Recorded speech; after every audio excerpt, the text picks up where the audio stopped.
Chapter 360. Promoted to Mixed Yuan Refining Virtual Body. Eternal Infinity.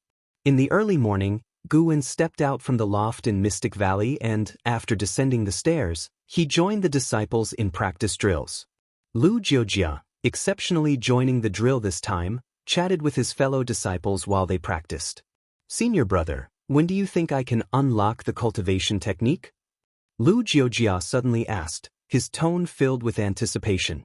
He was currently cultivating the primordial reincarnation skill, and he felt that the primordial reincarnation skill was more profound than the Daoist expansion skill, which made him even more hopeful about his future. Guwen glanced at his lifespan, saying, "Wait a few more decades, don't rush it." Lu Jiujia nodded. He trusted Guwen completely, especially since Guwen was already a nascent soul realm cultivator. In his eyes, although Guwen possessed a very mediocre spirit root qualification, the fact that Guwen had reached the nascent soul realm by the age of 400 showed that he had extraordinary comprehension. He guessed that behind the primordial reincarnation skill lay unimaginable great karmic connections, and listening to Guwen was his only chance for enlightenment in this lifetime. They talked until the practice drills ended, and then Guwen left. He returned to the Third Medicine Valley and, as usual, he spoke a few words with the disciples he met along the way. Today he was in an even better mood. Having reached a lifespan of 10 billion years, it was time for a breakthrough. He projected his divine sense into the cosmos. Although he had already chosen a location, he feared that living beings might intrude nearby, so he needed to observe it again. Suddenly, he came up with a bold idea. Should he attempt to break through in the silent destruction domain? The silent destruction domain was even more vast, and it also contained abundant spiritual energy. Judging by the commotion caused by his last breakthrough to the divine thought true immortal realm, this time it could possibly alarm the great heavenly spirit land. Guwen did not want the Holy Court or the Immortal Dynasty to discover the birth of a new 9th level of Immortal Path. The 9th level of the Immortal Path, known as the Free Immortal. Thinking of how powerful Longzhan and Lu Han were when they reached this level, Guwen felt an intense surge of excitement. After making a round in the Third Medicine Valley, Guwen returned to his loft. He then projected his divine sense into the silent destruction domain. The cosmic space within the silent destruction domain was even darker, stars unseen, permeated with a murky Daoist aura, giving one a sense of oppression. In the silent destruction domain, many enormous fierce beasts roamed, some even as large as the Taizong continent. After a long while, Guwen found the location for his breakthrough and decided to make his breakthrough tonight. Guwen withdrew his divine sense and suddenly thought of the lifespan simulation. Should he simulate crossing the tribulation? Immediately, he activated the lifespan simulation, thinking of the tribulation crossing. Simulating the evolution of your current realm to cross the tribulation will consume 1 million years of lifespan continue. 1 million years? What a scam! How could Guwen dare to continue when there was a high probability of failing the tribulation crossing? After all, he could only rely on his physique to survive the simulated tribulation. Guwen turned his head, his gaze falling on the Sun and Moon Netherworld Emperor. The Sun and Moon Netherworld Emperor was at the 8th level of divine thought true immortal cultivation. Should he try to battle him to see whose actual combat strength was superior? Guwen immediately started simulating the Sun and Moon Netherworld Emperor. Locking onto the Sun and Moon Netherworld Emperor, beginning deduction simulation value. Simulating a battle with the current Tao Sun and Moon Netherworld Emperor will consume 1,000 years of lifespan continue. Only 1,000 years? Guwen was pleasantly surprised, then instantly realized the trap. If he won, all was well, but if he lost, he would definitely dwell on it, and 10 times that would be 10,000 years of lifespan. A total consumer trap. Oh well, let's try it just once. Guwen chose to continue, then closed his eyes, his thoughts entering the simulation space. The environment was still the supreme sect, enormously vast. Other than him and the Sun and Moon Netherworld Emperor, no one else was visible. The Sun and Moon Netherworld Emperor rose from behind a distant peak, looking down from high above at the standing area in the Third Medicine Valley.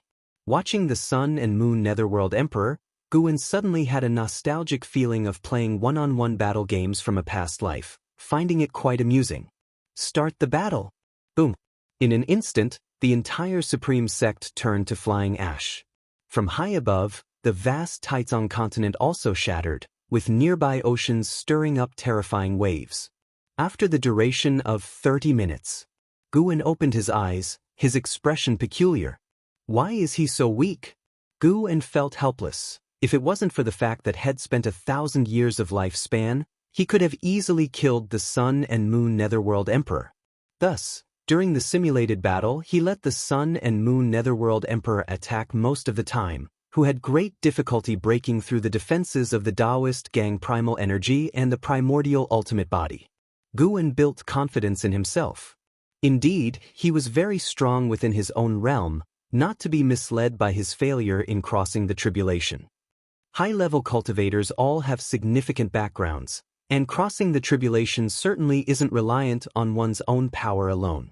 Moreover, the heavenly tribulations Guwen faced were stronger than those of his peers, evident just from the name of the tribulations. Guwen calmed his feelings, closed his eyes, and dozed off in his chair, waiting for nightfall. In the evening, Guwen left the Third Medicine Valley, his departure done openly, and also through the teleportation array, leaving the valley's disciples without doubt since he often visited other medicine valleys. After arriving at Mystic Valley, Guwen stayed for a while before leaving. He walked through the forest for an hour before vanishing into thin air. He performed the ultimate Taoist invisibility, turning himself into nothingness, and left the cosmos at full speed. Upon entering the silent destruction domain, he flew towards the location he had previously chosen. Soon, he landed on a meteor with other various-sized meteorites in the distance. The meteor he was on was situated at the edge of the meteor cluster, quite inconspicuous. The moment he landed, Guwen activated the lifespan barrier. Then he finally breathed a sigh of relief and comfortably sat in meditation. He did not start upgrading immediately, but instead looked into the distance, sensing the surrounding rule forces. He found that the rule forces here were very similar to those around the divine origin Great Heaven and Earth and the primordial Great Heaven and Earth. Could all great heavens and earths be encircled by the silent destruction domain? Or was the universe initially a silent destruction domain scene, with the great heavens and earth being born later? Guwen delved into deep thought, and after a while, he finally pulled up his attribute panel. Name, Guwen, lifespan. For 19/1/030, 812, 376, physique, primordial ultimate body, cultivation, 9th layer of divine thought true immortal realm, 10 billion years of lifespan. The more he looked, the more exciting it was. First, let's upgrade the physique. Previously, he had used 20 million years of lifespan to upgrade the primordial karmic body to the primordial chaos body and then upgraded to the primordial ultimate body. This time, upgrading the primordial ultimate body would require at least another 20 million years of lifespan, right? Forget it, let's go bold. Throw in 50 million years of lifespan. Physique not only affects qualification but also impacts actual combat abilities. The stronger the strength, the higher the success rate of crossing the tribulation. Guwen immediately infused 50 million years of lifespan into the primordial ultimate body. His lifespan abruptly dropped by a digit, falling to over 980 million years. A whirl of prompts crazily popped before Guwen's eyes.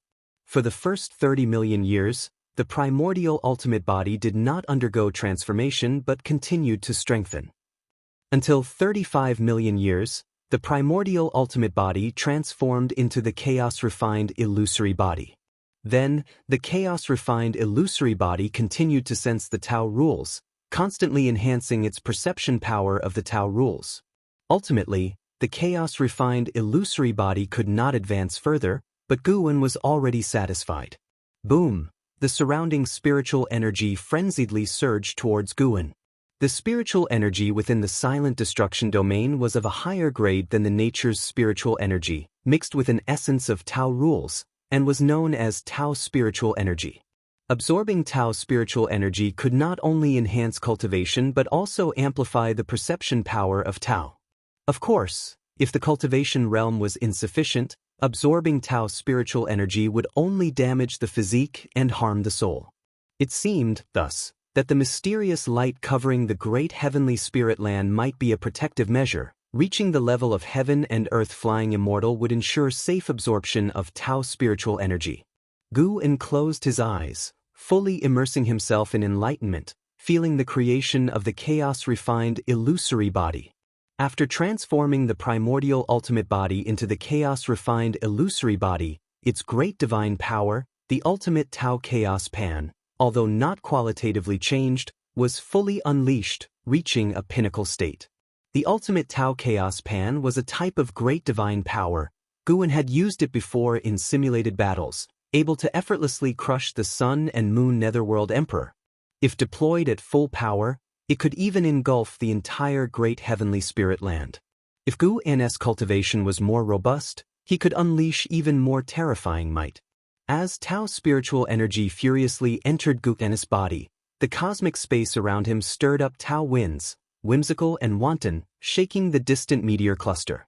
Just as this commotion started, Gu En sensed many powerful divine senses and divine thoughts sweeping over.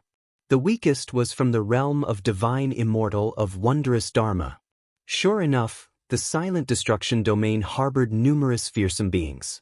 As time passed, more and more divine thoughts appeared, signifying that he had alarmed the divine thought true immortals. Fortunately, those beings only used divine thoughts for observation and did not personally patrol. An hour later, Gu En successfully cultivated the chaos-refined illusory body. He opened his eyes to see that the lifespan barrier had consumed 5 million years of lifespan. Such a huge consumption. Gu En again pulled up his attribute panel, looking at his main cultivation technique, the myriad creation limitless skill. Upgrading from the primordial chaos supreme holy skill to the myriad creation limitless skill had earlier cost 20 million years of lifespan. Gu En now planned to throw in another 50 million years of lifespan. Cultivation techniques and physiques were the most crucial. Other divine skills and ultimate skills were just embellishments. Currently, he had too many Daoist sorceries. It wasn't feasible to upgrade them all. 50 million years of lifespan, throw. One digital prompt after another jumped before his eyes, and he carefully observed. Eventually, the myriad creation limitless skill was upgraded to the eternal infinite skill. An overwhelming legacy memory surged into Gu En's mind.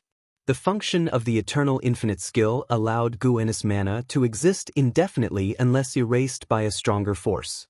Besides this characteristic, the strength of Gu En's mana also increased severally. Deploying the same amount of mana, his destructive power was now several times stronger than before. The divine skill awakening from the myriad creation limitless skill, the unlimited avatars, was also enhanced. His avatars could now exist indefinitely as well, but the avatars could not have separate spiritual wisdom. The existences of the unlimited avatars meant that Gu En had additional eyes and bodies. The avatars were only made from mana, hence not as strong as the original. Who knew who could force Gu En to deploy the unlimited avatars? He possessed many divine skills, but he rarely used any. Of course, he hoped not to encounter a situation where he had to use all his skills to survive a crisis. The Tao's spiritual energy erupted again, and this time, it finally alarmed a powerful being to appear. Gu En lifted his eyes to see a massive figure emerging from the darkness, just an outline, resembling some demon creature. This was also the largest being Gu En had ever seen in his life, larger than the great heaven and earth. Merely looking at its form was enough to feel the oppressive. Chapter 361. Breakthrough to the Free Immortal Realm 9 Layers. Gu En gazed upon that mysterious and colossal entity, feeling a deep sense of wariness in his heart. He could sense that this being was immensely powerful, far surpassing the Sun and Moon Netherworld Emperor, likely having reached the 9th level of the immortal path.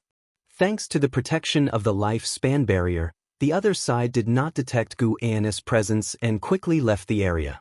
The Tao spiritual energy within the universe was in turmoil, expanding its influence increasingly vast. It did not spread out in the manner of a vortex but expanded irregularly, making it impossible for passing beings to trace its origin, which was quite bizarre. While Guwen was wary of them, those hidden beings were also wary of this region. The universe space within the silent destruction domain was filled with a tense atmosphere. As inherited memories continued to delve deeper, Guwen closed his eyes, immersed in them, perceiving the mysteries of the eternal infinite skill. Time moved swiftly. Another ancient hour passed, and Guwen had completely mastered the intricacies of the eternal infinite skill. Guwen couldn't help but marvel at the power of evolutionary cultivation. Even though he possessed the memories of Long Zhan and Lu Han, mastering their cultivation techniques and divine skills still required cultivation because simply remembering was not enough. One needed to transform both body and soul. Evolutionary cultivation could accomplish this, and even compress the time to about an ancient hour, which, for his level, was almost the same as direct mastery. Inheriting cultivation techniques cost another 4 million years of lifespan. Guwen looked at his remaining lifespan of 9 billion and over 20 million years, feeling quite composed. An idea suddenly struck him. He needn't only enhance his own divine skills and ultimate techniques to a higher realm, he could also elevate Xianxia's, Long Zhan's, and Lu Han's proudest divine skills to the returning to the truth realm, potentially increasing all aspects of his strength and possibly consuming less lifespan. Having thought this, Guwen began to act. He brought up his attribute panel and started investing lifespan. In the end, he elevated 7 divine bodies, fighting will, heavenly dragon reincarnation dharma aspect, and destruction Dao seal to the returning to the truth realm, consuming a total of 90 million years of lifespan. These 4 transformations each had their prowess, involving different forces of rules. While 7 divine bodies was slightly weaker, Xianxia's fighting will was surprisingly on par with Long Zhan's heavenly dragon reincarnation dharma aspect and Lu Han's destruction Dao seal, which came as a surprise to Guwen. In the attribute panel, fighting will was not categorized as a divine skill, spell, or ultimate technique but created its separate entry known as Daoist intent. Xianxia lived only 143 years but could fathom such transformations. His talent was certainly terrifying. Unfortunately, he had encountered the Black Profound Emperor. Perhaps this was why the Black Profound Emperor sought him out. Of course, the fact that Xianxia had the ability to seize lifespan from a young age did not prove his talent was stronger than that of Long Zhan or Lu Han. Another 8 million years of lifespan was consumed by the lifespan barrier, so Guwen turned his focus onto his cultivation level. Cultivation was the paramount concern. Let's try with 100 million years of lifespan to test the waters. Guwen remembered that when he was assaulting the divine thought true immortal realm, it required 300,000 years for each tribulation crossing, but he wondered how much it would need this time. You performed chi absorption cultivation for 400,000 years, forcibly assaulting the free immortal realm with the great accomplishment of the eternal infinite skill, started the tribulation, but failed to withstand the heavenly Tao punishing immortal 9 severe array, tribulation failed. You performed chi absorption cultivation for 800,000 years, forcibly assaulting the free immortal realm with the great accomplishment of the eternal infinite skill, started the tribulation, but failed to withstand the heavenly Tao punishing immortal 9 severe array, tribulation failed. 400,000 years per tribulation crossing. Fortunately, the difficulty had only increased by 100,000 years. The enhancements to his physique and cultivation technique had worked. According to the memories of Long Zhan and Lu Han, the gap between the free immortal and divine thought true immortal was enormous. A first-level free immortal could easily crush a 9th-level divine thought true immortal. This was also why Xianxia dominated the great heavenly spirit land and intimidated the silent destruction domain. Guwen guessed that, had he not been enhanced, he would need more than 800,000 years to wait for the next breakthrough after failing the tribulation. Just as Guwen was pondering, multiple prompts started to flash rapidly. You performed chi absorption cultivation for 24,800,000 years, forcibly assaulting the free immortal realm with the great accomplishment of the eternal infinite skill, started the tribulation, endured the heavenly Tao punishing immortal 9 severe array, tribulation succeeded, your cultivation level advanced to the first layer of the free immortal realm. You performed chi absorption cultivation for 31 million years, Your cultivation level advanced to the second layer of the free immortal realm. You performed Qi absorption cultivation for 39 million years. Your cultivation level advanced to the third layer of the free immortal realm. You performed Qi absorption cultivation for 85 million years. Your cultivation level advanced to the seventh layer of the free immortal realm. You performed Qi absorption cultivation for 100 million years. Your cultivation level advanced to the eighth layer of the free immortal realm. It actually succeeded. Gu N's face lit up with joy. He had been prepared to lose 100 million years without gain, but as long as the breakthrough consumed less than 300 million years of lifespan, he could accept it. Once reaching the free immortal realm, each level required millions of years of lifespan to advance. Guan didn't find this excessive, as evolutionary cultivation naturally required more lifespan than real life. Moreover, once attaining the free immortal realm, increasing cultivation was as much about understanding the rules as it was about Qi absorption cultivation. Long Zhan had encountered several free immortals who had struggled to break through for tens of millions of years. Could it be that the previous reincarnation evolution had played a part? Guan did not dwell on the thought, his mood cheerful as he continued to invest lifespan, spending another 20 million years to elevate his cultivation level to the ninth layer of the free immortal realm. Tao's spiritual energy began to surge around him, stirring upheaval throughout the universe once more. This disturbance was far greater than the previous one. In the great heavenly spirit land, within the Immortal dynasty, beneath the dazzling starry skies stood a majestic peak with a vast and sprawling square at the summit, dotted with stone pillars emitting golden light. The lord of the Immortal dynasty, Xianxia Emperor, was meditating on a white jade dais. He suddenly opened his eyes, looked up, and furrowed his brow. "It's a disturbance from the silent destruction domain," Xianxia Emperor murmured to himself, his eyes filled with concern.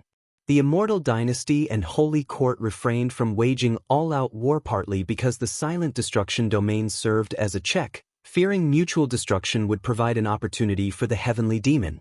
The disturbance from the silent destruction domain had already affected the cosmic spiritual energy beyond the outer heaven, and this influence continued to expand, possibly reaching the great heavenly spirit land.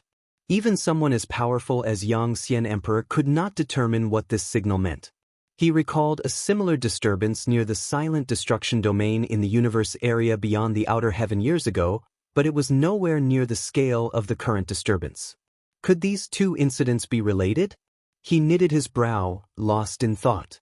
At the same time, on the other side of the great heavenly spirit land, in the Holy Land where the Holy Court resided, several figures flew out and swiftly reached the outer light layer, looking towards the distance. It's a disturbance from the silent destruction domain. Could someone be breaking through? This disturbance is too exaggerated, isn't it? It's hard to say. It could also be the heavenly demon plotting something. We should still be careful, and not forget the person from beyond the outer heaven who stole treasures from the Holy Court. Could it be related to the Immortal dynasty? They could very well be colluding with the heavenly demon. The great cultivators of the Holy Court discussed heatedly, most of them bearing serious expressions, occasionally glancing towards the direction of the Immortal dynasty. As time passed, the great sects within the great heavenly spirit land also became aware of the anomaly beyond the outer heaven, and more great cultivators flew out of the great heavenly spirit land, reaching the outer light layer. Boom! Within the lifespan barrier, Gu N's aura rose sharply, his entire body glowing with the brilliance of the eternal infinite skill. He had officially stepped into the free immortal realm, becoming a free immortal. Upon reaching the free immortal realm, the golden core within his body began to transform. When he had reached the carefree immortal realm previously, his golden core could accumulate the force of heaven and earth rules, forming his own path. Divine Immortal of Wondrous Dharma molded the immortal soul of Wondrous Dharma. Dao Void Mysterious Immortal solidified the path within the golden core, and Divine Thought True Immortal allowed his soul to temper out divine thought. The golden core and soul continuously alternated in elevation, achieving a certain balance. This time, it was his golden core's turn. His golden core was transforming into another existence, within which the Tao bloated and annihilated, condensing anew his own path. Guwen knew what his golden core was about to transform into. Tao Seed. Owning the memory of Longzhan, Guwen knew what realm lay beyond the 9 layers of the immortal path.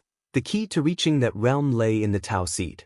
The Tao Seed would condense Tao fruit, and once it bore fruit, one could reach a whole new level. The free immortal realm was the process of nurturing a Tao Seed. Once the golden core completely evolved into a Tao Seed, Guwen's cultivation continued to rise, and his Tao Seed grew rapidly. When he reached the 9th layer of the free immortal realm, his Tao Seed would be in its most perfect state. The birth of the Tao Seed brought many benefits, enhancing his mana, physique, and soul. If the Tao Seed was indestructible, the person would not die. Even if his flesh and soul were annihilated, the Tao Seed could regenerate flesh and soul. This was because the soul's origin had already merged into the Tao Seed.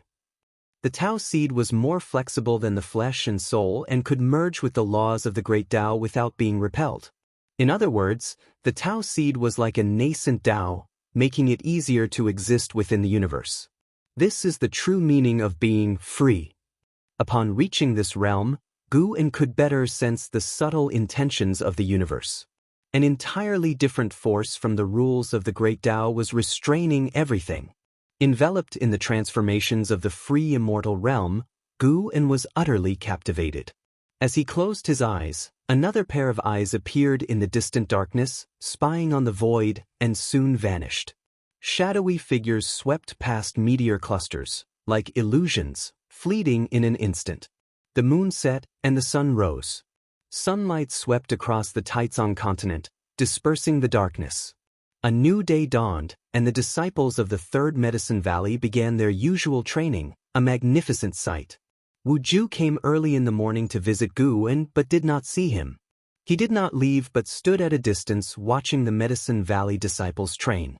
After the disciples had finished their training, an Xian approached Wuju, asking if he had come looking for Guwen. Wuju nodded, and an Xian informed him that their master had gone out the day before and would likely return today. Wuju then decided to wait. He walked over to the Go area and watched others play. He preferred watching Chinese chess over Go. Hearing some discuss the romance of the 3 kingdoms, he couldn't help but join the conversation.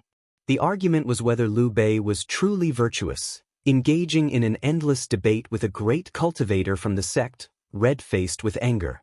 Just then, the transmission array platform lit up and Guwen walked out. Chapter 362. The 419-year-old free immortal of the 9 layers realm returning to Third Medicine Valley, Guwen's face blossomed into a smile. In just one night, he had transformed from the 9th layer of the divine thought true immortal realm to the 9th layer of the free immortal realm, a groundbreaking change of strength. Had it not already been daylight, he would have wanted to continue breaking through. The breakthrough in cultivation level consumed nearly 50 million years of his life span barrier, leaving Guwen with over 67 million years of life remaining. He felt there was still hope for a successful breakthrough. After reaching the free immortal realm, his perception of the great heavenly spirit land became clearer. He could confirm that both the Immortal Dynasty and Holy Court were harboring free immortals. Once the free immortals go to war, it could very well involve the entire world. If he could transcend the free immortal realm, Guwen would feel even more at ease. Guwen stepped down from the transmission array platform and looked up. In the vast cosmos above, he saw a gray river. Not being within the cosmos, he couldn't reach it by flying upwards. He had to traverse it through the Tao rules. The River of Destiny. The place where Lu Han perished. Guwen just watched from a distance, with no immediate intention to step into the River of Destiny. His gaze then shifted to Wuju, who rarely took the trouble to visit him, so he naturally went to greet him. Yu Yingying was holding a rabbit as she saw the figure of Guwen. She subconsciously looked over and was taken aback for a moment, rubbing her eyes with one hand. Guwen was dressed the same as the day before, with no change in his makeup or hairstyle, yet Yu Yingying felt a significant change in him.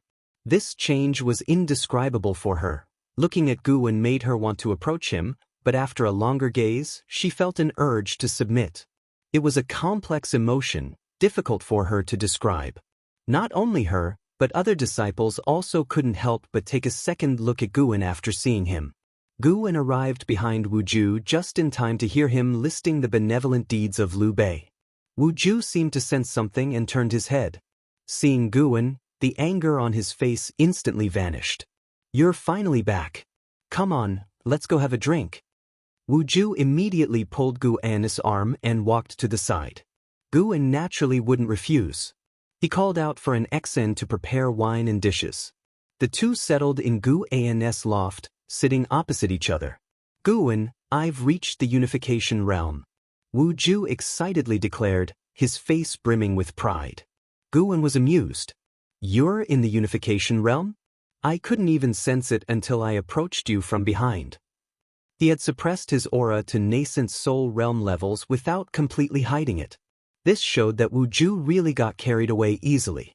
Guan wondered if this would cause him trouble in the future. "Really? That's two," Guan feigned surprise, his eyes widening. Wu Ju became even more smug at his expression, boastfully asking, "A unification realm at 421 years old. Do you understand what kind of strength that represents?" Guan opened his mouth, then found himself at a loss for words. He knew very well what strength a unification realm cultivator at 421 years old represented. Isn't it just the unification realm? What he wanted to ask Wu Ju was whether he knew what the 9th layer of the free immortal realm at 419 years old constituted in terms of power. An Xan, who had come upstairs to deliver the wine and dishes, found Wu Ju's statement amusing. "Showing off in front of my master?" She placed the wine and dishes on the table, then left. Wu Ju had been speaking loudly on purpose and wondered why an Xen didn't react. Guan noticed this and chided an Xen mentally for not maintaining the composure of an actor, too quick to relax. "Never thought you'd make it this far. Although I've always felt you were extraordinary, it turns out I still underestimated you," Guan said with feeling, immediately drawing Wu Ju's attention back. Wu Ju laughed and said, "If it weren't for your constant encouragement in the past, I couldn't have reached this point today. You too can comprehend the path. It's not impossible for you to reach the unification realm in the future." Guan shook his head. "That's impossible." "How could it be? You have to believe in yourself." "Yeah, it's because of belief there's no chance." Guan then asked, "You should be able to compare with an Hao and my brother Li now, right?" Upon hearing this, Wu Ju's eyes shone. "I'm not sure, but I've always aimed to match them. Sadly, I don't know how strong they really are. I'll challenge them once I surpass their realms." "Goodness! You like to fight across realms as well?" Guan was happy, but he was quite satisfied with Wu Ju's mentality. One can't be arrogant, and one mustn't act rashly. Even the strongest can be vanquished. The two began to talk about the future, mainly about Wu Ju's future. Guan was extremely supportive, hitting all the right notes for Wu Ju. Third Medicine Valley was harmonious and lively, and the Supreme Sect was just the same. Everyone was unaware of the changes outside the heavens. At the moment, the layer of light outside the heavens gathered many great cultivators, with the least of their realms being heaven and earth flying immortal, all gazing at the silent destruction domain. Fu Shenxiu and Bai Zia from Mortal World Peak had also arrived, accompanied by more than a dozen heaven and earth flying immortals. The relationship between the Immortal dynasty and the Holy Court is really tense, Bai Zia couldn't help but mutter. Immortal spirits from the Immortal dynasty and cultivators from the Holy Court stood on opposite sides, the farthest apart, and the tension between them was palpable to all factions. Fu Shenxiu looked into the distance and said, "I hope this phenomenon allows both sides to temporarily set aside their disputes." Bai Zia looked up and commented with a sigh, "The great heavenly spirit land might be strong, but compared to the silent destruction domain, it's still too insignificant. If not for Shengtan, heavenly demons would have trampled the great heavenly spirit land long ago." Fu Shenxiu turned to him and asked, "You've been to the silent destruction domain. Is it really all heavenly demons there?" "How could it be? The so-called heavenly demons are just our name for them. The silent destruction domain does have a race of heavenly demons, but we consider all the beings born there as heavenly demons. The domain is boundless, and I don't know just how vast it is. Perhaps there are other great heavens and earths hidden there?" Bai Zia spoke wistfully, as if recalling something, his eyes growing dim. While the two discussed the silent destruction domain, other factions were doing the same, sharing their experiences within the domain.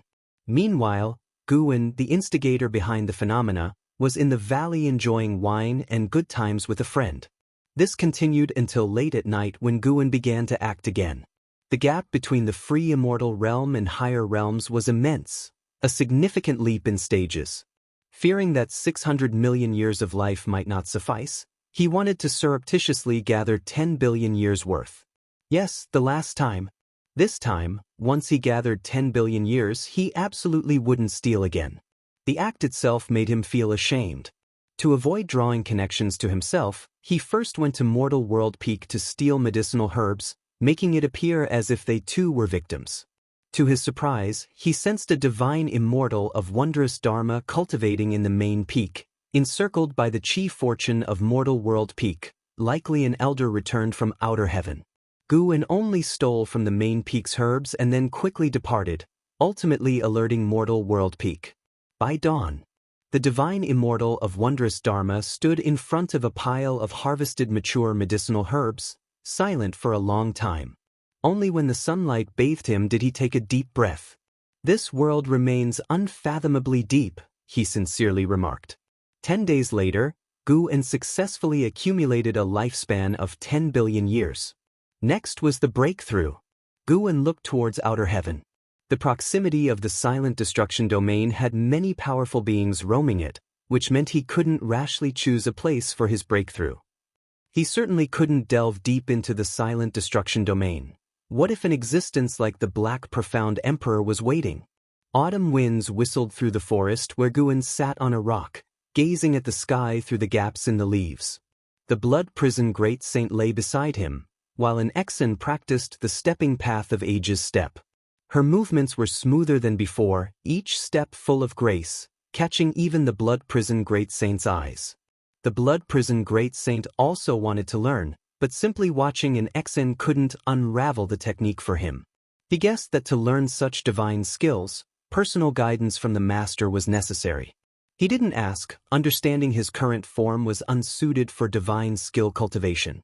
If he behaved well, he would eventually learn once 1,000 years passed. Guwen's eyes turned to the sea. His covert action had still caused disturbances, with the factions from which he had stolen unable to find the true culprit, resorting to seeking help from the Holy Court.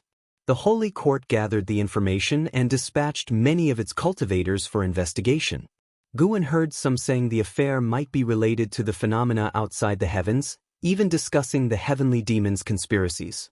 It made him laugh and cry. The initial guesses were accurate, but later they veered off course. Nevertheless, he wasn't worried about being exposed. After all, he would no longer steal after this breakthrough, resuming his usual state to watch the world's changes with a smile. The only downside to a peaceful world is that with stable order, it's hard for those at the bottom to climb, and breaking the rules would easily invite trouble. The resources of the great heavenly spirit land had been divided among various factions. Any land nurturing heaven and earth treasures was always near a sect, with very few ownerless treasures left. Either they were guarded by a sect, or a great demon was watching them. Of course, compared to the turmoil of unrest, Guwen preferred peace. Peace may have less opportunity, but it's not as dangerous. If not for the Holy Court establishing order, the Seven Stars Spirit Realm would have trampled the Supreme Sect before Guwen could rise. It was the world's rules that kept the Seven Stars Spirit Realm from acting recklessly, their vile acts only able to be performed in the shadows. Guwen's divine thought suddenly fell on Zhu Shi of Moonfall Divine Lake. In the vast world, only a handful of people he had physically seen could reach the peak longevity of 9,999 years before the Nirvana realm. And how the evil emperor, Yang Jian, the Blood Prison Great Saint, Ji Xiaoyu, and Zhu Shi. Among them, the evil emperor, the sect hierarch of the ephemera sect, was trapped under the immortal king crown and crushed by Guwen. There surely were other individuals with the maximum longevity of 9,999 years in this world. They just hadn't appeared before Guwen yet. Perception could not be used for lifespan detection. Guwen saw Zhu Shi cultivating, Her cultivation level the same as the last time he saw her, with no hint of change. What heights will the Tai Chu swallowing Yuan body reach here? Guwen was filled with curiosity. Within the great heavenly spirit land, ancient treasure bodies were rare. Above them were Daoist bodies, and higher still were holy bodies. The Tai Chu swallowing Yuan body was comparable to the primordial karmic body, exceeding even the holy bodies. In terms of physique alone, Zhu Shi was much stronger than in Hao and Yang Jian. Of course, physique was just one aspect of talent. Like in Hao, his intellect was equally remarkable. 9,999 years is the limit of longevity for the human race beneath the Nirvana realm, but it doesn't necessarily mean the limit of their gifts. Chapter 363, Peeking into the Future. Master, I can't train anymore. An Xen approached Guwen, speaking feebly. Guwen came back to his senses, nodded slightly, then stood up and took an Xian and blood prison great saint away. Master, do you think the Immortal dynasty will fight with the Holy Court? Everyone outside is saying that great changes are coming, an Xen asked curiously as she walked beside Guwen. The ancestor of void illusions blessed all beings, causing the status of the Immortal dynasty in the hearts of all beings to soar. Now, in the eyes of most beings, the Immortal dynasty was even stronger than the Holy Court. Once the Immortal dynasty defeated the Holy Court, a new era would begin. Perhaps, Guwen answered, but it has nothing to do with us. The Taitsong continent can't participate in such a struggle yet. Looking at the lights in outer heaven, Guwen suddenly felt that he delayed the conflict between the Immortal dynasty and the Holy Court. Now the entire great heavenly spirit land feared the silent destruction domain and dared not rashly go to war. Guwen suddenly felt very great, thinking that his breakthrough could help maintain peace in the world. Perhaps such peace could only last a few decades, 100 or 200 years, but mortal spirits could only live that long. And Xian continued to inquire. She was very curious about who was stronger between the Immortal dynasty and the Holy Court. Guwen didn't make a judgment. His answers were equivocal, but this didn't hinder her imagination. Seeing that her master didn't want to speak more, she started chatting with the blood prison great saint. In the following days, Guwen's divine thought explored the silent destruction domain daily, looking for the right time to break through. The commotion he had previously caused was too great, making powerful beings linger near the silent destruction domain. Not only was the great heavenly spirit land tense, but the forces within the silent destruction domain were also nervous, thinking that the great heavenly spirit land was going to invade them. As autumn passed and winter came, the year's flying snow arrived on schedule. In the early winter, Guwen took an Xen to Mortal World Peak, and an Xen walked to one side to cultivate on her own. It wasn't long before Zhu Xinglan came to visit Guwen. Master, there have been thieves on Mortal World Peak lately, Zhu Xinglan said with a solemn expression. Guwen raised an eyebrow, asking in surprise, what kind of thieves? Were there any casualties?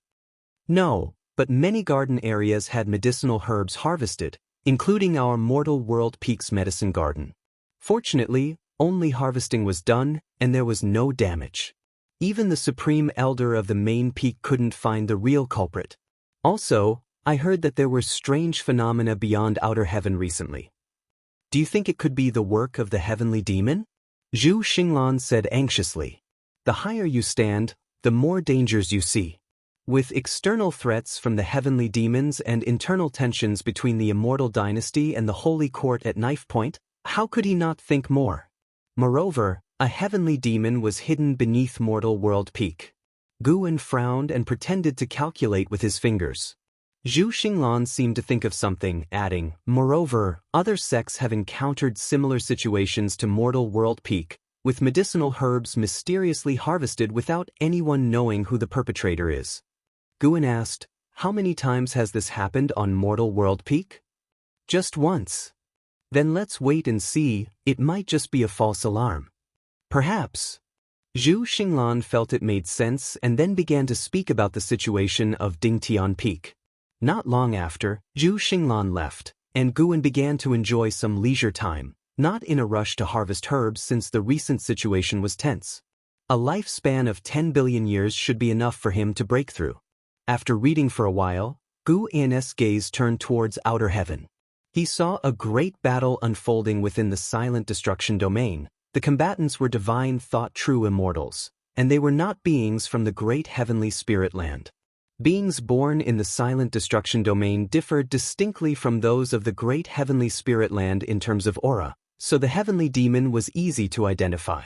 Guan watched the battle, curious to see how the divine thought true immortals of the silent destruction domain compared to the Sun and Moon Netherworld Emperor in strength. The true immortals fighting resembled the Sun and Moon Netherworld Emperor in the simulation, each strike deadly, showing no mercy, clearly bearing deep hatred. After watching for a while, Guan felt they were not as strong as the Sun and Moon Netherworld Emperor. It was unlikely that even both together could defeat the Sun and Moon Netherworld Emperor. No wonder the Sun and Moon Netherworld Emperor could travel from the Yin-Yang domain and even penetrate the Holy Court and leave triumphantly. Guan speculated that the Reincarnation Path Emperor and the Holy Court had some causal connection. Otherwise, the Sun and Moon Netherworld Emperor wouldn't have been able to steal the Reincarnation Path Emperor's soul jade from within the Holy Court. He waited until he took an XN back to the Supreme Sect, and those two divine thought true immortals were still undecided in their battle.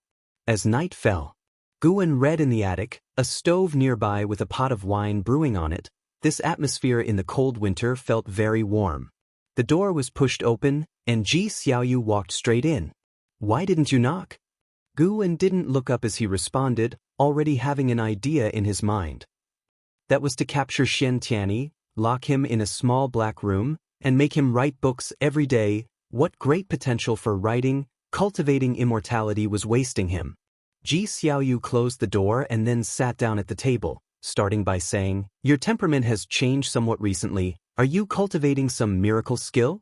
Guan glanced at her and said, "Because I love to read, books nourish the spirit." Ji Xiaoyu smiled and looked at Green Hero Travelogue, then said, "Such books can nourish the spirit? It's a good thing your cultivation level isn't high, otherwise, you'd surely become a disaster for the world." Guan put away Green Hero Travelogue, coughed, and asked, "Is there something you need?" Since Ji Xiaoyu absorbed the soul jade brought by the Sun and Moon Netherworld Emperor, her cultivation level had been rising faster and faster, and now she was at the 9th layer of the Void Crossing realm. Be aware she was only 263 years old. "I'm planning to leave for a few years and will leave tomorrow morning," Ji Xiaoyu said as she looked around the room. "What are you going to do?" "Breakthrough." "Another breakthrough? What realm are you at now?"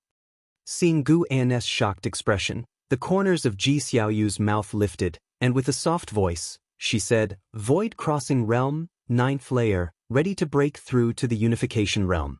Gu An's eyes widened, muttering, "To catch up to Wu Ju.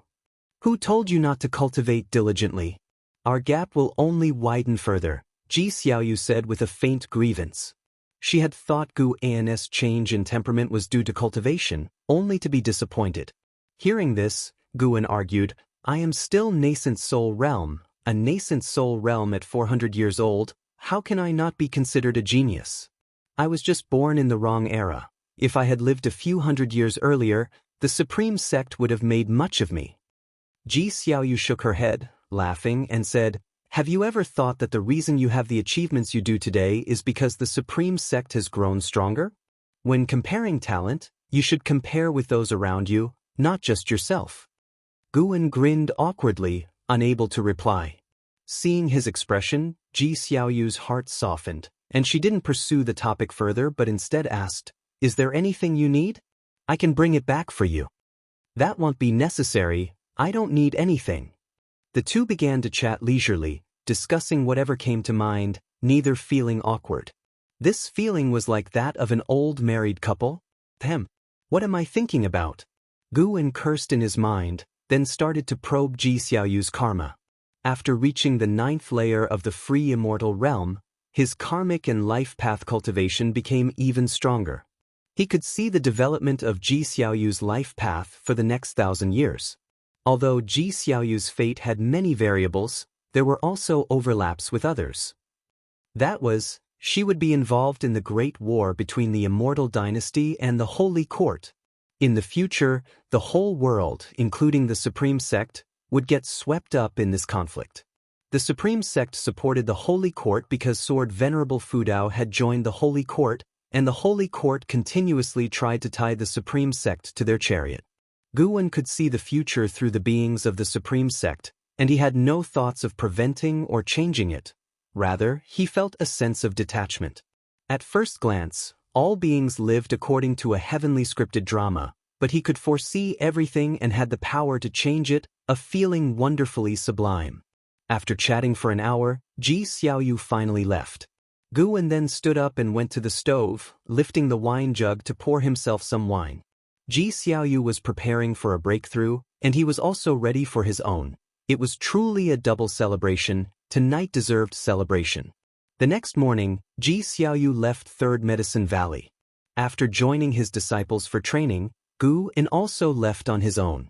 He stayed at Mystic Valley for a while before departing.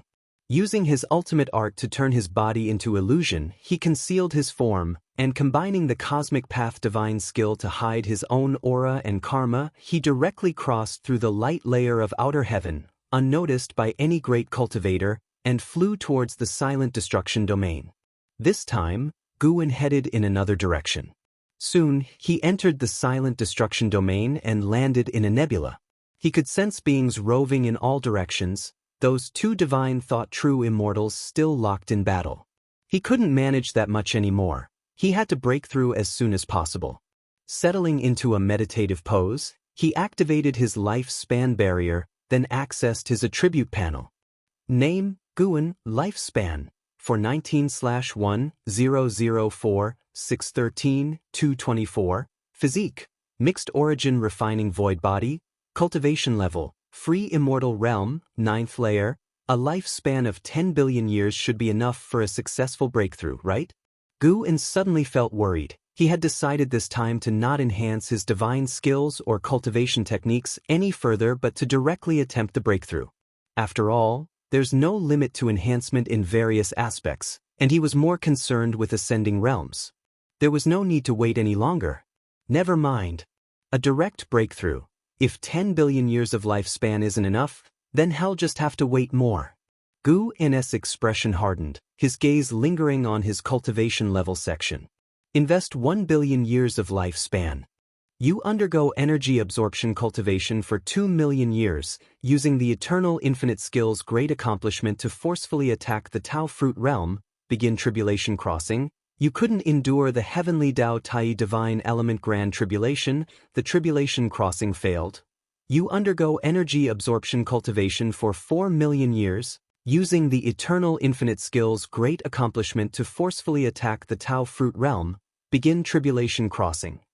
Couldn't endure the heavenly Dao Tai divine element grand tribulation, the tribulation crossing failed.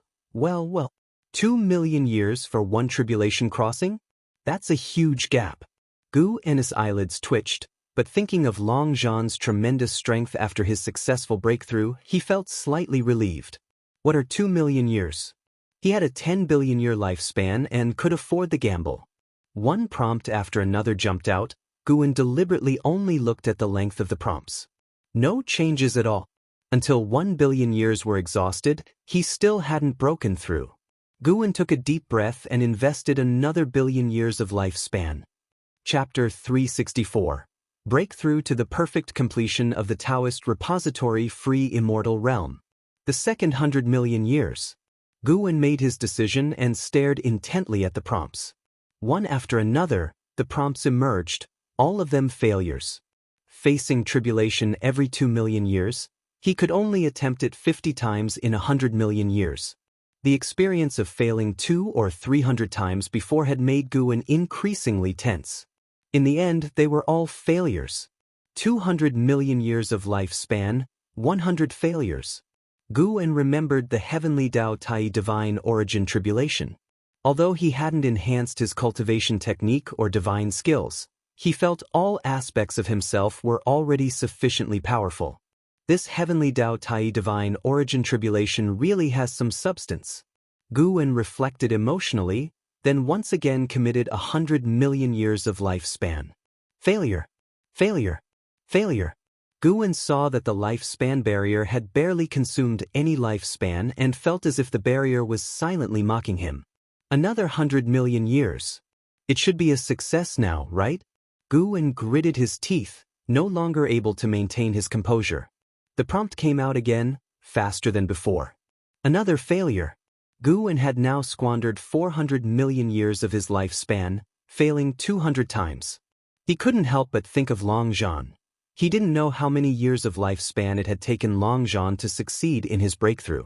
He had inherited Longzhan's memories, but he couldn't see Longzhan's life-stealing prompts, nor could he hear Longzhan's inner monologue at that time. He could only experience Longzhan's life through his own eyes, which was how he was certain he himself was the true incarnation. He wouldn't get lost because of it. Longzhan had never revealed his life-stealing ability to anyone, nor did he ever talk about his lifespan, so Guwen didn't know how many years of lifespan Longzhan had. However, recalling Longzhan's memories, he realized that Longzhan did indeed feel frustrated in the early stages of charging into the Tao fruit realm. Presumably Longzhan had also failed many times. Guwen took another deep breath, cast aside all distractions, and continued with the breakthrough. He still had 600 million years of lifespan left. It would be fine as long as he succeeded. After all, the lifespan is just a number, which can be slowly accumulated. Besides, he was more fortunate than Longzhan, who only unlocked the life-stealing ability in the late stages of his life, while he was just 419 years old. There were endless possibilities in life. As long as he didn't act as arrogantly as Longzhan had. Another 100 million years. Guwen decided in his heart, and as soon as all prompts had settled, he immediately invested another 100 million years of lifespan. He didn't overlook his attribute panel, which still showed 400 million years of lifespan. Another failure. Guwen had to stop. He needed to calm down. 2 more tries. If he still wasn't successful after 200 million years, he would have to stop this time. After all, attempting to break through would consume lifespan in the lifespan barrier. The last breakthrough consumed 50 million years of lifespan, and this time it would definitely double. Here we go again. 100 million years. Guwen's eyes turned icy cold, but they soon shifted. You have practiced qi absorption cultivation for 48 million years, forcefully charged into the Tao fruit realm with the great accomplishment of eternal infinite skill, and began tribulation crossing. You have endured the heavenly Dao Tai divine origin tribulation and succeeded, stepping into the Tao fruit realm. Your cultivation level has broken through to the early stage of the Taoist storage-free immortal realm. You have practiced qi absorption cultivation for 85 million years, and your cultivation level has improved to the mid-stage of the Taoist storage-free immortal realm. You have practiced qi absorption cultivation for 100 million years, and your cultivation level has improved. Breakthrough success. The division of minor cultivation levels was no longer 9 layers but was now early and middle stages. It seems that the Tao fruit realm is a major realm, comparable to major stages like the mortal realm and the 9 heavens of the immortal path. Taoist storage-free immortal. This was the realm that Longzhan had reached. Just when he reached this realm, he was executed by the Annihilation God Emperor. Tao spiritual energy began to surge towards Guwen, and he saw the lifespan numbers on the lifespan barrier start to jump quickly. Guwen still had 300 million years of lifespan, and he continued to spend. One prompt after another kept jumping out, and this time he invested slowly, no longer splurging 100 million years at a time. The late stage of the Taoist storage-free immortal realm. The completion of the Taoist storage-free immortal realm. Just 2 minor realms cost Guwen 120 million years of lifespan. He had 180 million years of lifespan left. The lifespan barrier shouldn't dry him out completely, would it? Guwen's mood was a bit apprehensive. If really pushed to the limit, he could only cancel the lifespan barrier. He certainly couldn't just wait for death. As vast amounts of Tao spiritual energy entered his body, there was another upheaval in the silent destruction domain. Not only Tao spiritual energy but even the Tao rules of the universe were in upheaval. Almost instantly, those beings who were fighting or exploring in the area were scared into immediate retreat. This upheaval far exceeded the disturbance Guwen had made during his last breakthrough. Even true immortals with divine thoughts were frightened into running away. Gu soon closed his eyes, immersing himself in the metamorphosis of his being. His Tao seed began to absorb Tao spiritual energy, even Tao rules integrated into his body, with cause and effect, destiny rules in the majority, followed by soul and reincarnation rules. Although reincarnation rules have always existed, they were not as perfected as his previous lives' mythology portrayed. The reincarnation rules absorb souls, then let them reincarnate anew. This process is elusive and unstoppable. Gu focused on his Tao seed, which continued to store Tao unique to himself. The path of a cultivator is similar to that of Tao rules, yet different. It's more like a special form of mana. Its execution is also similar to divine skills. Once the Tao seed blossoms into Tao fruit, Gu would be able to fight using his own Tao, entering a higher level of combat with even richer methods. The Taoist storage realm would nurture the first life-bound great divine power. Life-bound great divine powers cannot be passed on to others, only to be exercised by oneself. As Gu contemplated his first life-bound great divine power, he also thought about his immortal path supreme treasure, wondering if he could combine them. That would be even better. He enjoyed writing books, so decided to create a pen. The life-bound great divine power would have to be related to the pen. He quickly had an idea, and as his thoughts flowed, the rate at which Tao spiritual energy and Tao rules powers entered his body accelerated. The influence caused by this also expanded rapidly, soon alarming the great heavenly spirit land. The great cultivators guarding the outer heaven light layer were all startled, standing up one after another. Here it comes again, this time even stronger than before. What exactly is this commotion? Why are even the spiritual energy and rules of the universe in uproar? Unable to capture the source of the anomaly. Everyone be careful. This surely has to do with the heavenly demon. Trouble has piled up one after the other. Could it be the fabled epical tribulation? While the great cultivators were discussing, two figures appeared above them, unnoticed by anyone. These were two free immortals, one from the Immortal dynasty, the other from the Holy Court. The free immortal from the Immortal dynasty was known as the Ancient Immortal Emperor. The Holy Court's free immortal was addressed as Saint Ancestor. The Ancient Immortal Emperor had youthful features with white hair, wearing a white robe, his whole being gleamed with white Tao light, looking out of place amidst the cosmic stars. Is this a breakthrough or a formation being set up? The Ancient Immortal Emperor asked with a slight furrow in his brows. The Saint Ancestor, dressed in dark Tao robes with black and white hair fluttering slightly, emitted a very strong sense of oppression. His eyes also peered into the depths of the cosmos. It doesn't seem to be either, it's more like some Tao rules are affecting the universe, Saint Ancestor said with a complex tone. Both free immortals lapsed into silence. After a long time, Saint Ancestor looked towards the Ancient Immortal Emperor. You wouldn't interfere in the disputes of the younger generations, would you? The Ancient Immortal Emperor turned to look at him. As long as you don't break our agreement, I naturally want either. At those words, the Saint Ancestor showed a smile and nodded. Let the younger ones fight. Comprehending Tao is what we should be doing. If the heavenly demon really attacks and the great heavenly spirit land faces the threat of destruction, that's when we'll step in. The Ancient Immortal Emperor had no objections. He turned to glance at the great heavenly spirit land with a meaningful look in his eyes. How many lifetimes does Xianxia still have? The Ancient Immortal Emperor asked. Saint Ancestor shook his head. I have no idea. In the early years, he ceased to trust me and began contemplating the heavenly Tao, setting himself on a solitary and strong path. The Ancient Immortal Emperor fell silent, no more questions asked. His gaze returned to the silent destruction domain. Boom! Gu's Tao seed completely solidified into a Tao fruit, officially achieving the Taoist storage realm. At the same time, his Tao fruit manifested Tao patterns, the form of his life-bound great divine power. Gu named his self-created life-bound great divine power as the longevity true words, a divine power primarily based on cause and effect, fate, deciding the life, death, and destiny of beings with words. There was a profound mystery of laws following speech. Guwen continued the charge into the midstage of the Daoist storage-free immortal realm. He opened his eyes and looked toward the attribute panel. Seeing he had 130 million years of lifespan left, his heart somewhat relieved. From this perspective, the lifespan barrier would not exhaust all his lifespan. Time moved swiftly.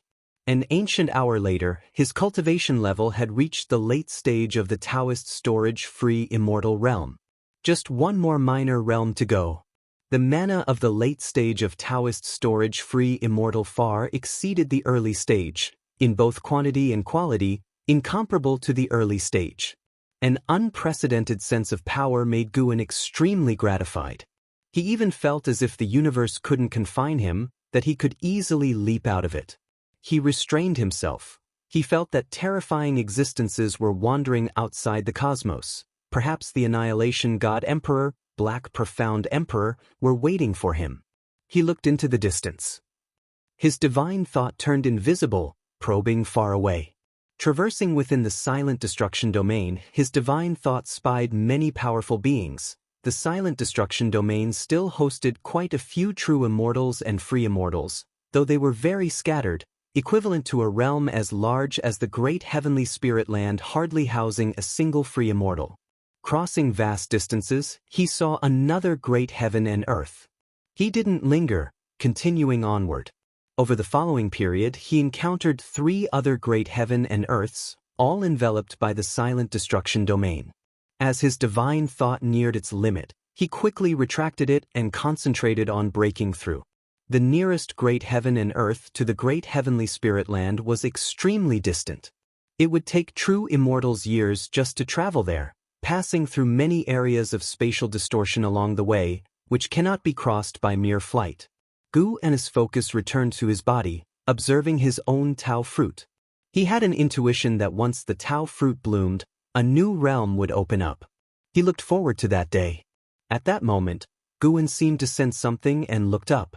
In the deep darkness, a pair of gigantic eyes appeared, the same eyes he had seen during his previous breakthrough. Unexpectedly, they had appeared again.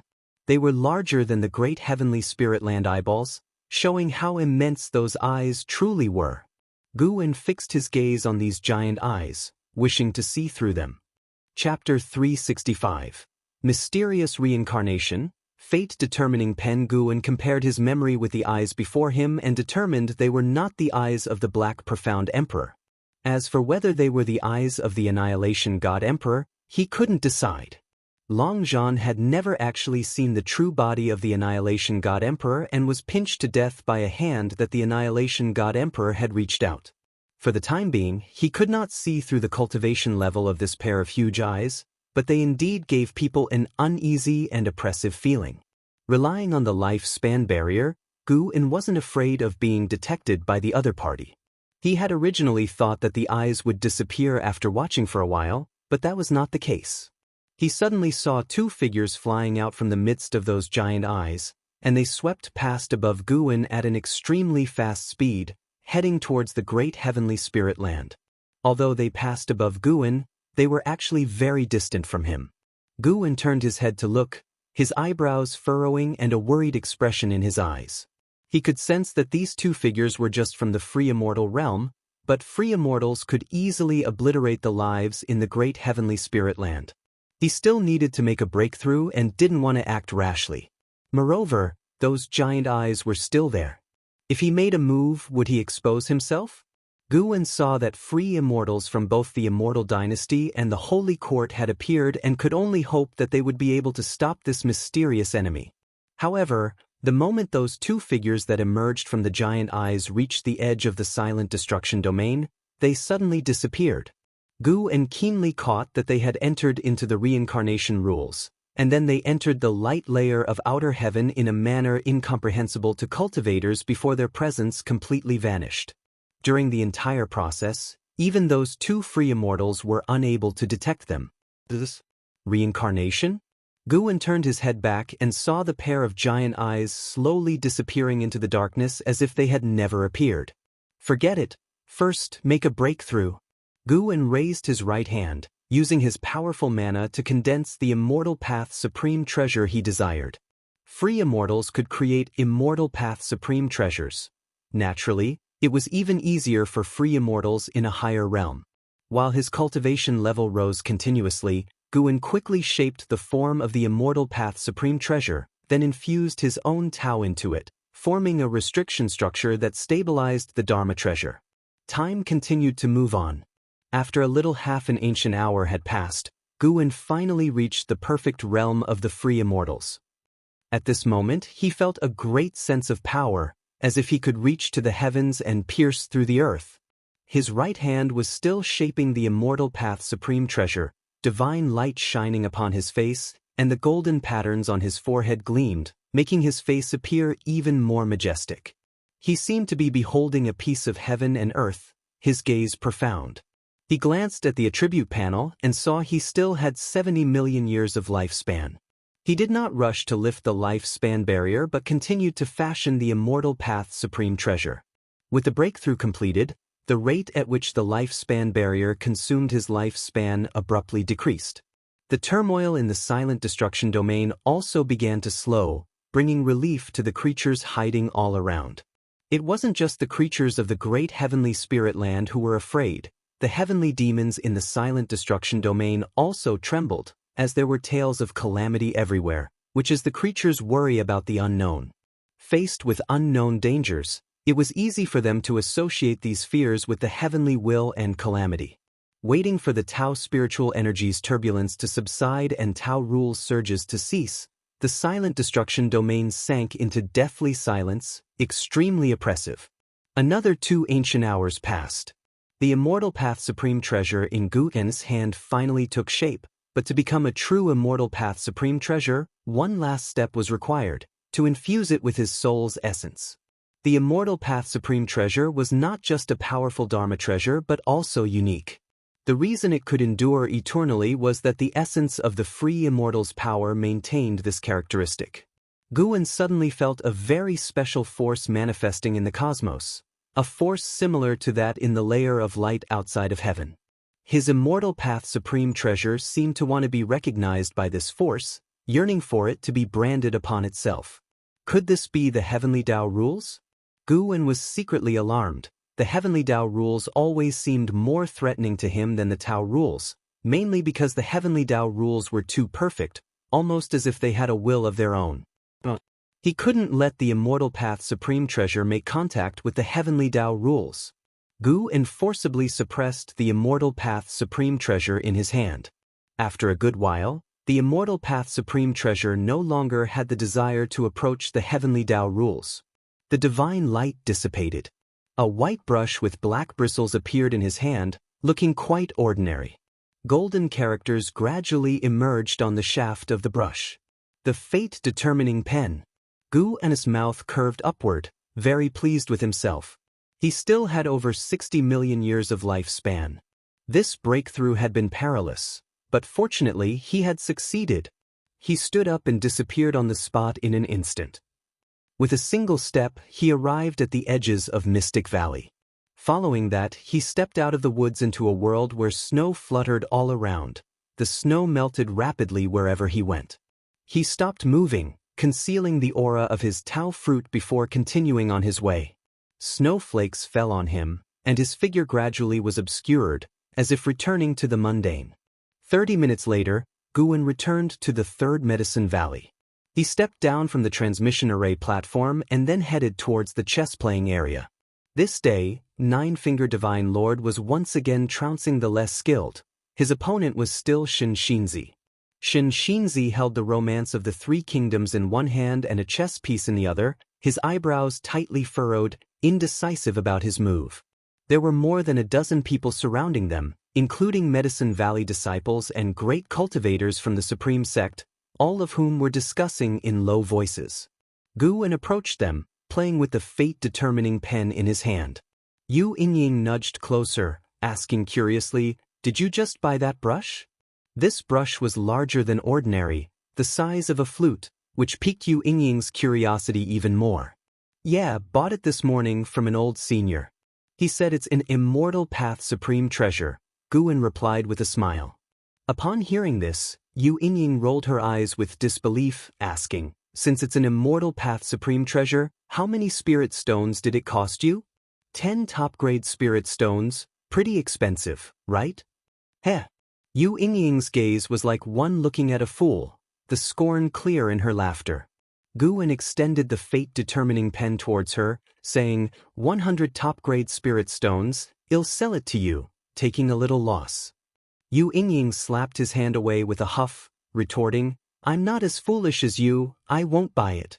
But if you gift it to me, I could consider it. Quite the character, wanting something for nothing? Guwen rolled his eyes at Yu Yingying, then continued his walk towards Nine-Finger Divine Lord and the others. Yu Yingying followed, eyeing Guwen closely. She had sensed changes in Guwen's temperament multiple times. She always felt that Guwen was hiding a secret. Could this guy really have taken Sword Venerable Fudao as his teacher? Guwen made his way through the crowd to stand behind Xianxia, with Yu Yingying following close behind. Nine-Finger Divine Lord, sitting opposite, lifted his gaze towards Guwen, also noticing the pen in his hand, and smiled, That's a decent-looking pen you have there, may I take a look?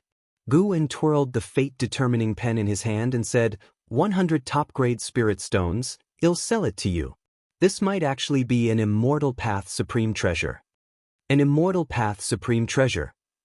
Nine-Finger Divine Lord found this amusing, having just overheard Guwen's conversation with Yu Yingying and initially thought Guwen was simply teasing her.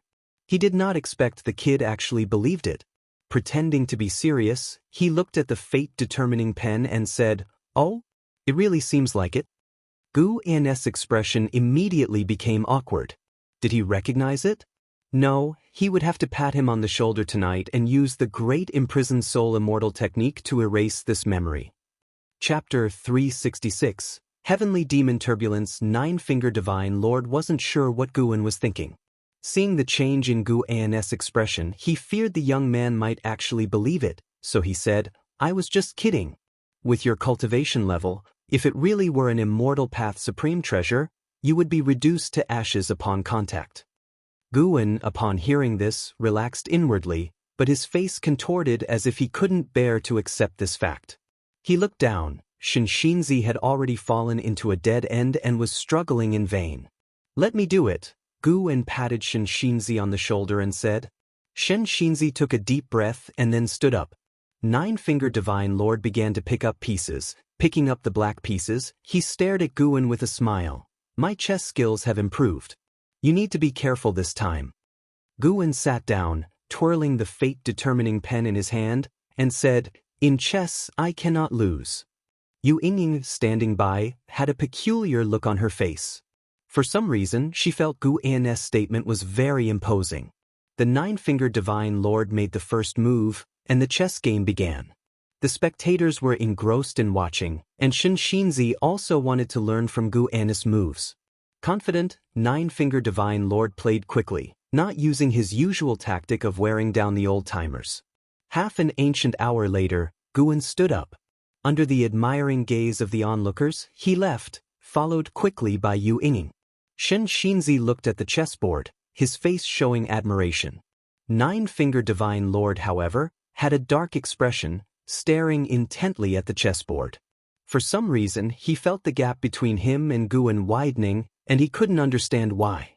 Guwen was planning to go see Longqing, but Yu Yingying was following him. He could feel that Yu Yingying sensed his change, but he wasn't panicked. Now in the great heavenly spirit land, no one could see through his cultivation level. Even if his demeanor had changed drastically, he was still in the nascent soul realm, so neither Nine-Finger Divine Lord nor Xianxia paid attention to his change. The two started chatting casually. Guwen brought up the Star Sea congregations. Xian Tianyi had already returned to the Supreme Sect, and Hao and Leah had also left the Star Sea congregations. Although there was still cooperation between the Supreme Sect and the Star Sea congregations, the latter was rarely mentioned within the Supreme Sect. Yu Yingying came from the Star Sea congregations, but since coming to the Supreme Sect, she had never gone back. In the past, Guwen was wary her heavenly demon identity would cause trouble, but now it didn't matter. The silent destruction domain was full of heavenly demons, and Yu Yingying's karma was not as significant as Longqing's. Do you want to cultivate? Guwen suddenly asked. The reason Yu Yingying couldn't break through was due to the suppression from her heavenly demon karma. Her past life might have been afraid of being discovered, so her reincarnation couldn't break through to a higher realm. With Gu An's current capabilities, he could erase the karmic restrictions within her. Yu Yingying glanced at Guan and said, "Of course I want to, but my identity is special, I cannot cultivate. What if I could help you?" When Yu Yingying heard this, her eyes filled with depth. She shook her head and said, "No need, I will just live out this life honestly and reincarnate sooner. I don't want to become a disaster." After hearing this, Guan fell into silence, no longer speaking. "Why don't you ask me why I think I am a disaster?" Yu Yingying said discontentedly. "This guy is quite good at talking to others, so why is it always awkward with her?" Guan turned his head to look at her, asking, "Is there a need to ask?" This rhetorical question annoyed Yu Yingying so much that she lunged at him, arms flailing. The two playfully scuffled all the way to a forest, where the grass was covered in snow. Long Qing was practicing his fist technique in the snow. Long Qing, 82 years old, looked very young and robust. Each punch he threw carried great force. Seeing Guan and Yu Yingying arrive, Long Qing revealed a smile and greeted them. Before he was 4 years old, an Exen had taken care of him, and after that, it was Yu Yingying who raised him. In his heart, Yu Yingying was like a mother to him, whom he respected deeply, and Guan even felt that in his heart, Yu Yingying held the highest esteem. "Master, Godmother, how is this set of fist techniques?" Long Qing said, then began throwing punches. Guan and Yu Yingying stood side by side, watching his technique. The whistling of his robes swishing filled the forest. Yu Yingying watched Long Qing's form, her face filled with pride. In her heart, Long Qing was also her child. Since Long Qing's arrival, she was no longer melancholic and lived every day fully, looking forward to the day Long Qing would make a name for himself. Guan, on the other hand, compared Long Qing with others of his age, such as Yang Jian. In terms of physical strength, Long Qing was a notch above, but his reaction speed was slower than Yang Jian's, perhaps related to cultivation level. For Long Qing to have such strength without spiritual power was already remarkable. After Long Qing finished demonstrating his fist technique, he turned around and approached Guan and Yu Yingying, raising his fist. "I feel like I can already spar with those in the nascent soul realm. Master, how about I spar with you?" Seeing his spirited appearance, Guan couldn't help but laugh. Yu Yingying glared at Long Qing. "Don't be disrespectful. Are you challenging your master? Is it because I haven't hit you for a long while, and you've forgotten my teachings?" Hearing this, Long Qing quickly explained, "It's just a spar, stopping as soon as contact is made. Mainly because there are no other cultivators in the nascent soul realm in the Medicine Valley, and it wouldn't be appropriate for me to stir up trouble in the inner sect. It's fine, come on." Guan smiled. Hearing this made Long Qing beam, and he quickly thanked him. Yu Yingying looked at Guan, nervously saying, "This kid doesn't know his own strength, you need to be careful." Guan shrugged, "Please, I was once a Golden List genius." The Golden List and Celestial List established by the Supreme Sect were still authoritative. Each generation of Golden List geniuses attracted geniuses from all over the continent to compete, although Guan never participated again. Hearing this, Yu Yingying immediately stepped aside. Long Qing stood about 10 paces away, warming up. He was very excited. He had long wanted to test Gu An's capabilities. In the Third Medicine Valley, there had always been a legend that Guan was formidable. Although he couldn't compare to immortal path great cultivators like the Nine-Fingered Divine Lord or Xianxia, in his own realm, Guan was undoubtedly strong.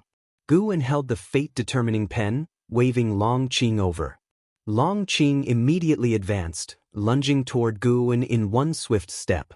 So fast, Yu Yingying couldn't keep up with Long Qing's speed, and her pupils dilated dramatically. Long Qing threw a punch, like a sea dragon emerging from the abyss, with an explosive sonic boom. Guan reached out with his hand, using the fate-determining pen to block Long Qing's fist so it couldn't reach his chest. Long Qing's face changed dramatically. His right arm couldn't push any further. At that moment he felt Guan's formidable presence, as unshakable as a mountain. His biggest reliance was his physical strength. And when his strength was far inferior to his opponent's, how could he not panic? Gu An's mouth curved into a smile. His right hand holding the fate-determining pen suddenly lifted, lifting Long Qing into the mid-air. He then swiftly raised his leg and kicked. Bang! Long Qing's chest was struck. His eyes bulged, his consciousness briefly blank. Everything happened very quickly, and throughout the process, Yu Yingying didn't see how Guan had made his move. She only saw Long Qing lunging at Guan, then being kicked away. By the time she reacted, Long Qing had crashed into a large tree, shaking the accumulated snow off the branches, nearly burying him. Yu Yingying glared at Guan and said, "Why did you hit so hard?" With that, she quickly ran toward Long Qing.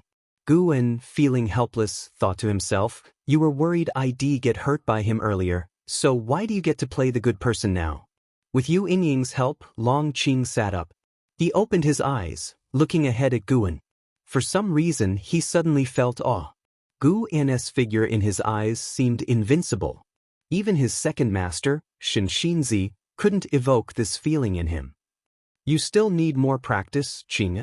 In waiting for your next challenge." Gu An's laughter reached Long Qing's ears, pulling him out of his reverent mood. He took a deep breath and nodded vigorously, his arrogance completely dissipated. The winter's snow continued to fall. As Long Qing dwelled on his defeat, the great cultivators from outer heaven were deeply worried. With the cessation of the anomalies in the silent destruction domain, the heavenly demons could no longer hold back and began to approach the great heavenly spirit land. They speculated that the disturbances in the silent destruction domain were caused by the great heavenly spirit land, while the great heavenly spirit land suspected they were plotting something. In the days that followed, more and more heavenly demons flew out of the silent destruction domain, reaching the cosmic region near the great heavenly spirit land, confronting the great cultivators on the outer layer of light, clearly demarcated. Time quickly advanced to the end of the year.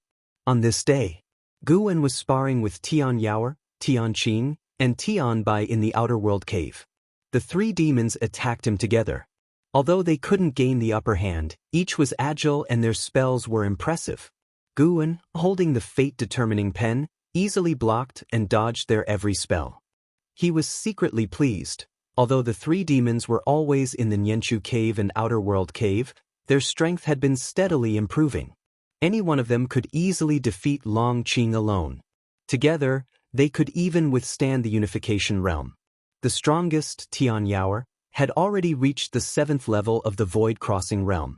Apart from her exceptional talent, this was also due to Gu An's investment in elixirs. Tian Yaoer stopped and said, "Let's stop here for today." Tian Qing and Tian Bai followed suit, panting and sweating, their foreheads and hair damp. They looked at Guan with adoration, immediately rushing to him, each hugging an arm, and began to praise how amazing their master was. Guan was already accustomed to their actions. These were the demons he had raised, there was no helping it, he had to indulge them. Tian Yaoer approached Guan and said, "Master, lately I have been feeling restless. Can you help me take a look?"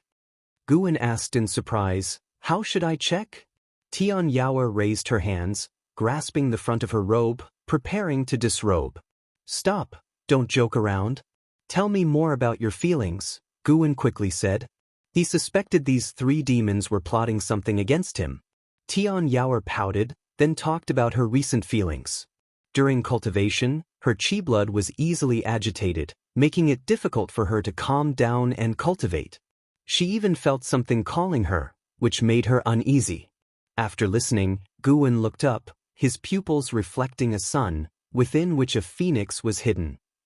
As the heavenly demons approached in large numbers, the 7 suns outside were also disturbed, the mysterious creatures within each awakened, watching the heavenly demons, ready for battle.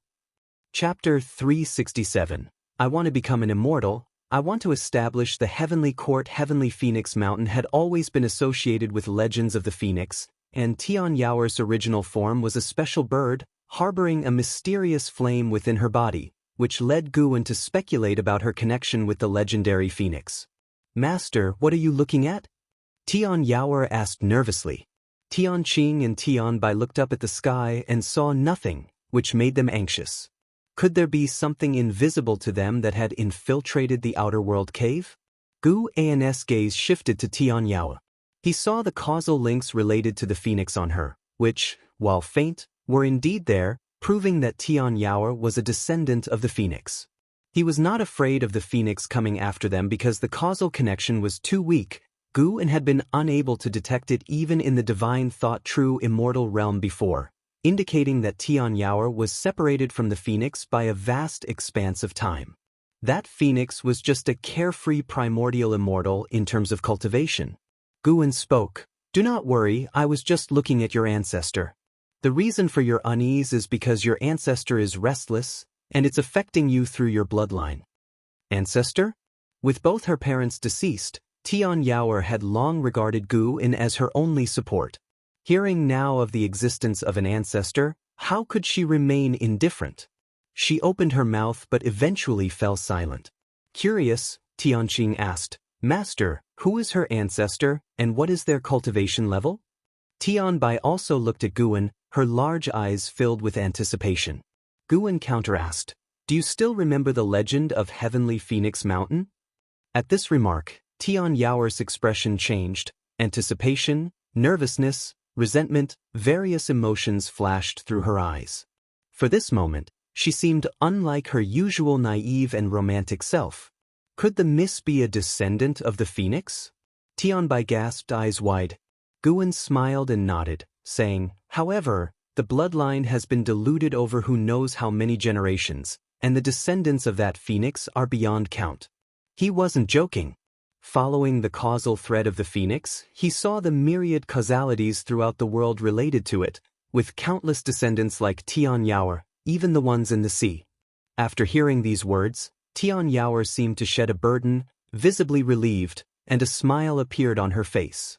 Gu An looked at her and asked with a smile, Were you afraid just now?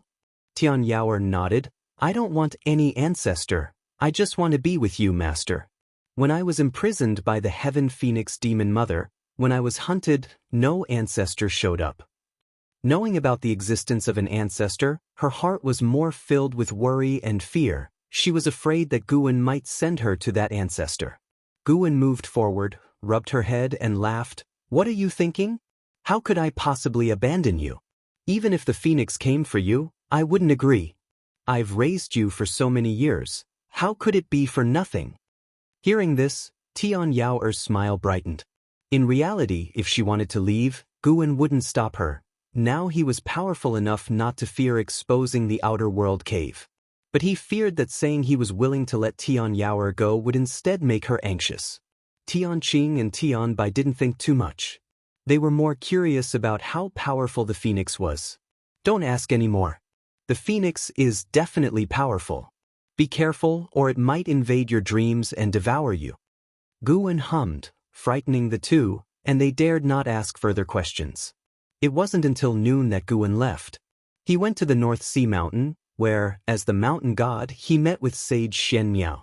Sage Xianxia had grown accustomed to a life away from worldly affairs, spending his days tending flowers and herbs, content and at peace, occasionally discussing the paths with passing cultivators, a life he found pleasant enough. When Gu An, transformed into a small mountain god figure, approached him, he was no longer as constrained as he had been hundreds of years ago. He stood up and bowed. Gu An sat on the eaves and asked, Have you encountered any confusion in your recent cultivation? Though the lifespan offerings from the mountain god temple weren't much, Sage Xianxia's sincerity touched him, so he was willing to give guidance on cultivation. Sage Xianxia shook his head and smiled, Not at the moment. He looked up at the mountain god on the eaves, hesitated for a moment, and asked, In your view, do the Immortal Dynasty and Holy Court qualify as immortals? This question he had long wanted to ask but feared offending. The methods by which the founder of the Immortal Dynasty bestowed blessings on all beings had shocked him, overturning his imagination. In his view, not even a mountain god could achieve that. Now that he heard the Immortal Dynasty and Holy Court were about to go to war, it left him with complex feelings. How could immortals quarrel over power and profit like mortals? If the Immortal Dynasty and Holy Court were not truly immortals but merely powerful beings, why should humans be stronger than immortals?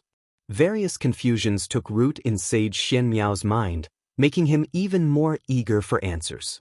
Gu, legs crossed, looked down at Sage Xianxia.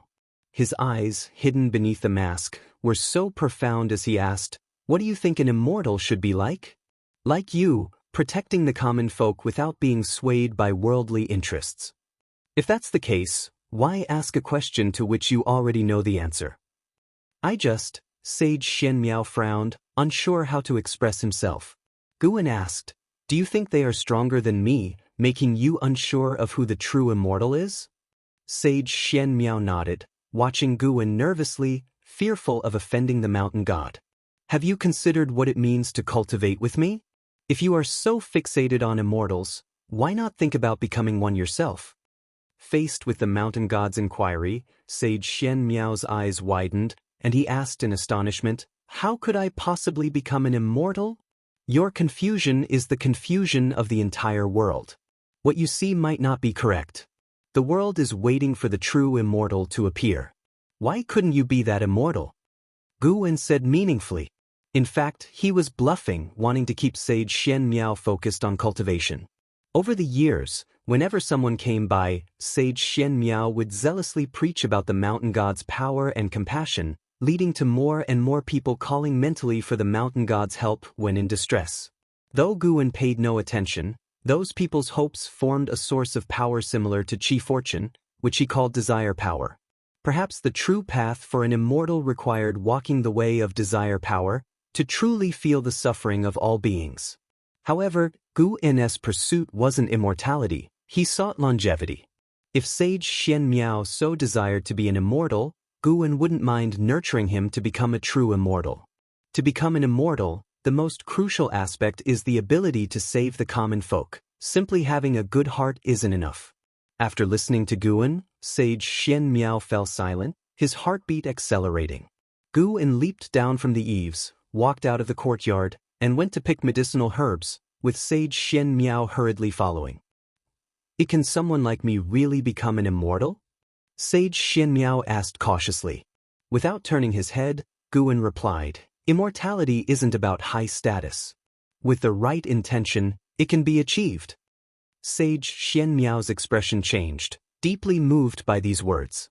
After a long time, the two returned to the courtyard. Guan was about to leave when Sage Xianxia suddenly looked up at him on the eaves and said, "Mountain God, I've figured it out. I want to become an immortal. I want to establish the heavenly court." Guan stopped walking, turned his head to look at him, and asked in surprise, "The heavenly court? That's the celestial authority from Journey to the West. In the book, the celestial beings fight demons and control the weather for the sake of the common folk. Although the heavenly court in the story has its flaws, at least they care about the common folk." Sage Xianxia spoke earnestly, and by the end, his facial expression turned determined, his eyes gleaming brightly. Guan smiled and said nothing more, then disappeared from the eaves. Sage Xianxia, filled with grand ambitions, sat cross-legged, deciding to cultivate diligently from now on, not to disappoint the mountain god's faith in him. Spring arrived.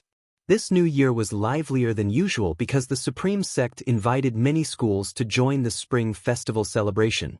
The Third Medicine Valley was festively decorated and noisy, all disciples wearing smiles. As night fell, on a temporary stage, disciples took turns performing, keeping the festive atmosphere lively and ebullient. Guan swayed his bowl of wine, his gaze inevitably drifting towards the night sky. Stars filled the sky, glittering and beautiful, as if even the heavens were celebrating. Meanwhile, in outer heaven, the tension between the sects of the great heavenly spirit land and the heavenly demons was escalating. Guan scanned the area. There were more than 1,000,000 heavenly demons, the weakest of them in the loose immortal realm, including 2 divine thought true immortals. This was why the great heavenly spirit land dared not make a move rashly. He saw cultivators from the holy court negotiating with a divine thought true immortal realm heavenly demon. It seemed that the heavenly demons were the stronger side. The current holy court was not as formidable as the legends suggested. The heavenly demons were also testing the stance of Xianxia, while the holy court side was evasive, clearly hiding something. According to Guan's judgment, a great battle between the two sides would soon erupt. Guwen had no intention of getting involved, given the Immortal dynasty and Holy Court were handling things. Having just made a breakthrough, he wasn't eager to collect lifespans and preferred to lay low. Long Qing came over, clamoring to have a drinking contest with his master. How could Guwen indulge him? He welcomed all challengers. The wine in Medicine Valley was spiritual wine, and even cultivators could get drunk if they had too much. It wasn't until late into the night that the third Medicine Valley finally quieted down. The next morning, Guwen left the third Medicine Valley. He arrived at Mystic Valley and after chatting with the disciples for 30 minutes, he entered the 8 Sina caves. From a distance, he saw a huge creature lying under the green vine tree. It was a black sea dragon. Sky Dragon, Void Crossing Realm 5th Level 387/8000/18,000. Guwen looked at the Sky Dragon's maximum lifespan and felt slightly disappointed. It seemed the Sky Dragon had not encountered much fortune over the years. The sea dragon lying under the tree sensed something, opened its eyes, and upon seeing Guwen, rapidly raised its head. "Master!" The sea dragon cried excitedly and then rushed towards Guwen, stirring up a gust of wind that shook the surrounding flora. Its body quickly shrank to only 2 meters in length, trying to jump into Guwen's arms, but Guwen pressed down its dragon head with the fate-determining pen, keeping it at bay. "Why are you here?" Guwen asked. The sea dragon chuckled. "Ancient Sky Sect came to participate in the Supreme Sect's Spring Festival, and I sneaked along, wanting to come see you." Guwen, unamused, said, "You are the holy beast of the Ancient Sky Sect. Do you think you could really sneak along without notice?" He had already sensed someone approaching the 8 Sina caves. He wasn't angry, even somewhat excited. Chapter 368, Eliminating the Backer. "I am now at the Void Crossing Realm level. They won't be able to detect me." Sky Dragon said proudly. Despite being over 300 years old, its voice had not lost its youthful tone, sounding like a young boy. Guwen did not argue, nor did he mention that someone was sneaking into the 8 Sina caves. He sized up Sky Dragon and said, "Are you accustomed to staying with the Ancient Sky Sect? If you want to come back, I can talk to the Supreme Sect." With the current power of the Supreme Sect, wanting to take the Holy Beast from the Ancient Sky Sect would be no difficult task. Sky Dragon replied, "It's quite good, I won't come back. The Supreme Sect is much stronger than the Ancient Sky Sect. The status I would have upon my return would certainly not compare to my former one." Guwen smiled to himself, silently thinking what a foolish dragon it was, and thought to himself, then just stay in the Ancient Sky Sect. He would not go out of his way to reveal his strength to Sky Dragon. This was also his attitude toward his disciples. Only those who sincerely and insistently wished to stay by his side would he cultivate seriously. Just at that moment, footsteps were heard from the distant cave entrance, startling both Guwen and Sky Dragon as they turned to look. They saw a figure emerge from the cave mouth, a man in black with handsome features, holding a folding fan in his hand and with a palm-sized black spider perched on his shoulder. He looked at Guwen and Sky Dragon from afar, a mocking smile on his face, and his gaze then shifted to the green vine tree, his eyes betraying a greedy light. Although Guwen could see through his cultivation level, he still could not help but send out a lifespan detection towards him. Demon Chaser, Mystic Heart Realm, 2nd Layer 2107/4600/7500, a 2,000-year-old monster. Guwen looked forward to his next move while maintaining a vigilant expression on his face. "Is it you? How did you?" Sky Dragon's eyes widened in astonishment. Guwen saw through cause and effect, destiny, and noted the intersection between Sky Dragon and Demon Chaser. Demon Chaser had hidden his identity and joined the Ancient Sky Sect, had visited Sky Dragon, and at that time, Demon Chaser had disguised himself as a nascent soul-level cultivator, treating Sky Dragon with utmost respect. "If it weren't for me, do you think you could have come here?" Demon Chaser sneered disparagingly. He stepped forward, the aura of the Mystic Heart Realm erupting, startling Sky Dragon, who quickly revealed its true form to stand in front of Guwen. "You are no match for me, and if we start fighting, this place will be exposed." Demon Chaser said coldly, his gaze fixated on the green vine tree, his eyes becoming brighter and brighter. "Who exactly are you? How can you possess such a cultivation level?" Sky Dragon asked through gritted teeth. The void-crossing realm and the mystic heart realm were separated by the unification realm, and facing Demon Chaser, Sky Dragon felt immense pressure. Guan then began to probe Demon Chaser's cause and effect. Demon Chaser's background was rather profound, with a Mahayana realm master who was seriously injured, hiding in a cave. His master came from a demon sect at sea, with the highest cultivator within reaching the loose immortal realm, incidentally Demon Chaser's martial master. His loose immortal martial master was a traitor from an ancient family lineage. Although a traitor, his brother was still present, and the two shared a close relationship. Demon Chaser's martial master often sought his brother's help when encountering insurmountable troubles. And the strongest person from this ancient family line reached the heaven and earth flying immortal realm. It's worth mentioning that this family's chief fortune was related to another great heaven and earth that Guan detected during his previous breakthrough. That is to say, the origin of this family line came from another great heaven and earth. Guan was not fearful that great heaven and earth was not substantially stronger than the great heavenly spirit land. Moreover, they were far apart. He merely marveled at the complexity of Demon Chaser's cause and effect. Becoming enemies with Demon Chaser could easily entangle one in a series of cause and effect grievances. Defeat the underling, then the superior, and after the superior, the elder. Not long after, Demon Chaser approached Sky Dragon and said, "Kneel down, submit to me, this is your only way to live." His tone was incredibly domineering, brooking no dissent. Guan stepped to the side to let Demon Chaser see him, playing with the fate-determining pen in his right hand, and inquired with an almost smiling tone, "What about me? Do I have a way to live?" Demon Chaser looked at Guan, and Guan's smile annoyed him. He felt provoked.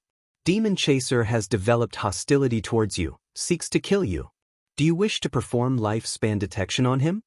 Seeing the prompt before him, Guan couldn't help but shake his head with a chuckle. His movement caused a chill to flash in Demon Chaser's eyes, who then coldly said, You must die, perfect to feed the green vine tree."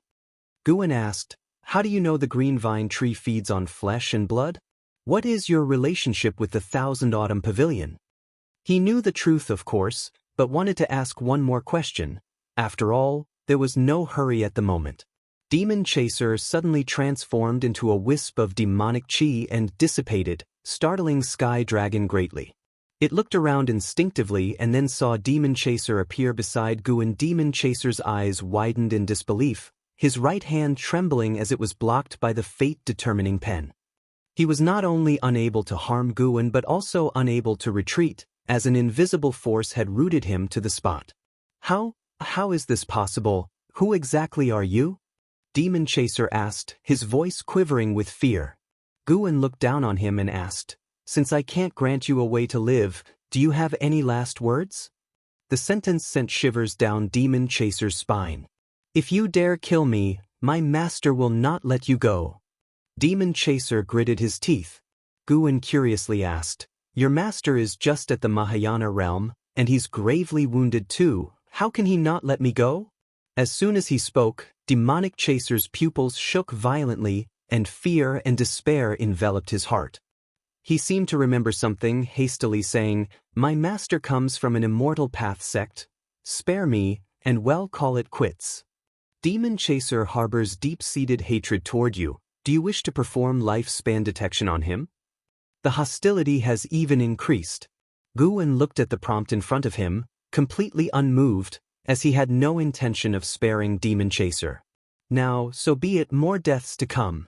Guan withdrew his arm, a terrifying force pressing Demon Chaser to kneel before him with a thud. Sky Dragon gaped, staring blankly at Guan. Memories from a long time ago surfaced in its mind. Guan was holding the fate-determining pen, waving it through the air, and with one stroke, a golden trail appeared before him, floating in the air. The golden light shone on Demon Chaser's face, leaving it completely pale. Guan wrote unhurriedly, forming the character for death. As the final stroke completed, Demon Chaser's heart skipped a beat. He looked at Guan with a mixture of shock and fear, and asked through clenched teeth, "What have you done to me?" You have successfully taken 67 years of lifespan from Lingchuanjinren, Mahayana realm, 9 layers. You have successfully taken 380 years of lifespan from Zhonglu, Lu's immortal realm, 4th layer. You have successfully taken 512 years of lifespan from Su Tianxing, Lu's immortal realm, 7th layer.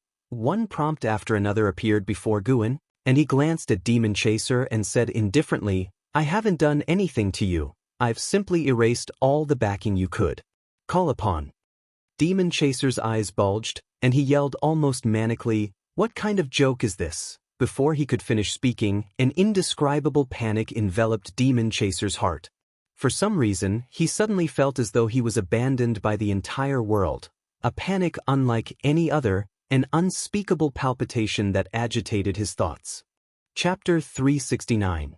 Descending into the world watching the Demon Chaser about to crumble, Guan couldn't be bothered to explain. With a wave of the fate-determining pen, he turned the Demon Chaser to ashes that rapidly vanished.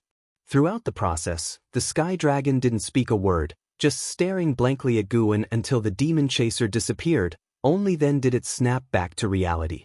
Swallowing hard, it looked at Guan with eyes filled with fear. Guan's strength had exceeded its imagination, and it hadn't been in Guan's company for many years. Reuniting after a long separation and witnessing such methods, how could it not be afraid? Seeing its expression, Guan found it amusing. He suddenly became interested and stared expressionlessly at the Sky Dragon. The look in his eyes made the Sky Dragon even more afraid, causing it to back away subconsciously. About today's affair, Guan said hauntingly, deliberately suspending his tone. The Sky Dragon hurriedly said, "I definitely won't speak of it. Please trust me, master." Guan twirled the fate-determining pen in his hand, his lips turning up into a smile. "This pen of mine can kill people from a very, very far distance. If you break our agreement, you understand what I mean."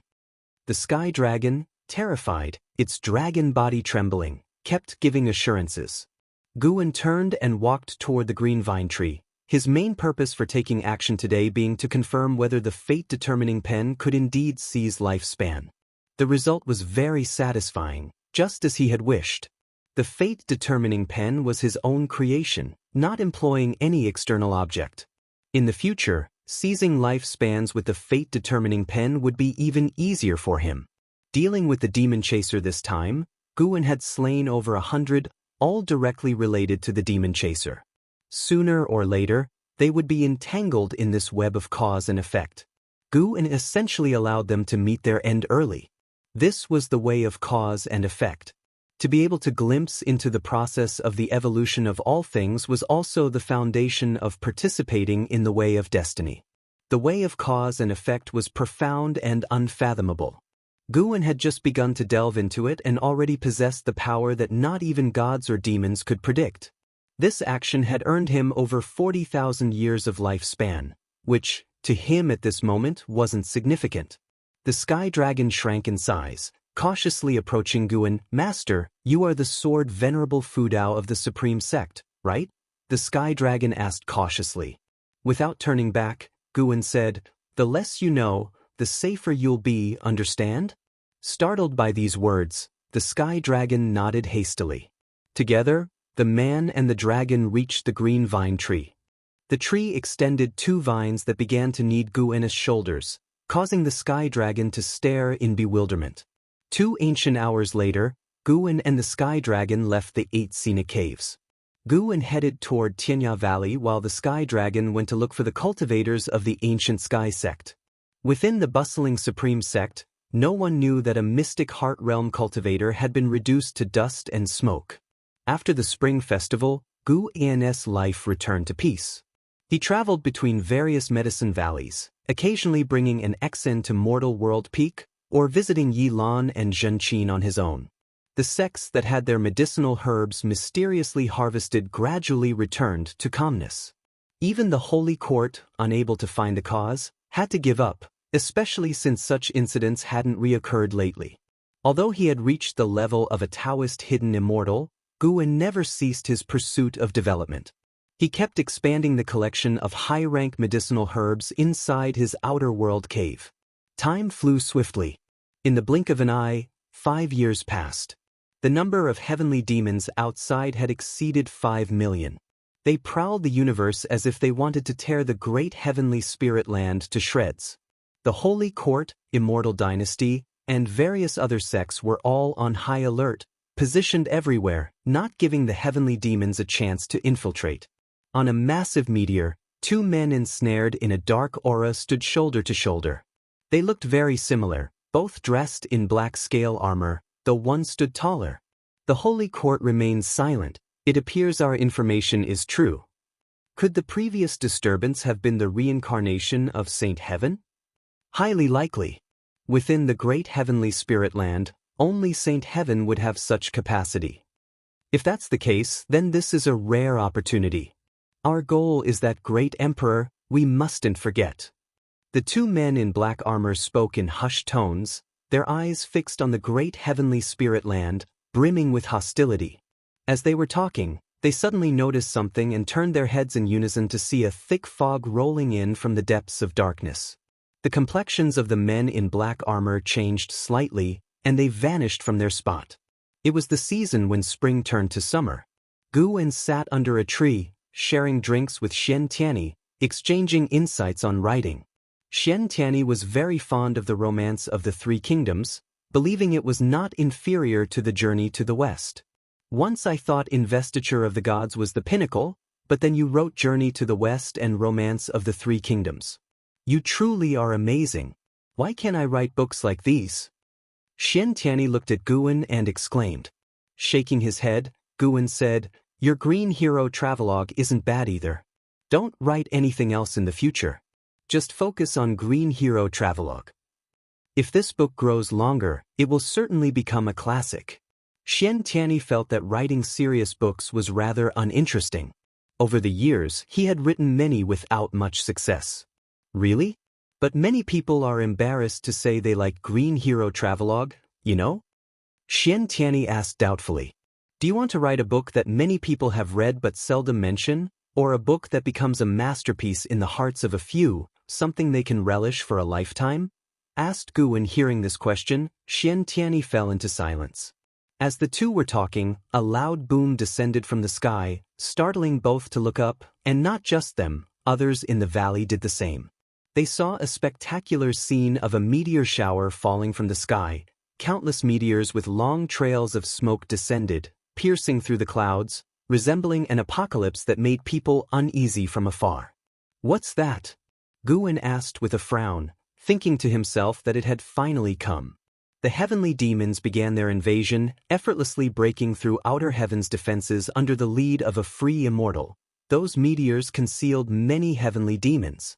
I'm not sure, I'll check it out. With those words, Xianxia disappeared from where he stood. Guwen stood up and walked towards his loft. An Exen ran all the way to him, anxiously asking, Master, what exactly is that? I'm not sure either, but we're safe inside the Supreme Sect, Guwen reassured her.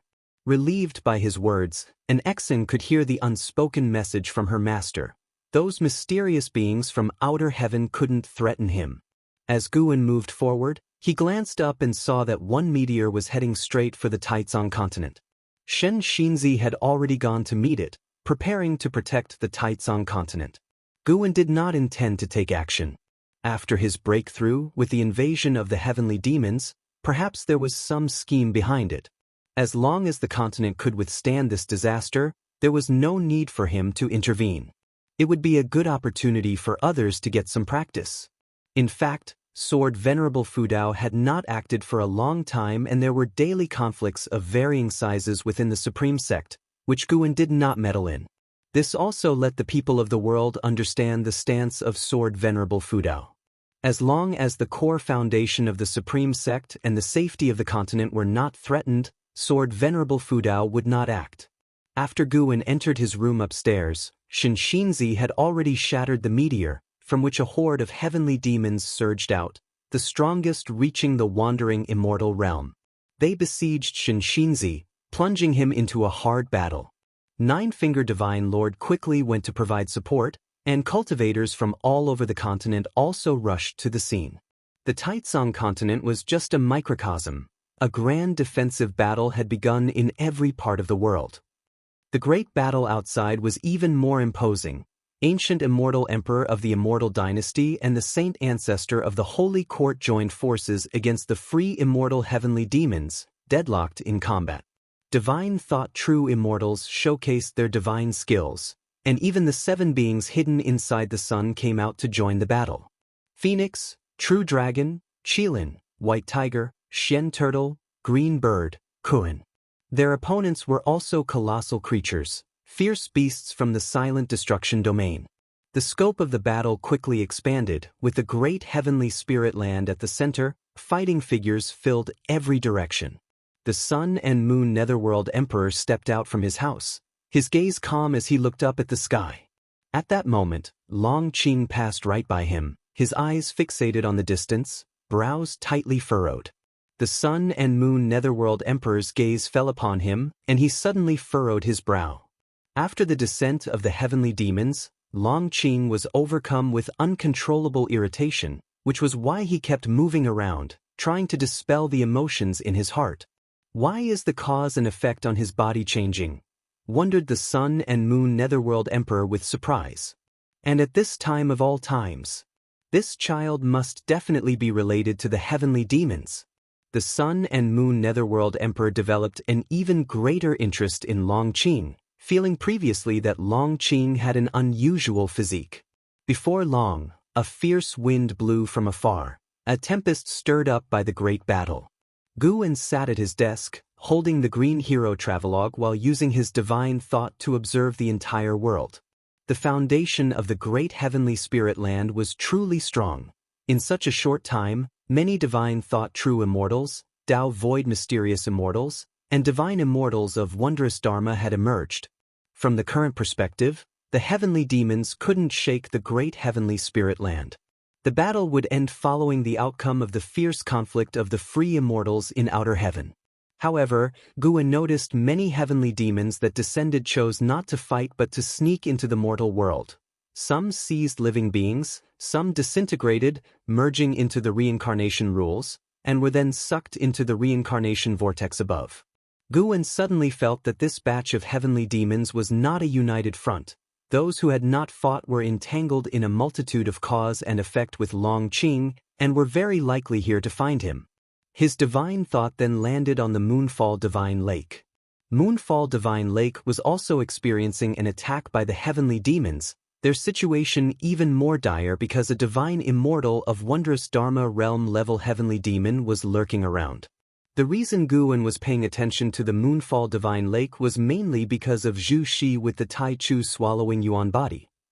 Under his gaze, Zhu Shi escaped alone from the Moonfall Divine Lake. She stepped on a flying sword, holding a lantern that made her invisible.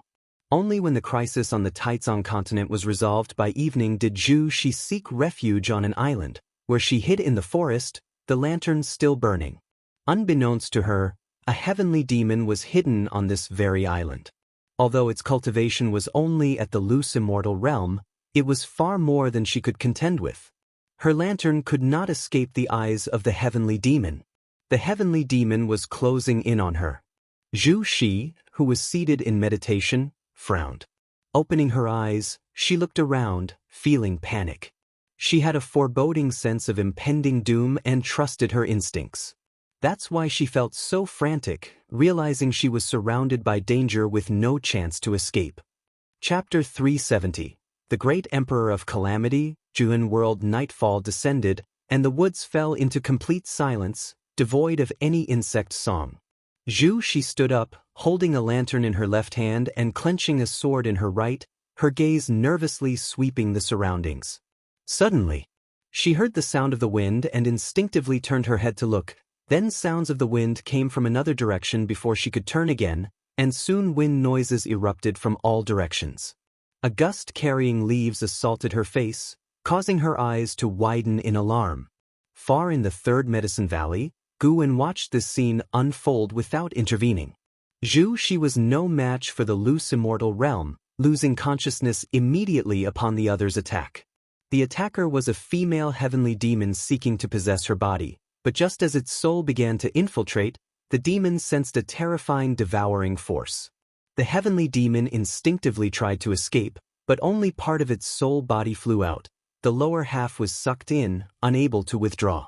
Guwen raised an eyebrow as he observed, how much spiritual energy had Zhu Shi consumed? At 23, even with copious quantities of spiritual energy consumed, she shouldn't be able to shake a loose immortal. Could it be she harbored an even greater secret? No matter how the female heavenly demon struggled, she could not break free from the devouring force inside Zhu Shi, and soon, she was devoured. Zhu Shi then collapsed to the ground, and the woods returned to tranquility. It wasn't until an ancient hour later that Zhu Shi opened her eyes with a confused gaze. Upon regaining her consciousness, she swiftly scrambled to her feet and warily surveyed her surroundings. Seeing this, Guwen withdrew his divine thought. This woman was no simple character. She might become a renowned figure in the future. Guwen had no intention of inviting or accepting her as a disciple. Mere curiosity prevailed.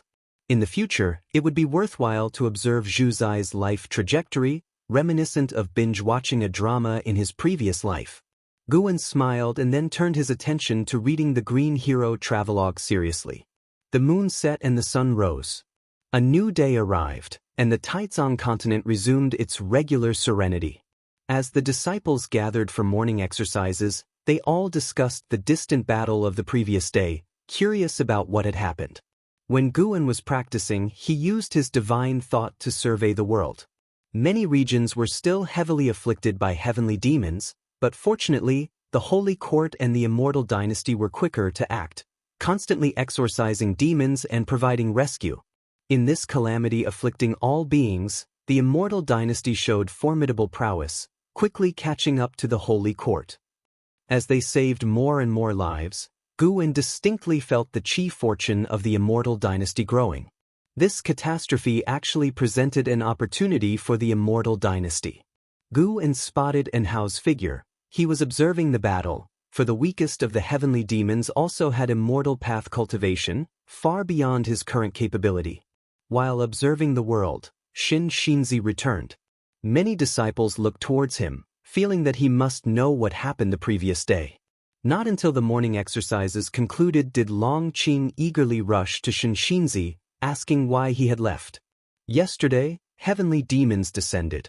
Fortunately, the crisis on this continent has been resolved, Xianxia replied, though his complexion appeared unnatural. The battle from the day before triggered some foreign memories, leading him to suspect they were from his past life. He had long been aware of his identity as a reincarnated heavenly demon, but through the years he had resolved to embrace this fact.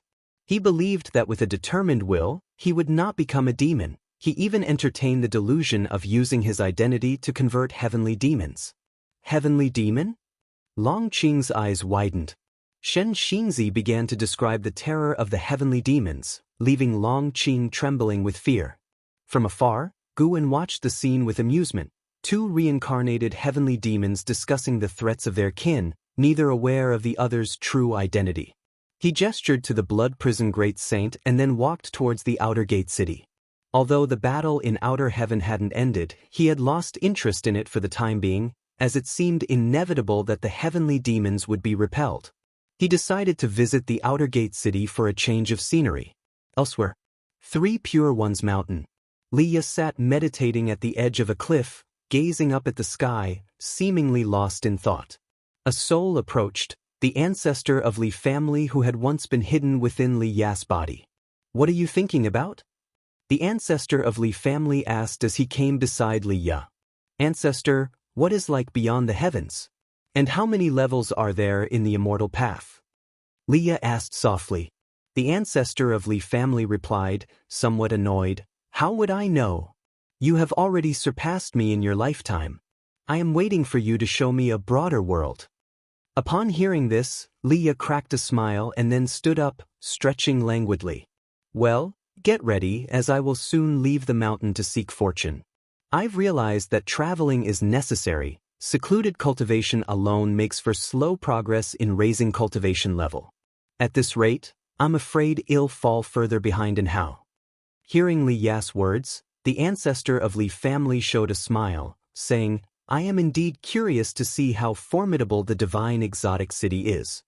The corners of Li Ya's mouth lifted, his eyes filled with spirit. The saint ancestor said that an era of prodigy competition is nigh. I cannot be absent. As he spoke, he lifted his right hand, where a white flame blazed in his palm.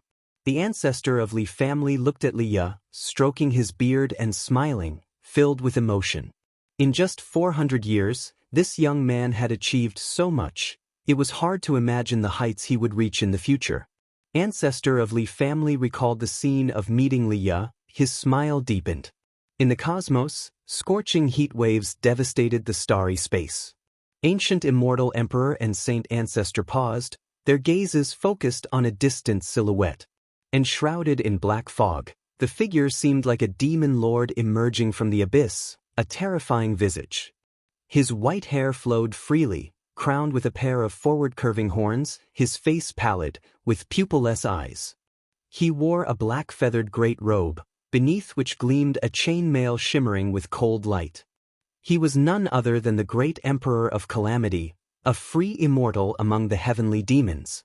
Gazing at the calamitous great emperor, both the ancient immortal emperor and saint ancestor had eyes filled with wariness. The two sides had been clashing for months. The ancient immortal emperor and saint ancestor, 2 against 1, couldn't gain the upper hand, managing only to halt the great emperor of calamity's advancement and prevent him from stepping into the great expanse of the great heavenly spirit land. The heavenly demon's essence has dwindled to a mere 10th, yet you persist with your purpose? The ancient immortal emperor asked with an icy tone. The corners of the calamitous great emperor's mouth curled up, revealing a sinister and odd smile. He said, "Do you really think I allowed the heavenly demons to invade the great heavenly spirit land just to kill some inconsequential mortal spirits?" At these words, both the ancient immortal emperor and saint ancestor's expressions changed dramatically. Before they could interrogate him further, the calamitous great emperor was engulfed by the surrounding black fog, which churned violently and began to expand rapidly. The ancient immortal emperor and saint ancestor immediately responded, casting their mighty mana upon the black fog, but they could not dissipate it.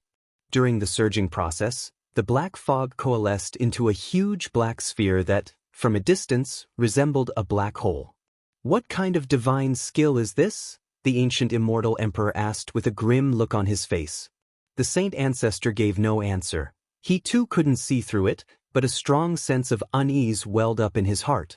Meanwhile, in the Taizong continent, within a subsect of the supreme sect, in a courtyard, Gu Wen was drinking with Yi Lan and Zhen Qin. Zhen Qin was discussing recent major events in the subsect. An elder oppressed a disciple, leading to the elder's sudden and gruesome death, causing a stir throughout the sect. Zhen Qin had the makings of a storyteller, with a tone that could emotionally engage listeners. Gu Wen was quite cooperative, showing a nervous expression at critical moments of the tale. Yi Lan, on the other hand, watched Gu Wen and was occasionally amused by his expressions. Suddenly, Zhen Qin stood up, drew her sword and pointed it to one side, her eyes wide as she said, "That's exactly what I did, holding my sword to that man's neck, questioning him why he would harm his own master." Despite the evidence in front of him, he was still defiant, refusing to admit anything. Gu Wen was about to speak when he suddenly sensed something, his eyes subtly shifting. Zhen Qin was about to continue her story when her expression changed abruptly. Not only her, but Yi Lan's expression also changed dramatically. "What's going on? Why do I feel like something is grabbing me?" exclaimed Zhen Qin in horror, instinctively looking at Yi Lan. Yi Lan's body trembled as she spoke through gritted teeth. "Me too, I can't break free." In Gu An's eyes, a mysterious causality force intertwined around Yi Lan and Zhen Qin.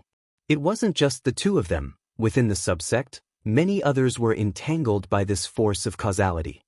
He looked up to see the sky, which appeared a magnificent blue, but through his eyes, there appeared an intricate black net across the sky, beyond the reach of mortal beings.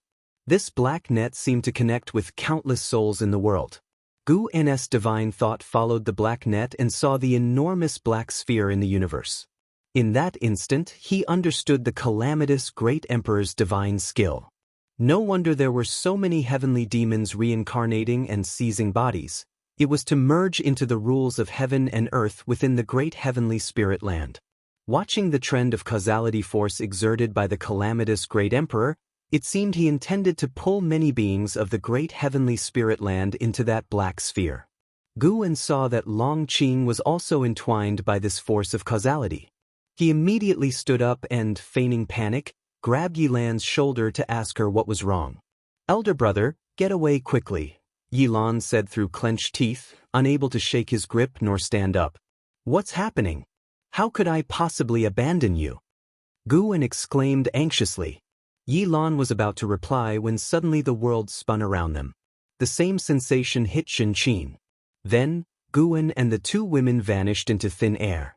At this moment, countless beings disappeared without a trace, causing an earth-shattering uproar within the supreme sect-subsect.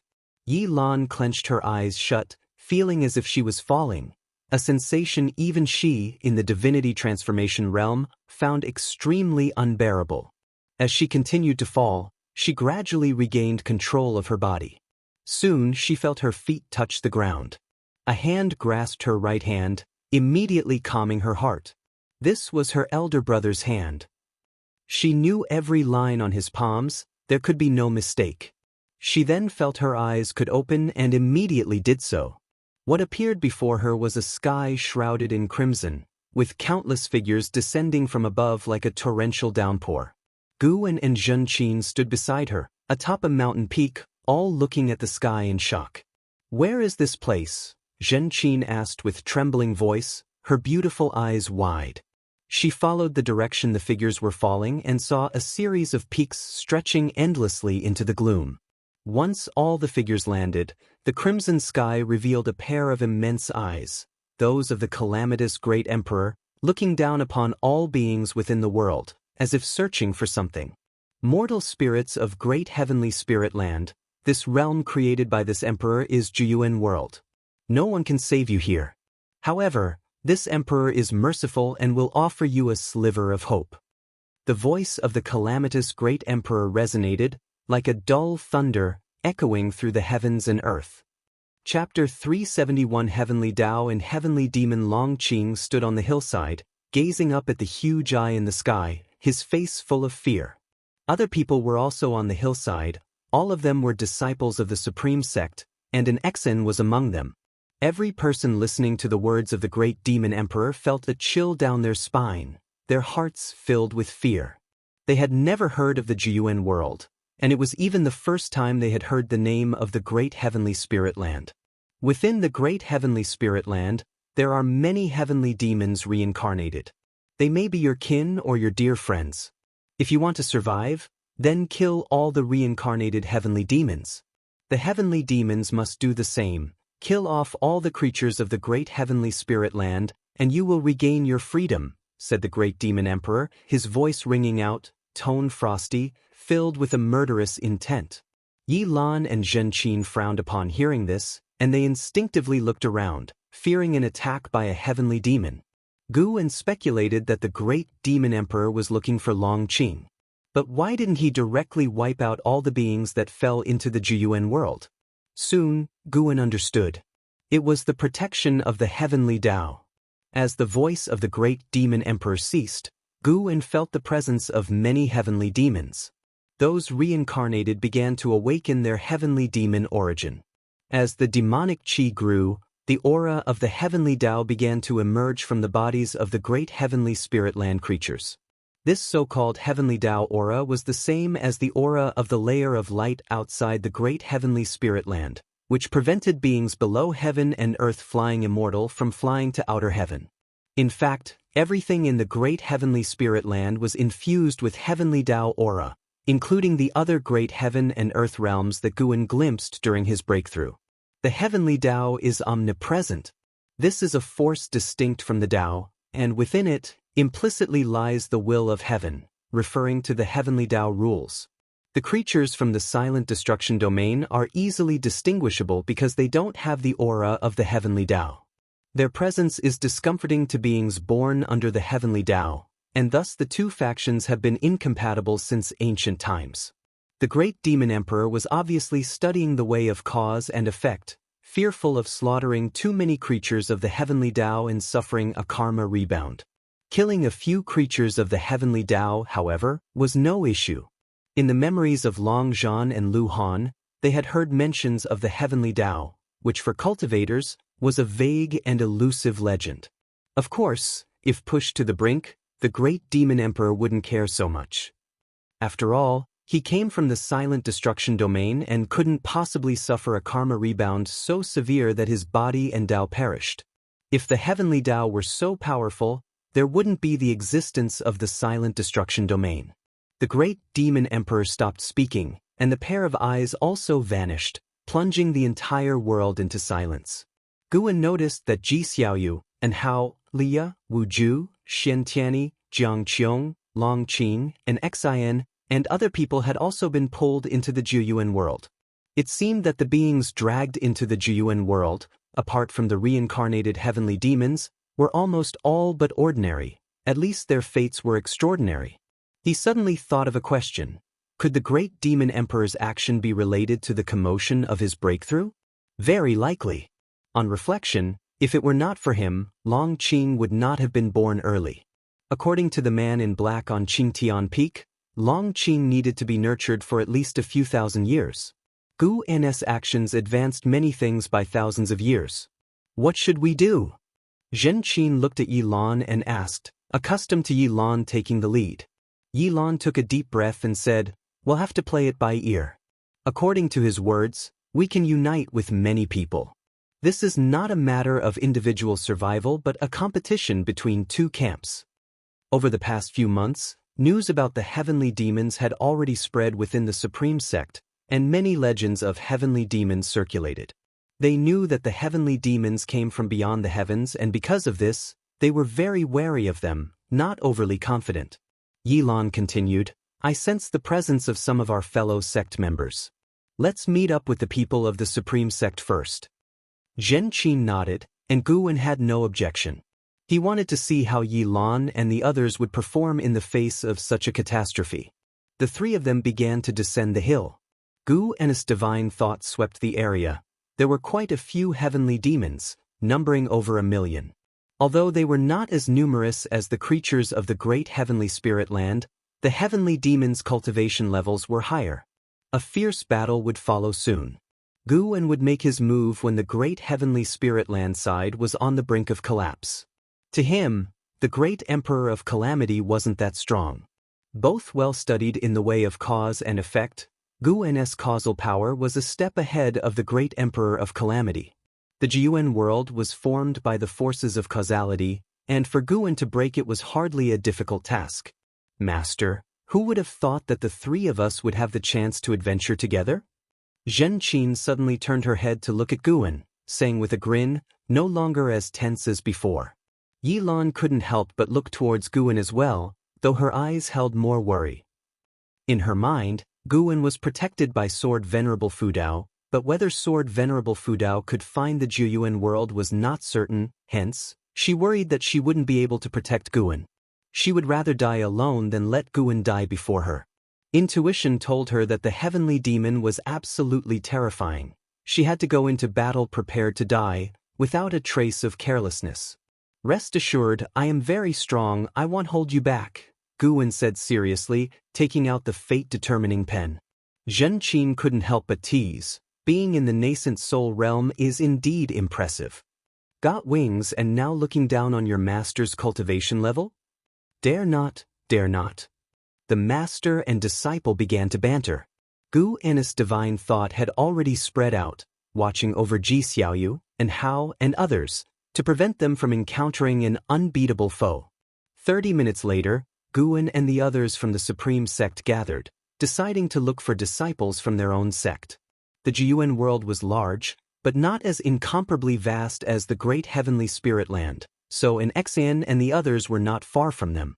The disciples of the Supreme Sect pulled into the Jiyuan world numbered only a few dozen, either with extraordinary fates or geniuses. Longqing's body contained the path of returning primordial spirit strengthened by Guan, and thus he did not awaken to become a heavenly demon. Facing the imminent battle with the heavenly demon, Longqing was excited. He had long wanted to take on the world, but his master had not allowed it. During flight, a thunderous roar came from afar, startling the disciples of the supreme sect into immediately accelerating away from the battle. Guwen stood behind Yi Lan, sharing a sword with her, when he spotted a familiar face engaged in the distant battle. The kid was directly using the power of divine exotic city to suppress the heavenly demon, drawing in more of them for a siege. Guwen began to watch the battle, wanting to see how much Leia had improved. Time rushed by quickly. An hour later, the Supreme Sect's side finally met up. The forces of causality hadn't scattered their position. Master! An Exen, seeing Guwen, immediately showed a joyously surprised expression.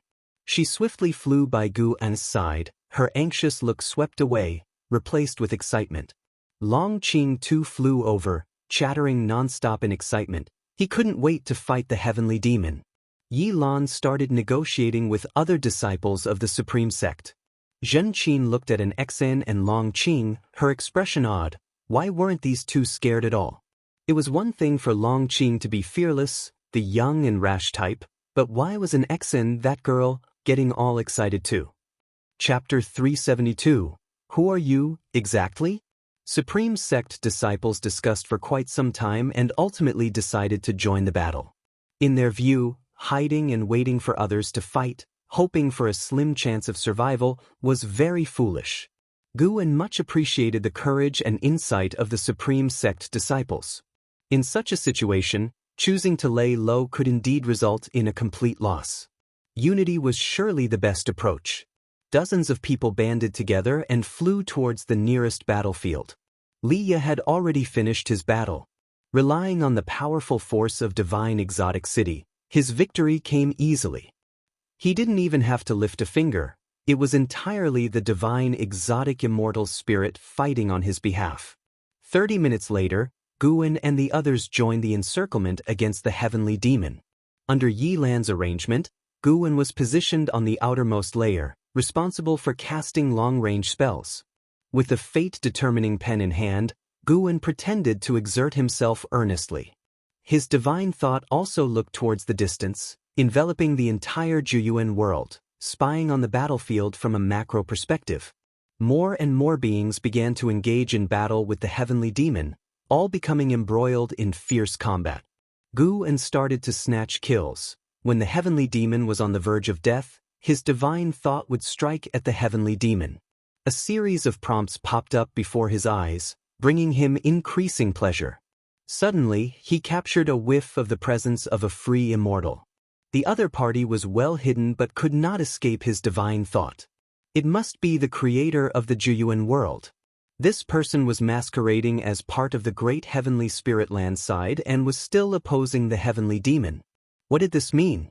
Guwen couldn't figure it out, so he couldn't be bothered to think about it. He continued to balance the battlefield.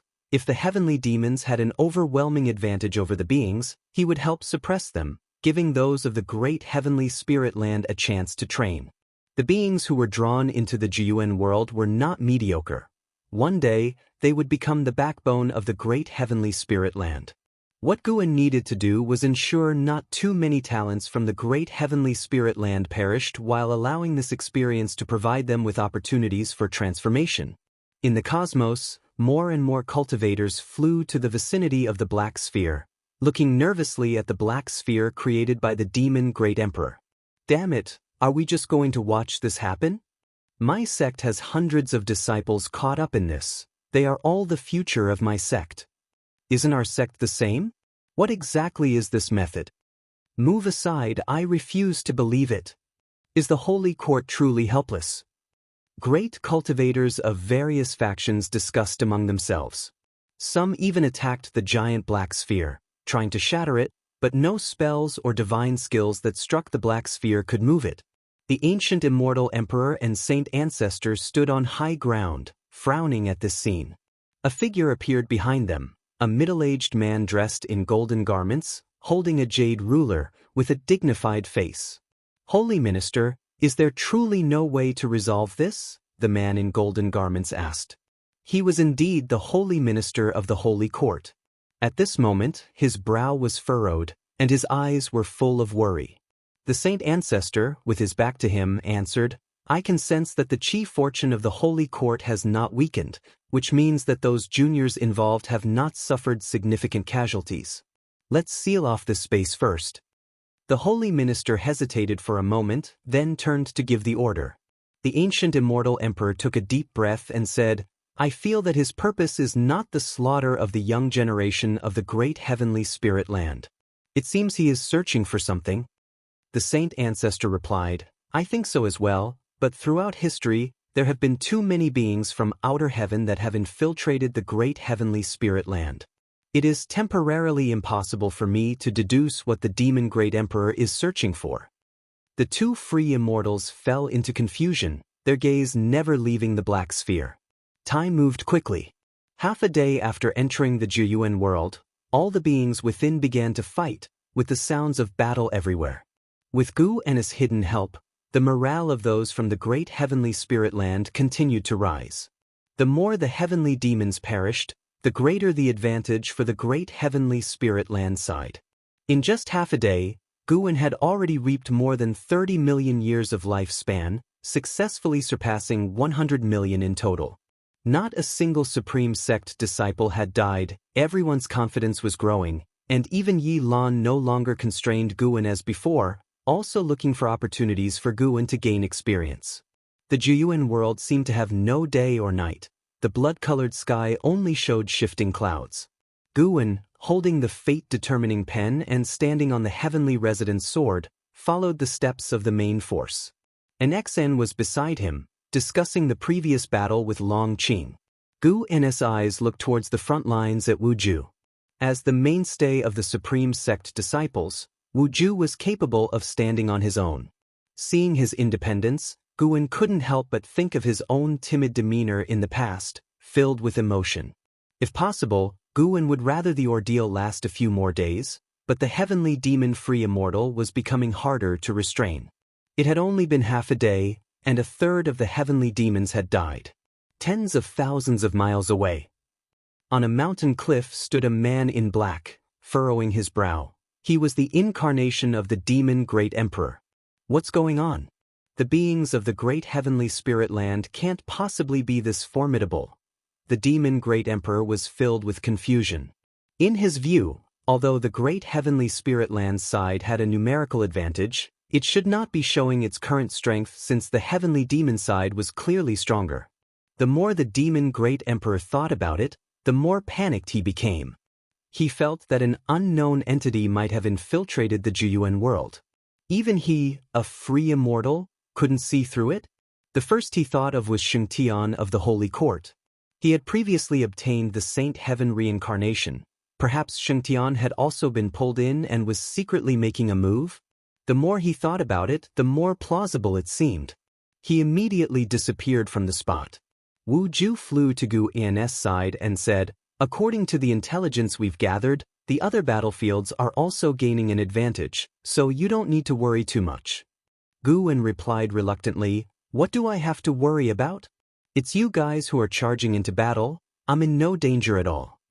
Wu Ju laughed and said, "This is still your first time leaving the Supreme Sect for an adventure. I'm just afraid you might be anxious." An Exine covered her mouth and snickered nearby. Wu Ju thought she was laughing at Guan, so he didn't think much of it. Standing behind Guan, Long Qing leaned forward and excitedly asked, "Elder Wu, when will the next battle begin?"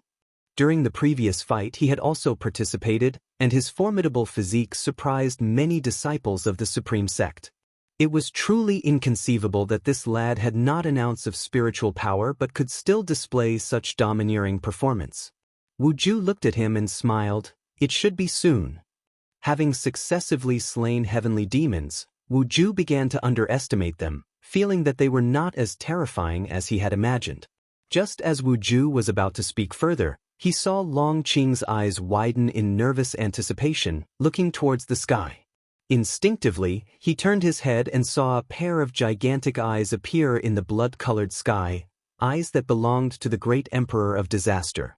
The great Emperor of Disaster seemed to be searching for something. His gaze moved rapidly, and except for Guan, whose heart would flutter at the sight of it, anyone else who locked gazes with the great emperor felt their hearts race. In the presence of these eyes, any creature, no matter how talented, would feel an instinctual terror. The entire Jiyuan world fell into silence, all life forms gazing up at the eyes of the great emperor of disaster. On the edge of a forest, she looked up at the great emperor, her eyes filled with worry, while the cultivators and demons above the forest were just as tense. "Dear heavens, please let me survive this calamity," she prayed silently in her heart. In the earlier part of the day, although she had been part of the battle, she never approached the heavenly demons closely and only played a supporting role. As the eyes of the great emperor of disaster appeared, people's excitement was extinguished. What did it matter if they could defeat the heavenly demons? To leave alive, the demonic eyes in the heavens were an unavoidable presence. Suddenly, the great emperor of disaster's eyes burst open, his pupilless gaze emitting a strange red light, and all creatures changed in expression, falling into a stupefied state. Those creatures in the air began to descend, landing on the mountains and lands below, while the heavenly demons retreated, seemingly under orders not to strike when the enemy was vulnerable. Guan felt the consciousness of those around him fall into some kind of illusion. Everyone was confronting the deepest fears in their hearts. Guan pretended to go along, enduring the spread of the illusion realm. He led Longqing down onto a hillside. The gaze of the great emperor of disaster landed on Ji Xiaoyu, with a strange look in his eyes, but then he moved it away and fell upon Longqing. All creatures were in pain, yet Longqing remained calm. The giant eyes in the sky then disappeared. The great emperor of disaster appeared out of nowhere beside Longqing, looking him over. Surprisingly, Longqing felt no fear at all, and his illusion was of a bright great heaven and earth where he was running around, calling out for Guan and an exit. Could he be the reincarnation of Longqing? He wondered. The gaze of the great emperor of disaster flickered. Then, raising a hand, he attempted to touch Longqing's forehead. Sniff. Suddenly, a hand grabbed the wrist of the great emperor's right hand, causing an unexpected change of expression on his face as he looked in astonishment at Guan standing beside Longqing. "Saint Heaven?" The great emperor of disaster frowned and said, "You should be able to tell that I don't intend to exterminate everyone. I'm just looking for Longqing. Don't you bear a grudge against the Long family of the battle court?" It turns out that what the great emperor of disaster feared was not just the heavenly Dao destiny but Saint Heaven as well. The great emperor of disaster, level 5 free immortal realm 37,902,765/100 million, what a long lifespan. "It would be a pity not to slay." Guan asked, "How can you be sure that I am Saint Heaven?" As soon as these words came out, the complexion of the great emperor of disaster changed drastically, and he instinctively tried to teleport away, only to discover to his horror that he could not move at all. How is this possible? The great emperor of disaster tried to use the power of cause and effect, but he couldn't shake Guan, which terrified him even more. "Who are you really?" The great emperor of disaster stared at Guan, asking with a trembling voice that could not hide his fear. Guan asked, "Why are you looking for Longqing?" Upon hearing this, the face of the great emperor of disaster filled with a look of despair as he murmured to himself, "The Long family still has a great power hidden away." Seeing that he was unwilling to answer, Guan lost his patience and directly assailed the soul of the great emperor of disaster with divine thought. Great imprisoned soul immortal technique. Search memories. After a dozen or so breaths, Guan withdrew his divine thought, and with a squeeze of his right hand, the great emperor of disaster instantly disintegrated into ash. A blood-red Tao seed hovered in front of him. Guan's gaze sharpened as the terrifying force of causality immediately ground the Tao seed into dust, vanishing in a flash. You have successfully seized 6,230,567 years of lifespan from the great emperor of disaster, level 5 free immortal realm. Over 620,000 years of lifespan. A look of pleasure crossed Guan's face. Truly worthy of a free immortal. Chapter 373, Reincarnation Tribulation after slaying the evil emperor, The Jiuyuan world did not dissipate and maintained its heaven and earth form. The beings trapped in the illusion realm awakened one after another. Yi Lan, upon waking, instinctively turned around, and when she saw Guwen was unharmed, she immediately sighed in relief. An Xan opened her eyes, spotted Guwen's figure, and drew closer to him, while patting her chest with a frightened expression on her face. When all the disciples of the Supreme Sect had woken up, everyone gathered to discuss the recent events, all with tensed minds, guarding against the evil emperor striking again. Little did they know, the master of the Jiuyuan world had already turned to ashes and smoke. Guwen, having searched through the evil emperor's soul, had a subtle look in his eyes as he glanced at Longqing and heaved a slight sigh in his heart. Longqing turned out to be the sole survivor of the dragon lineage, and the evil emperor had been sent to eradicate the dragon family bloodline completely. The man in black at Qingtian Peak was Longqing's subordinate. Longqing's reincarnation was to avoid the pursuit of the forces behind the evil emperor. Battle Court. The Battle Court of today was no longer a force led by descendants of the dragon family. It was exactly for this reason that the master of the Battle Court had wanted to eradicate Longqing, fearing that a powerful member of the dragon family could be resurrected through their bloodline. Years ago, the reincarnated Longqing hid very well. To avoid the pursuit of the Battle Court, Longqing's subordinates sneaked into Qingtian Peak, unnoticed by gods or ghosts, and came to the great heavenly spirit land. But the turmoil in the silent destruction domain years ago had caught the attention of the evil emperor. The Dark War Emperor was sent by the evil emperor. To be precise, the Dark War Emperor was cultivated by the evil emperor, and the inheritance of the Dark War Emperor's battle court originated from the evil emperor. It was through the Dark War Emperor's reckless actions that the evil emperor speculated that Xianxia had reincarnated. To ascend beyond the nine-layered realm of the free immortal, one must undergo reincarnation tribulations. Only after 100 lifetimes is there a chance to strike at the Tao fruit realm. This is the reincarnation tribulation. In the memory of the evil emperor, he had been defeated by Xianxia and nearly perished. This was also why the evil emperor had previously dared not personally come to the great heavenly spirit land. The Dark War Emperor was merely one of his pawns, and not even the Holy Court's holy ministers knew there was someone behind the Dark War Emperor. Just the thought that Long Zhan's descendants were reduced only to Longqing made Guwen feel a tinge of melancholy. Guwen, however, was not afraid of an attack from the Battle Court, for from the evil emperor's memories, it was clear that stronger existences from the Battle Court could not reach this universe, and only the free immortal could. Therefore, the Battle Court had dispatched the evil emperor, but the specific reasons for that were unclear even to the evil emperor himself. The evil emperor had been in this universe for countless years. At that time, Longqing's parents were still alive, and they had perished at his hands. After countless years, the bloodline of the dragon family in various universes had been exterminated, leaving only Longqing. While the disciples were discussing the schemes of the evil emperor, Guwen was silent. With a thought, the blood-red sky began to collapse silently. "Look at the sky quickly," someone exclaimed, causing others to look up. Seeing the sky twist, everyone panicked, not having time to think further, as the dizziness they felt before entering the Jiuyuan world re-emerged, causing them to promptly close their eyes. Unable to move or peek at their surroundings, this feeling made everyone's heart race. Only Guwen kept his eyes open. Under his divine thought's impact, the Jiuyuan world began to collapse, and he divided its karmic forces into the power of rules, distributing it to everyone, bestowing them a fortune. Utilizing karmic causation, Guwen sent everyone back to their respective places in the great heavenly spirit land.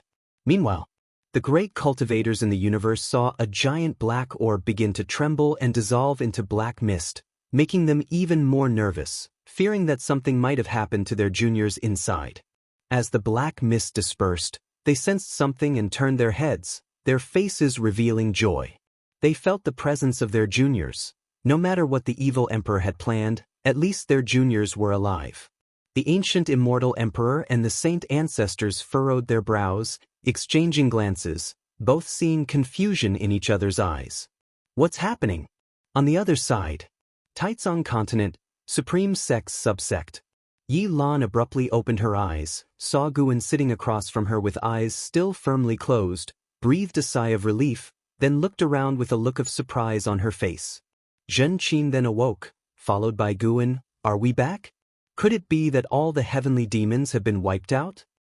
Zhen Qin asked cautiously. Guan took a deep breath and said, I'm not sure. Did you feel anything extra in your minds? He had used the karmic power of the evil emperor to enhance the being's insight into the way of cause and effect, which had nothing to do with him, so he wasn't concerned that someone could infer anything about himself through this. Besides, his own method of divine thought naturally shielded him from karmic deductions. Yi Lan and Zhen Qin nodded, then began to share their insights. It wasn't just them. All the beings who had returned from the Jiyuan world were curious about the karma Dao they found in their minds. After a long discussion, Guan stood up and said, I've been delayed long enough, I must go back. Yi Lan wanted to say something, but Guan turned and walked away, deeply concealing his abilities and his renown.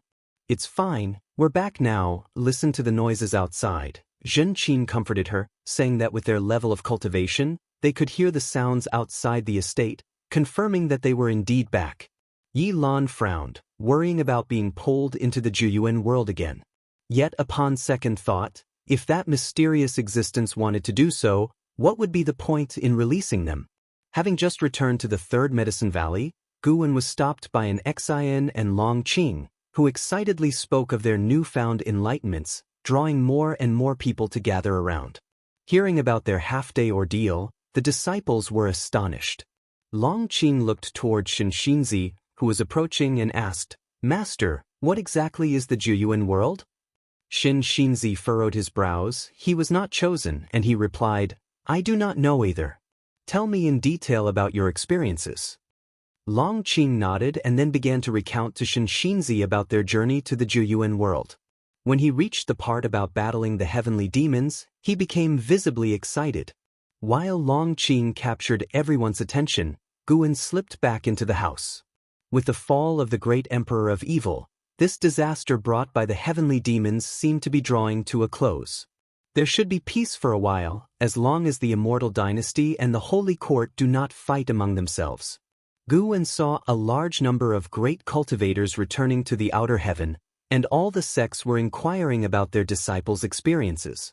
It was unknown what changes this cycle of karma and fortune would bring to the great heavenly spirit land. The beings chosen for the Jiyuan world were all geniuses, those with extraordinary chi fortune. In tens of thousands of years, they would be the ones dictating the fate of the great heavenly spirit land. Tens of thousands of years, it still seemed so distant. Guan, now 425 years old, felt such sentiments in his heart. Above the sea of clouds, a woman in yellow robes flew along. It was Zhu Shi with the Tai Chu swallowing yuan body. She gazed at the majestic mountains towering into the clouds in the distance, a look of anticipation in her eyes. Mortal world peak, I have finally arrived, Zhu Shi murmured to herself. 50 years had passed since their journey to the Jiyuan world. In those 50 years, she traveled the world. Some years ago, when she heard that Mortal World Peak was recruiting mortal spirits, she decided to try her luck. Mortal World Peak was one of the top immortal sects in the world. If she could take root here, she would not need to wander anymore. At the same time, atop Dingtian Peak, Guan, who was reading in the mountaintop courtyard, sensed Zhu Zai's presence and felt a touch of surprise. Was this a coincidence? He had no intention of looking after Zhu Shi. He wanted to see how she would fare after joining Mortal World Peak. Beside him, an Xian, who was practicing Daoist gang primal energy, turned her head to Guan and said, Master, the gang chi inside my body is going haywire, I can't control it. Her tone was anxious, clearly in panic. Guan, lying in his chair, did not get up but just lifted his left hand and flicked his index finger towards her. A jet of strength energy shot out, entered Enzin's body, and instantly calmed the rampaging gang chi, restoring its normal flow. An Xen breathed a sigh of relief. Looking at Guan with admiration, she asked, Master, how are you so powerful? When will I be able to cultivate to your level? Cultivate for 100 million years, Guan replied offhandedly, flipping the page with his left hand. 100 million years? How long is that? Who can live that long? An Exan complained, feeling like her master was teasing her. Guan ignored her and continued reading. This book was not the Green Hero Travelogue, but a rare book he found at Mortal World Peak, which recounted an extraordinary tale from Mortal World Peak, a story of a disciple who fell in love with a female demon. This book was a banned one, quite hard to come by. Based on Gu An's experience, the writing in this book was not as delicate as that by Xin Tianyi, but it had its charms in the bizarre. The demoness reincarnated several times to find the protagonist, which was quite touching. As dusk approached, Guan finally got up, stretched, and then left with an Exin. After returning to the Supreme Sect, the pair landed in a grove and made their way toward Mystic Valley. An Exin was talking animatedly about her cultivation progress for the day, very lively. Guan was not bothered by her enthusiasm and listened attentively, offering occasional guidance. Arriving at Mystic Valley, Guan spotted a familiar face. Jiang Qiong was standing in front of a garden railing, admiring the flowers in full bloom. Guan asked an Exan to head back to the Third Medicine Valley on her own, and he approached Jiang Qiong. Looking at Jiang Qiong's back skeptically, an Exan didn't stop but headed towards the transmission array platform. How long have you been here? Gu An's voice reached Jiang Qiong's ears. Without turning around, she focused on a flower and responded, "About 2 ancient hours, I'd say." Only when Guan came to her side did she turn to face him and size him up. "So many years have passed, how come you are still at the nascent soul realm? When I was in the Jiyuan world, I felt your presence. You must have gained some opportunities," Jiang Qiong asked with a frown. Guan raised an eyebrow. "What realm are you in that you look down on the nascent soul realm?" Jiang Qiong huffed. "I am preparing to challenge the unification realm. I came to see you before attempting tribulation crossing." Unification realm? Gu An's eyes widened, showing a look of surprise. Jiang Qiong's lips curved up in a smile. "Unification realm, that's all. I actually find it rather slow. In today's world, what is the unification realm even worth?" Guan fell silent. Thinking she had demoralized him, Jiang Qiong changed the subject. "You should talk some sense into your disciple. That girl Zhenqin wants to take revenge on the ghost mother of Ephemera. If I hadn't intervened, she would have already died at the hands of the ghost mother." Chapter 374 The Book of the Reincarnation Path Emperor. Upon hearing Jiang Qiong's words, Guan frowned and then sighed. "How can I persuade you? It's true that Su Han was indeed forced to death by the ghost mother of Ephemera. That year, when Su Han was pursued and had no choice but to follow the ghost mother of Ephemera, she taught him the defying fate divine skill. Before his death, he transferred his cultivation level to Zhenqin, helping Zhenqin to be reborn. After so many years, Zhenqin always remembered the hatred in her heart.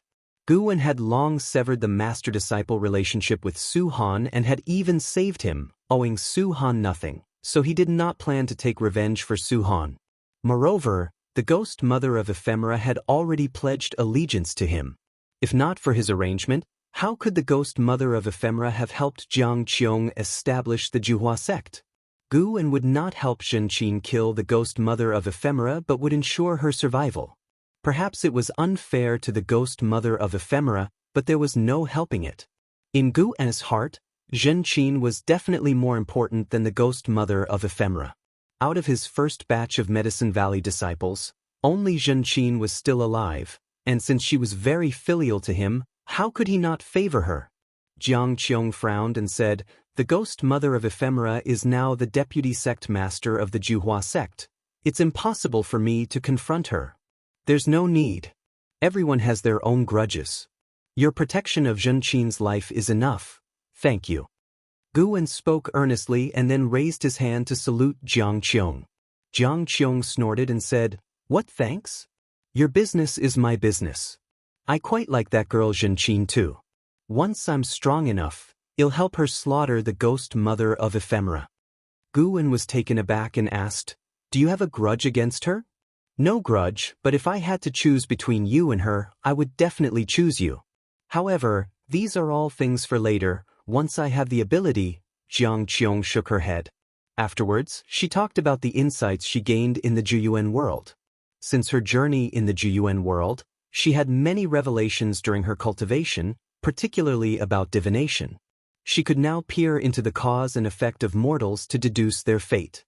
She was curious if Guwen had gained anything. Guwen replied that he had, but his fortunes were not as great as hers, which left her slightly disappointed. After night had fallen, Jiang Qiong took Guwen to the 8 Sina caves. Why insist on going to the 8 Sina caves? Just stay at my 3rd Medicine Valley. Now that you're a giant of the righteous path, having formed an alliance with Supreme Sect, they won't stop you from entering Supreme Sect. Walking through the forest, Guwen couldn't help asking. Jiang Qiong, holding his right wrist, didn't look back and said, "The 8 Sina caves are our home." "What home? You want to live in a coffin?" Hearing Guwen's words, Jiang Qiong couldn't help but turn around and glare at him. In the end, Guwen couldn't resist Jiang Qiong and was pulled into the 8 Sina caves with her. It wasn't until noon the next day that Guwen finally returned to the 3rd Medicine Valley. As he arrived at his own loft, Ji Xiaoyu stepped out of the door. 40 years ago, Ji Xiaoyu had returned. Her understanding of the way of cause and effect far surpassed that of an Exin, Longqing, Yilan, and others. Guwen could feel the force of cause and effect growing stronger within her. "Who did you fool around with last night?" Ji Xiaoyu stared at Guwen, asking with a somewhat cold voice. Guwen looked at her and replied, "With an old friend. When I knew her, you weren't even born yet. If not for her guidance, where would I be today?" His words were no joke. Jiang Qiong had taught him so much. Among them, the Demon Shadow Divine skill was the most important. Under Guwen's enhancement, this skill could now isolate cause and effect. Reaching the Immortal Path realm, many would start to delve into divination techniques, and to rise to the carefree primordial immortal realm was to study the way of cause and effect. Without Jiang Qiong's Demon Shadow Divine skill, perhaps Guwen's true cultivation level would have been discovered long ago. Hearing his words, Ji Xiaoyu's expression softened, and she was about to continue speaking but was preempted by him. "Focus on your immortal cultivation, and don't bother with the affairs of mortal romance." Having said that, Guwen quickly ascended the stairs. Ji Xiaoyu watched him go up, her eyebrows tightly furrowed. As Guwen entered the room, ready to close the door, Ji Xiaoyu appeared out of nowhere, pressing her hand against the door. "What are you doing?" Guwen frowned at Ji Xiaoyu, a look of fear on his face. Ji Xiaoyu stepped forward expressionlessly, startling him into stepping back. Bang! After Ji Xiaoyu entered the room, the door closed heavily behind her. Guwen kept retreating until he reached the table, looking at Ji Xiaoyu's expressionless face with trepidation. What did this woman want to do? Was she going to hit him, or was she trying to learn from Jiang Qiong? Just thinking about last night's chaos gave Guwen a headache. Why were so many women interested in him? Even if he refused, it wouldn't work. Ji Xiaoyu walked up to him and said, "Over these years, I've been delving into the way of cause and effect and have discovered that your disciple Longqing has extraordinary karma. Where exactly did you find him? Do you know his true identity?" Hearing this, Guwen asked in astonishment, "Extraordinary karma? What do you mean? What's wrong with him? Could he be the reincarnation of a heavenly demon?" Ji Xiaoyu scrutinized Guwen's expression, feeling that he did not seem to be lying. Her expression softened as she said, "Whether he is a heavenly demon or not is yet to be determined. You keeping him by your side is sure to bring you disaster. Otherwise, hand him over to me, or let Xianxia take him to the Bitter Sea Buddha sect. That doesn't seem right. He's grown up in the 3rd Medicine Valley since he was a child. How could I possibly drive him away?" Guwen frowned. Ji Xiaoyu took a deep breath and said, "His lineage is not simple. I can feel that my primordial Daoist talisman is very wary of his karma and unwilling to intervene. I'm not joking. Don't you want to live in peace forever?" Guwen thought to himself, "Of course his lineage isn't simple. He's my descendant from a past life." Guwen asked, "Does that elder also know about this?" He was referring to the Sun and Moon Netherworld Emperor. That rascal was still inside the house recuperating and did not eavesdrop on their conversation. "Perhaps," Ji Xiaoyu replied, her face showing some impatience, unsure if it was because of Longqing or Jiang Qiong. Gu unclenched the fate-determining pen in his hand and, after hesitating for a moment, said, "No, I can't abandon him. He sees me as a father, how could I banish him? So what if there's a great karma? Maybe by the day I die, he will not have faced his karmic retribution yet." Looking at Gu An's determined face, Ji Xiaoyu felt frustrated. Why was this man so stubborn? What if he brings catastrophe to the entire Medicine Valley, or even to the Supreme Sect? Ji Xiaoyu asked with suppressed anger. Gu En said sternly, "Your karma is not simple either. If you encountered trouble, would I have to avoid you to prevent misunderstandings? Impossible. I can't do it. I, Gu En, am not that kind of person." His words rang with conviction, causing Ji Xiaoyu's expression to soften. Indeed, women will be women, always finding an excuse to get going. Gu En was sure that Ji Xiaoyu was simply jealous of Jiang Qiong. Ji Xiaoyu huffed, "You always say nice things. If that day really comes, I bet you'll run faster than anyone." Gu En clutched his chest, feigning heartache, and said, "You actually think that of me?" Ji Xiaoyu couldn't help but smother a laugh, giving him a look. She walked beside Gu En, a book appearing in her hand, which she placed on the table. Gu En fixed his eyes on it. It only had one character. Dragon. Ji Xiaoyu explained, "This is a book I dreamed of in my past life. The Reincarnation Path Emperor was even holding it. It records the evolution of a family clan. You like this kind of book, don't you? Take a look, but do not spread it around." Gu En couldn't help asking, "Dragon? It wouldn't be related to Long Qing, would it?" Ji Xiaoyu did not elaborate and turned to leave. When she closed the door this time, she wasn't as forceful, gently shutting it. Chapter 375. Reincarnation. The mysterious senior brother Ji Xiaoyu left, and Gu En sat down, picked up the book she had left behind, and began to read. Soon he became immersed in it. This book mainly recorded the legend of Long Exen, the old ancestor of the dragon family, who was known as the Dragon Emperor, the strongest in the universe. He established the battle court, swept through great heaven and earth, and traversed reincarnation. There was no mention of Long Zhan in the book, as if Long Exen was the primordial ancestor of the dragon family. Starting from Long Xian, generation by generation, the dragon family produced many glorious individuals. One of the masters of the Reincarnation Path Emperor was from the dragon family, which was also the origin of Ji family's heavenly dragon demon-suppressing form. In the end, during its prime, the dragon family encountered oppression from a mysterious existence. The book speculated it might be a curse, or maybe a punishment from heavenly Dao because the dragon family acted recklessly and arrogantly in their strength. They had merits, but also sins. The dragon family declined rapidly, the clan dissolved, and the descendants fled to different universes.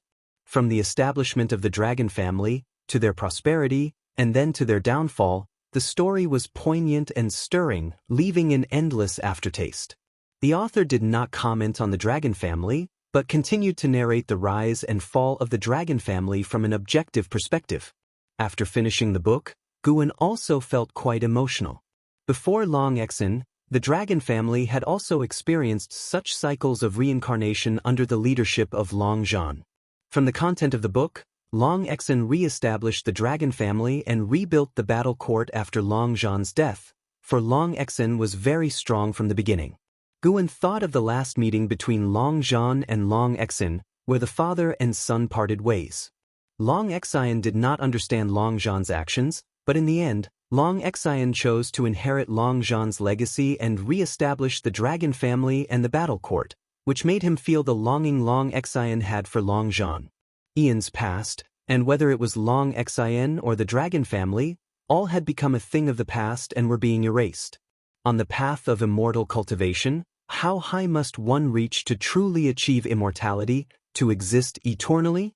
Gu En turned his head to look out the window at the sky, his thoughts drifting. It wasn't until the evening that he put the book away and then got up to go downstairs. Just as he went downstairs, he heard Long Qing shouting at a distance. That kid was over 100 years old, yet still acted like a child. Gu En smiled and then approached the blood prison great saint, letting him carry him to patrol the third Medicine Valley. "Master, That kid Long Qing is becoming more and more presumptuous. Can you raise my cultivation level?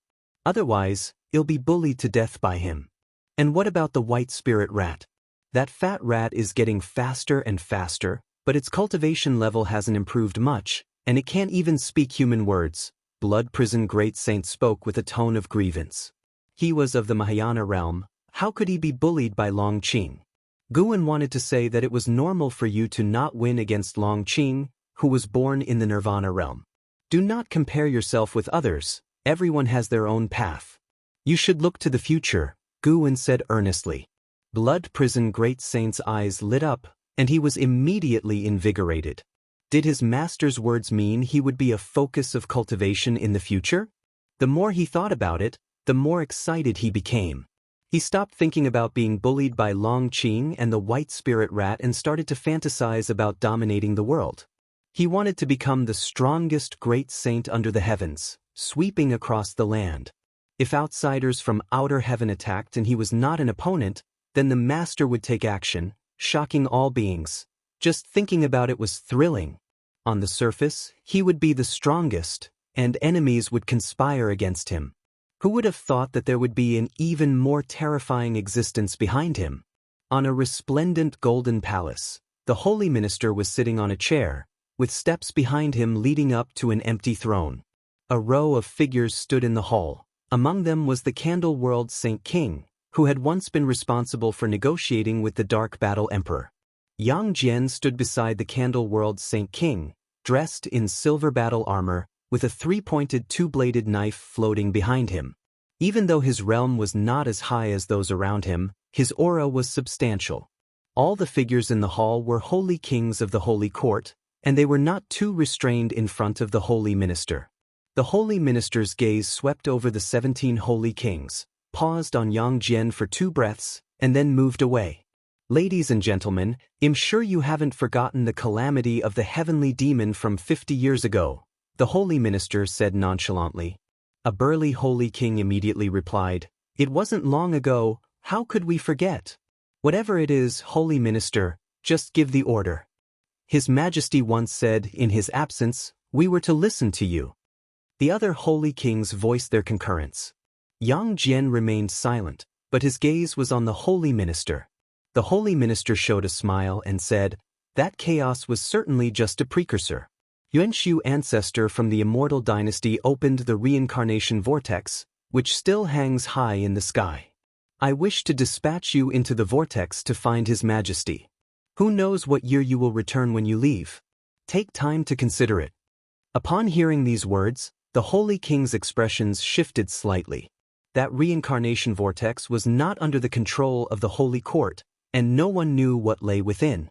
The hall fell silent, with no one immediately agreeing. The holy minister was not in a hurry, patiently waiting. He raised his right hand, and a golden light orb condensed in his palm. He stared at the golden orb, as if peeking into something. "I will go." A voice rang out, not loud but firm in tone, causing the holy kings to turn their heads to look. The speaker was Yang Jian. A holy king taunted, "That makes sense. The Candle World Saint King just went through reincarnation. Who could be more suitable?" The Candle World Saint King glanced at Yang Jian, deep in thought. The holy minister, still staring at the golden light orb in his hand, asked indifferently, "Anyone else?" "I will go," the Candle World Saint King said. These holy kings were astonished, having not expected him to agree. It wasn't his usual style of conduct. Yang Jian also glanced at the Candle World Saint King. The holy minister nodded and continued waiting. Realizing the holy minister was still waiting, the holy kings sensed something and their faces turned unsightly. One of the holy kings asked, "Holy minister, must we agree?" "It's entirely voluntary." The words of the holy minister allowed the holy kings to breathe a sigh of relief, but then the holy minister's voice rose again. "I assume you are all voluntarily going? I haven't misjudged you, have I?" The holy kings were shocked and looked at the holy minister in disbelief. As for Yang Jian, his expression remained calm, as if he had already foreseen this turn of events. The holy minister raised his right hand, and the golden orb in his hand burst into a dazzling light, making his expression seem even colder. You must go to reincarnation. For you, it is an opportunity, your chance to strike at higher realms. Of course, the premise is that you survive. In reincarnation, there are countless great powers experiencing reincarnation tribulations. Act with extra caution and do not disturb those unrelated to the holy court. The holy ministers in different tones set this matter in stone, leaving the holy king's faces extremely unsightly. In the depths of autumn, inside the mansion courtyard, Guan was drinking wine, while Xiaochuan swept the grounds nearby. With so many servants in the house, and you being able to cast spells, why bother to sweep the grounds yourself? Guan asked, his divine thought gazing skyward. He saw 17 figures from the holy court flying toward the reincarnation vortex, among them Yang Jian. These people threw themselves into the reincarnation vortex without hesitation, and immediately after, their presences completely vanished, which piqued Gu Yan's interest in the reincarnation vortex. What exactly is reincarnation like inside there? As Xiaochuan swept, he laughed and said, "Isn't this just a habit I've picked up?" "It's what you taught me, brother." Guan turned to Xiaochuan and asked, "Have you not cultivated these years?" Xiaochuan's cultivation level had stagnated for decades, and his lifespan had shown no sign of increasing. Old age makes it hard to persist. Besides, my children and grandchildren often bring me troublesome matters, Xiaochuan said with a shake of his head and a wry smile. He added, "I'm 472 years old this year. I'm content. I never imagined I would live for so many years." He began to recount tales from his childhood. Each time Guan visited, Xiaochuan would reminisce about the past. On this occasion, however, Guan wasn't listening attentively, his thoughts were wandering. Seeing Yang Jian and the others enter reincarnation, a bold idea suddenly came to him. If he sealed Xiaochuan's memories and then implanted a destruction Dao seal into his body, no matter what kind of reincarnation he underwent, Guan would be able to find him. When the time came, he could help him recover his memories. Wouldn't they be able to reunite? He had tried his best to impart the traditions of immortal cultivation to Xiaochuan, but alas, Xiaochuan's maximum lifespan still increased very slowly. Even though he could elevate Xiaochuan's cultivation level, it didn't affect his maximum lifespan. The higher he reached in realm, the more acutely Guan felt the terrifying decree of the ineffable destiny. "Xiaochuan, if there is an afterlife, would you still want me to find you?" Guan suddenly asked. Xiaochuan stopped his sweeping, turned his head to look at Guan, and cheerfully said, "Brother, if you could find me, you must have become an immortal, right? If you don't mind, I would indeed hope to see you again. But don't worry about it too much, everyone has their destiny. I'm truly only grateful to you." Without Guan, what would his life be like today? His only regret in this life was that he failed to repay his mentor. "I'm just speaking hypothetically. If I become that powerful one day, I would need to consider whether or not to help you escape the suffering of reincarnation," Guan said with a laugh. Xiaochuan responded with laughter. "If there's a chance for that, I would definitely want it. So, let me thank you in advance for taking care of me, brother." Becoming an immortal? How distant a dream! Xiaochuan had heard of the existence of the immortal path realm, but he had not heard of those who possessed eternal life, nor had he heard of the true immortal gods. Those who were comparable to immortals were nothing more than powerful cultivators. If you undergo reincarnation, in what kind of family would you wish to be born in the next life? Guan continued to ask as he poured himself another drink. Xiaochuan took interest, set aside the broom, walked over, and sat down, starting to ponder as he sank into reverie. His requirements were not high, born to parents that could accompany him, and hopefully with better aptitude for cultivation. Sunset gave way to moonrise. The two talked into the night, and at Xiaochuan's invitation, Guan stayed at the estate.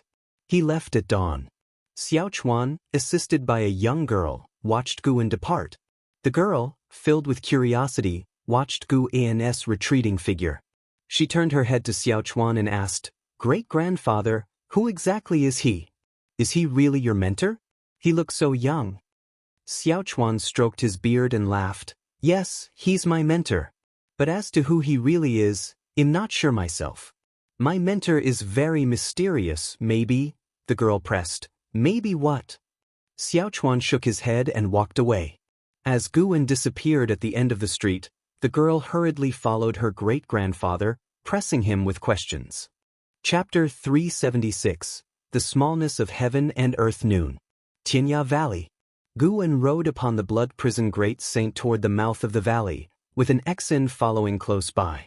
This was not the first time Guwen had brought an Exin to Tianya Valley, but every time she came, she was very happy, primarily because the 3 monkey demons of Tianya Valley had a good relationship with her, and she had specially brought along many pastries. From a distance, Luo Hun caught sight of Guwen and a smile spread across his face as he went to greet him. Guwen, His Majesty brought someone back with him, someone who came especially to find you. Guess who it is? Luo Hun arrived beside the blood prison great saint and asked with a smile. Guwen already knew of the person's arrival, but since the other party practiced a certain energy-concealing sorcery, he did not want to point it out directly, so he asked with a puzzled look, "Who? Am I familiar with them?" Luo Hun smiled mysteriously and said, "Since you can't guess, let's go have a look." Guwen nodded. With Luo Hun leading the way, they made their way to a courtyard. Before even entering the courtyard, Guwen heard the laughter of Li Xiandao. As soon as the blood prison great saint stepped into the courtyard, Guwen's gaze fell on the person beside Li Xiandao. Wuxin, Void Crossing Realm, 3rd Layer 469/1800/4200. After many years apart, Wuxin had reached the Void Crossing Realm. Such progress at his age could indeed be considered incredibly swift. The current Wuxin still looked like a monk, but he was not wearing a kasaya. Instead, he donned a brocaded robe that restrained his body, and there was a certain commanding presence about him that the young monk of the past didn't possess. Upon seeing Guwen, Wuxin's face showed excitement. He stood up, somewhat at a loss for what to do. Guwen dismounted and approached the table to salute Li Xiandao, followed by an Exin, whose eyes were filled with curiosity. "Senior brother," Wuxin looked at Guwen, suddenly at a loss for words. Guwen looked at him, eyes widening in astonishment as he asked, "You're Wuxin?" Wuxin hurriedly nodded. Just as he was about to say something, Li Xiandao interrupted with a smile, "Let's sit down and talk." He motioned to an Exin with his hand, indicating for her to sit down as well. Luo Hun didn't stay in the courtyard, leading the blood prison great saint away to not disturb the 4 of them. "I really didn't recognize you just now. You've changed so much. How have these years treated you? I heard before that you've achieved miracle after miracle under His Majesty's command." Guwen asked warmly, easing Wuxin's awkwardness as the master and disciple caught up with each other. Wuxin was originally a spy planted by the Thousand Autumn Pavilion inside the Supreme Sect. The Daoist expansion skill, the precursor to the primordial reincarnation skill, was transmitted to Guwen by him. Centuries had gone by, and with the power of the Daoist expansion skill, Wuxin's maximum lifespan had reached 4,200 years. It seemed that Wuxin's own talent was not lacking, but it was only because he practiced the Daoist expansion skill that it had not been revealed. In the past, the Taizong continent was so backward that even the mystic heart realm was rarely seen. The fact that Wuxin encountered an immortal seeking Taoist of the Nirvana realm at a young age proved his exceptional chi fortune. An Exin sat obediently to the side, listening attentively to her master and grandmaster catching up, curious about Wuxin. Li Xiandao did not interrupt, listening to their conversation with a smile. Guwen silently reflected on Li Zuando's talent. Li Xiandao now had reached the 5th layer of the mystic heart realm, surpassing LV Batian, yet his public cultivation level, like Guwen's, only appeared as that of the nascent soul realm. After a while, Wuxin turned to look at Li Xiandao, who spoke with a smile. "In planning to send him to an immortal mansion for cultivation, Guwen, would you like to go?" Guwen shook his head. "I'd rather not, thank you for the gracious offer, uncle." That so-called immortal mansion was, after all, similar to the factions like the Star Sea congregations. He was not interested in it. Li Xiandao was not surprised. Over the years, he had offered many opportunities to Guwen, all of which were rejected. He understood that this young man had no desire to seek immortality. "Senior brother, let's go together, it's a rare opportunity. Now that I've achieved the cultivation level of the Void Crossing realm, I can surely protect you, Wuxin urged. An Xen wanted to laugh upon hearing this. Was the void-crossing realm really that strong? She did not show it on her face, as Guwen had reminded her many times to control her facial expressions. Guwen laughed. I really don't want to go, I'm quite comfortable now. Going to the Immortal Mansion would surely be stressful, and it's not certain that I would undergo a transformation. You go ahead, I'll be here waiting for you to tell me about your experiences in the Immortal Mansion when you return. Despite Wuxin's continued persuasion, it was to no avail. No matter how much he insisted, Guwen remained unmoved. If you don't want to go, then don't. It's fine, staying in the Supreme Sect also offers plenty of opportunities, Li Xiandao said, putting an end to Wuxin's urging. Li Xiandao then looked at Guwen and asked, Guwen, what do you think the Taizong dynasty should do next for its development? Guwen asked in surprise, Isn't everything fine now? Why do you ask? Li Xiandao shook his head. It only seems fine on the surface. The internal class structure is solidifying. Life may be better than before, but the opportunities for commoners to knock on the doors of the immortal sects have not increased. Guwen fell silent. Each year, the number of cultivators in the immortal cultivation world grows, but the vast majority are from families of cultivators. It's highly likely that a farmer's offspring will remain a farmer. Wuxin also fell into deep thought. As he served Li Xiandao, he saw even more issues. The current families were able to establish contacts overseas, and through various means such as intermarriage, sworn brotherhood, and exchange of interests, they were quickly growing stronger with unfathomable depths, making it difficult for Li Xiandao to suppress them. Who knows how powerful the entities backing those families could be? I do admire the Immortal dynasty. If only all of the Taizong dynasty citizens could become immortals, that would be wonderful. I wonder if he'll live to see that day, Li Xiandao said cheerfully. He was just being precautious. For now, his imperial power was quite stable. Guwen continued the conversation. If that day really comes, who knows how long it will take? His tone was filled with emotion. He began to talk with Li Xiandao about the future visions, while Wuxin occasionally interjected, and an Xen listened throughout. Gradually, the topic shifted to Li Ya. After discussing Li Ya for a while, Li Xiandao asked, What about Yang Jian? It's been a while since we've seen him. Ling Tian often talks to me about him. I'm not sure where he's gone, but with his talent, he probably won't encounter any trouble, Guwen said, shaking his head. Wuxin asked curiously, Brother, I heard from His Majesty that Yang Jian's talent is no less than in Hao's? Guwen smiled and said, I'm not sure about that. They are both stronger than me anyway. You can ask an Xen. She grew up with an Hao. As he spoke, he gestured towards an Xen beside him, which made Wuxin take a new look at her. Could it be that this woman had such a connection? An Xen hurriedly said, I'm not in a position to judge, but my brother once said he looks forward to a battle with Yang Jian. Wuxin sighed. My cultivation speed is considered fast, but compared to those favored by heaven, it's still far behind. I wonder what their cultivation levels are now. Li Xiandao looked at an Xen, then glanced at Guwen, contemplative. The four of them chatted for an ancient hour before Guwen, accompanied by an Xen, stood up to pick herbs. Once they finished, they said their farewells and left. Wuxin watched Guwen retreating back, his eyes brimming with melancholy. Li Xiandao smiled and asked, What's the matter? Do you feel the relationship has become distant? Wuxin replied, A little, but it's more about regret. With brother's temperament, I'm afraid he won't rise to become an immortal, alas. In years past, Guwen had seemed so formidable in his eyes. Now, he himself had a cultivation level of the void-crossing realm, while Guwen had only reached the nascent soul realm, which left a bitter taste in his mouth. He wished for his brother's cultivation level to always be higher than his so that they could travel the path of immortal cultivation together. How many years could one live in the nascent soul realm? Don't underestimate him. Perhaps he's hiding something, Li Xiandao said with a meaningful tone. Wuxin, surprised, asked, Hiding? What do you mean? Li Xiandao said slowly, The last time I saw an Xen was 20 years ago. In these 20 years, her cultivation has increased very slowly, but my intuition tells me that her progress has been significant. Perhaps they are also practicing your Daoist expansion skill.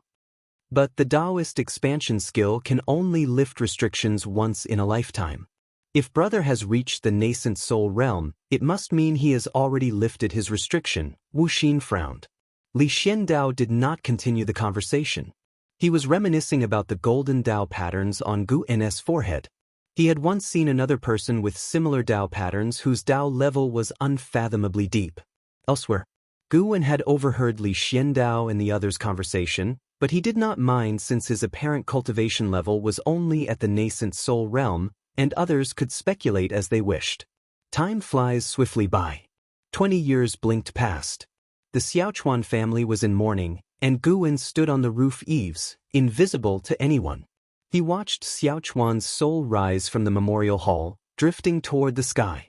Today was just the 7th day since Xiaochuan's death. Xiaochuan kept ascending, looking down at the people inside the Xiaochuan residence. His face held no sorrow, instead, it bore a smile. Is this what it feels like to be reincarnated? Xiaochuan pondered silently. Over the past 7 days, his soul had been unable to stray too far from his body, causing him to wander within the Xiaochuan residence the entire time. Now losing control over his soul body, he could feel an invisible force pulling at him from the ether. He wasn't afraid, but rather looked forward to his next life. He gazed far into the distance but did not see Gu Wen, a flash of regret passing through his eyes. Gradually, he drifted higher and higher from the ground. Once he could see the entire Taizong continent, he saw countless other souls rising alongside him, a spectacular scene that broadened his horizons. So the Taizong continent is this tiny, I wonder where the supreme sect is located. Xiaochuan muttered to himself. From his current vantage point, the Taizong continent was just a small piece of land in the boundless ocean, insignificant. What, you still wish to visit the supreme sect once? A voice entered Xiaochuan's ear.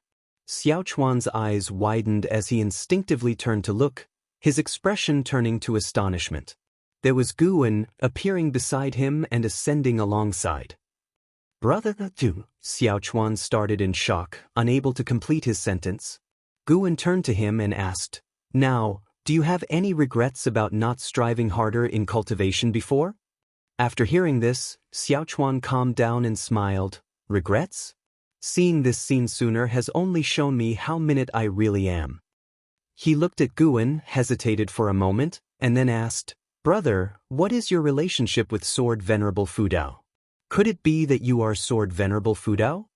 In Xiaochuan's eyes, Gu Wen seemed so mystical at that moment, with golden Dao patterns on his forehead flickering like flames and the immortal king crown shining peculiarly, making Gu Wen look akin to an immortal lord descending. Chapter 377, Promise of the Next Life. Facing Xiaochuan's questioning, Gu Wen counter-questioned, Is this matter very important to you?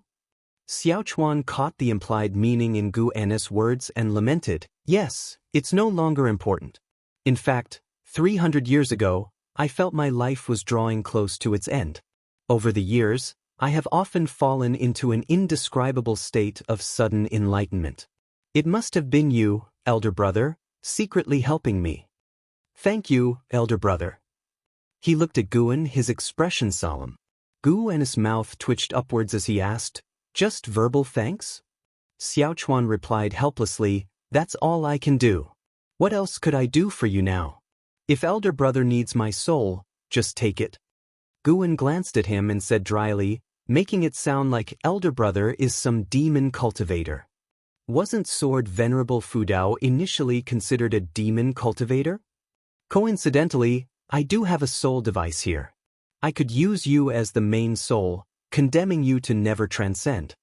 Sure, I would love that. Although Xiaochuan still looked elderly, his soul body was spirited, as if he had returned to his younger days. The two bickered in this way as they drew closer to the reincarnation vortex.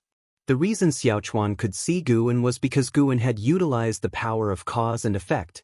Even a free immortal could not see Gu Wen if they were here.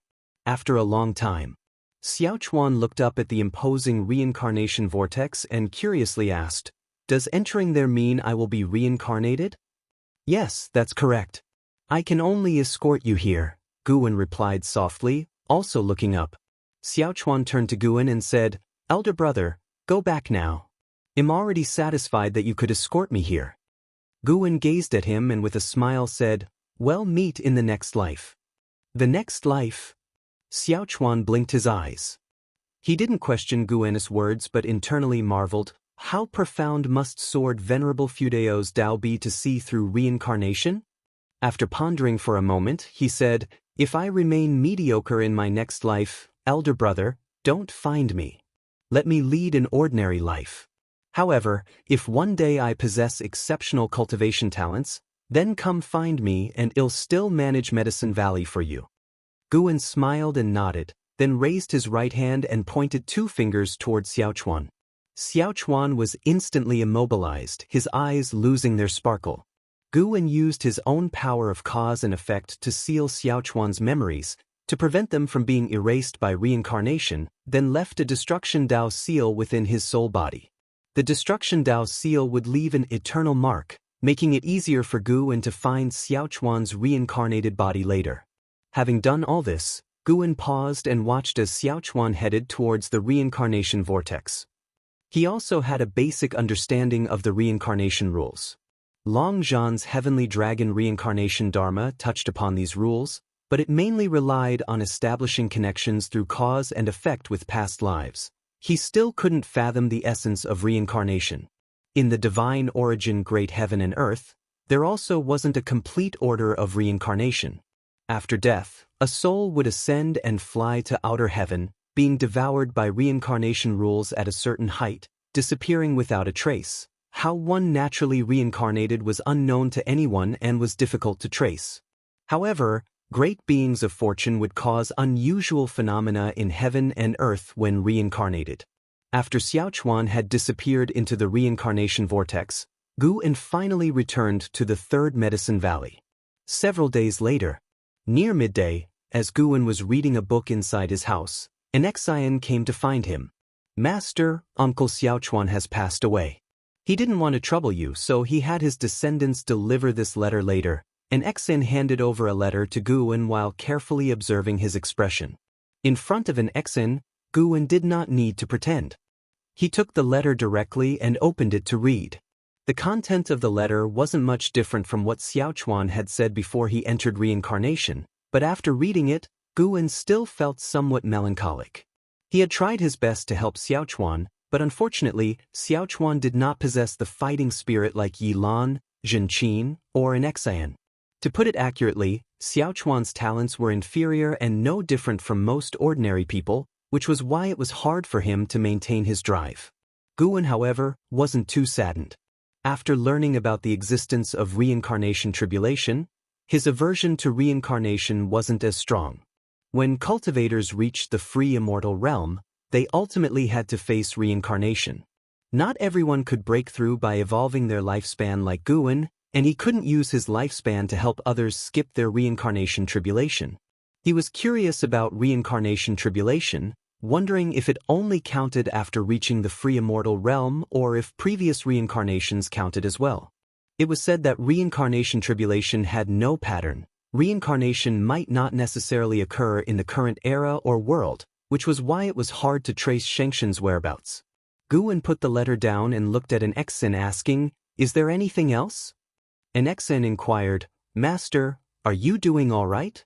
Guan smiled and said, "What, do I really need to drown my sorrows in alcohol? Hurry back to your cultivation. I don't want to receive your last letter." Hearing this, an Xian stuck out her tongue and immediately bowed to take her leave. Guan thought for a moment, stood up, and walked over to a bookshelf to take down a brocade box, placing Xiaochuan's last letter inside it. Xiaochuan's death hadn't affected Guan's life, even though his descendants were still in the Third Medicine Valley. His descendants weren't too saddened. After all, there was a vast generational gap. As autumn gave way to winter, the temperature between heaven and earth began to drop. On this day, Guan had finished picking the most recently matured medicinal herbs in the Third Medicine Valley. He was in good spirits. Nowadays, his average annual lifespan income exceeded 3,500,000 years. He wasn't in a hurry to unlock the feature associated with a 10 billion year lifespan. He wouldn't wait anymore if his lifespan was sufficient for a breakthrough later. After all, the figure of 10 billion was really massive. He surely couldn't start stealing medicinal herbs again, could he? Returning under the attic, Guwen gave a few instructions to his disciple before heading towards the chess area. More and more people were taking up chess, and as the birthplace of chess and Go, the Third Medicine Valley naturally attracted many enthusiasts. Playing chess in the Third Medicine Valley always felt special for cultivators. At this moment, Nine-Finger Divine Lord was demolishing opponents left and right. Guwen approached from the back of the crowd and watched from a distance. His attention was drawn to a man nearby. The man, who had only reached the nascent soul realm, wore a blue Daoist robe and was not particularly handsome. Xianxia, nascent soul realm level 3681/1100/1800. His maximum lifespan wasn't high, yet for some reason, Guwen was inexplicably drawn to him from the first glance. Xianxia felt Guwen's gaze and turned his head, nodding slightly. Guwen approached and asked with a smile, "Daoist friend, you seem unfamiliar, is this your first time here?" Xianxia answered, "I just arrived at Supreme Sect a few days ago. I came specifically for Go. This trip was worthwhile, the level of skill here is very high." While speaking, he turned his head to look forward fervently and said, "I estimate I only have a 30% chance of winning against this senior." His gaze was fixed on Nine-Finger Divine Lord, and his words irritated Nine-Finger Divine Lord. Nine-Finger Divine Lord turned back to look at Xianxia and said, 30%? You cheeky boy, so arrogant. Take the next game, I'll make sure you don't leave a single piece on the board. Faced with the challenge from Nine-Finger Divine Lord, Xianxia was not intimidated but instead showed an eager expression. Guwen watched Xianxia fervently, seemingly deep in thought, his eyes revealing a hint of fascination. Chapter 378. The talent of a heavenly pride. Guwen sensed an extraordinary reincarnation aura emanating from Xianxia. He speculated that Xianxia had reincarnated and wasn't just any ordinary reincarnation but bore some similarity to Ji Xiaoyu. Could it be that Xianxia was a great power currently undergoing a reincarnation tribulation? Guwen pondered this in his mind but did not continuously stare at Xianxia. After a while, the Nine-Finger Divine Lord successfully defeated his opponent and immediately waved to Xianxia. This fellow actually claimed to have a 30% chance of winning against him.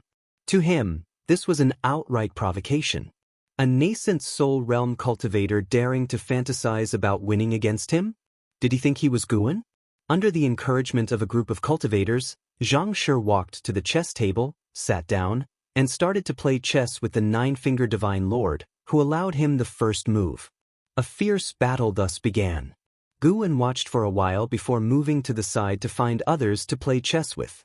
Whether Xianxia could win against the Nine-Finger Divine Lord or not, Guwen didn't care, he just wanted to relax for a while. Half an hour later, Guwen had won 2 consecutive games of chess and stood up to leave. Xianxia and the Nine-Finger Divine Lord were still playing. At that moment, Xianxia furrowed his eyebrows, hesitating over his moves, while the Nine-Finger Divine Lord wore a smug smile, mockingly criticizing his slow play, accusing him of trying to wear out his opponent. Guwen smiled and walked toward the distant mystic pure tree. The white spirit rat was napping under the tree, while an Xen was practicing chi absorption cultivation. This tree had become their fixed cultivation spot, which other disciples couldn't enjoy unless they performed exceptionally well. Approximately 30 minutes passed.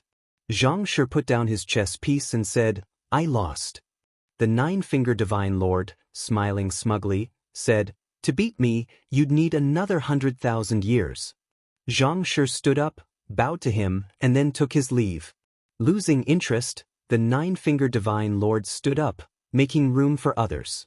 The audience wasn't too shocked. After all, the Nine-Finger Divine Lord was the second-best chess player in the Medicine Valley, second only to the founder. Guwen. Xianxia began wandering around the valley, moving along the wooden railing, admiring the orderly, splendid medicine gardens. A figure brushed past him, causing a slight change in his expression. He turned his head to look. Long Qing was walking briskly towards Xianxia, not noticing him. "This aura, the Dragon Clan," Xianxia murmured softly, Though his voice was quite faint, Guwen, who was nearby playing with the white spirit rat, heard it. Guwen kept his composure, but his curiosity about Xianxia's true identity grew. Xianxia watched Long Qing leave. He did not linger for too long but chose to continue his stroll. Gradually, he passed by the venerable pavilion of Guwen. The door opened, and a figure suddenly blocked his path: Sun and Moon Netherworld Emperor. Seeing the suddenly appearing Sun and Moon Netherworld Emperor, Xianxia was not frightened but instead studied him. With a cold expression on his face and a shift in his divine thought, the Sun and Moon Netherworld Emperor formed a barrier around them, ensuring no one but Guwen could hear their conversation. "Who are you?" the Sun and Moon Netherworld Emperor asked sternly. Smiling, Xianxia responded, "Sun and Moon Netherworld Emperor, since you are here, I presume one of the Yin-Yang Four Emperors, the Reincarnation Path Emperor, has also reincarnated here?" As soon as these words were spoken, a murderous intent flashed in the eyes of the Sun and Moon Netherworld Emperor. Xianxia continued, "There's no need to be tense. The Reincarnation Path Emperor's undergoing of the Reincarnation Tribulation is already public knowledge, and the Holy Court will not intervene." Hearing this, the Sun and Moon Netherworld Emperor's expression softened. He inhaled deeply and asked, "May I know the elder's name?" Shaking his head, Xianxia replied, "I will not tell you my background to avoid bringing trouble to you and the Reincarnation Path Emperor. Today I came here merely for chess." The Sun and Moon Netherworld Emperor fell silent for a moment, then stepped aside, no longer blocking Xianxia. Xianxia stepped forward, walking past him. "The chief fortune of this Medicine Valley is on the verge of erupting. Tell the Reincarnation Path Emperor, since he has entered the Reincarnation Tribulation, not to cling to the mortal dust, as the biggest taboo in the Reincarnation Tribulation is trying to be a savior." Leaving these words behind, Xianxia walked away without turning back. Guwen, hearing this, reduced his interest in Xianxia by a notch. Xianxia actually mistook Ji Xiaoyu for Sword Venerable Fudao. The Sun and Moon Netherworld Emperor didn't argue for Ji Xiaoyu and quickly disappeared from the spot. In the time that followed, Xianxia toured the Third Medicine Valley and then flew toward the Outer Gate City. Seeing that Xianxia had no intention of causing trouble, Guwen stopped paying attention to him. Most days in the Third Medicine Valley were uneventful. Occasionally encountering a being of extraordinary origin was just a minor episode in Guwen's life. 12 years later, boom, a figure descended from the sky, crashing into the forest, creating a terrifying wind that uprooted several trees, sending grass and debris flying. Dressed in white, an Exen landed on a tree trunk. She held a treasure sword, looking up with furrowed brows, her hand trembling as she gripped the sword. In the distance, the blood prison great saint crawled on the cliff, enduring the fierce wind, his gaze fixed on a distant battle. Guwen stood in the air, holding the Qinghong sword, looking down at an Exen with a smile. "Is this all you've got?" On hearing this, a cold light flashed in Nzin's eyes. She took a step forth, appearing behind Guwen like a blink, her treasure sword cleaving horizontally, the strong sword intent materializing tangibly. Guwen drew his sword with a backhanded grip, blocking Nzin's sword intent and following the blade's direction, scattering the distant sea of clouds. Seeing that an Exian from the 9th level of the Divinity Transformation Realm could manifest such sword intent, Guwen was secretly pleased. The girl had cultivated diligently and it was not in vain. Just her sword intent alone was comparable to the void-crossing realm. Combined with her stepping path of age's step, her strength far surpassed the Divinity Transformation Realm, and she was starting to show the makings of a prodigy. When an Exian found that her sword intent couldn't shake Guwen, she stepped again and appeared above the forest several kilometers away, her treasure sword no longer in hand. Her eyes narrowed and she pointed at Guwen with her right hand's finger, turned into a sword. Boom! A dominant, vast sword intent descended from the sky. Guwen looked up and saw a beam of light that seemed to slash down from outer heaven. The beam erupted with sword chi, forming a brilliant sword shadow 100 meters long. It was a magnificent sight. Guwen's lips curved up. The girl had finally mastered it. His repeated preachings over the years were not in vain. The brilliant sword shadow fell with incredible speed, engulfing Gu En's figure and then crashing into the mountains and rivers. The ground shook, clouds of dust rose rapidly, and fierce winds ravaged everything in all directions. It was like the apocalypse, shaking the entire vast island. Blood Prison Great Saint watched, his heart secretly startled. He too recognized that Nzin's sword intent had surpassed the divinity transformation realm. The master had really raised this girl well. In that moment, Blood Prison Great Saint became even more convinced that the ancient treasure body possessed by Yang Jian was bestowed by his master. Anexin gasped for breath, the winds tossing her hair. She kept her gaze fixed ahead, not believing her swordsmanship could hurt her mentor. She was on the alert for her mentor's sudden reappearance. Suddenly, a hand landed on Nzin's shoulder, making her heart leap and her formidable presence scatter. Guwen withdrew his hand and smiled. Not bad, today's performance finally satisfied me. You are worthy to chase after Hauer and Jenna. Anexian turned her head and saw her mentor's smiling face. Suppressing her palpitations, she forced a smile and said, "It's all thanks to your excellent teaching, mentor. They never received such devoted guidance from you." She suddenly remembered a legend from the Supreme Sect. It was said that before Sword Venerable Fudao killed someone, he liked to pat their shoulder. She had thought it a mere rumor before, but now it seemed otherwise. Too terrifying. Just being patted like that made her feel suffocated. The terror of feeling her soul scatter was beyond comparison. Gu unsheathed the Qinghong sword and turned to an Exen, saying, "You lack a suitable sword, but I will not help you find one. Use your sword intent to temper your own sword." An Exen wiped the sweat from her forehead and asked, "Sword intent can also temper a sword?" "Of course. When you become powerful enough, your sword can become an Immortal Path Supreme Treasure." Immortal Path Supreme Treasure?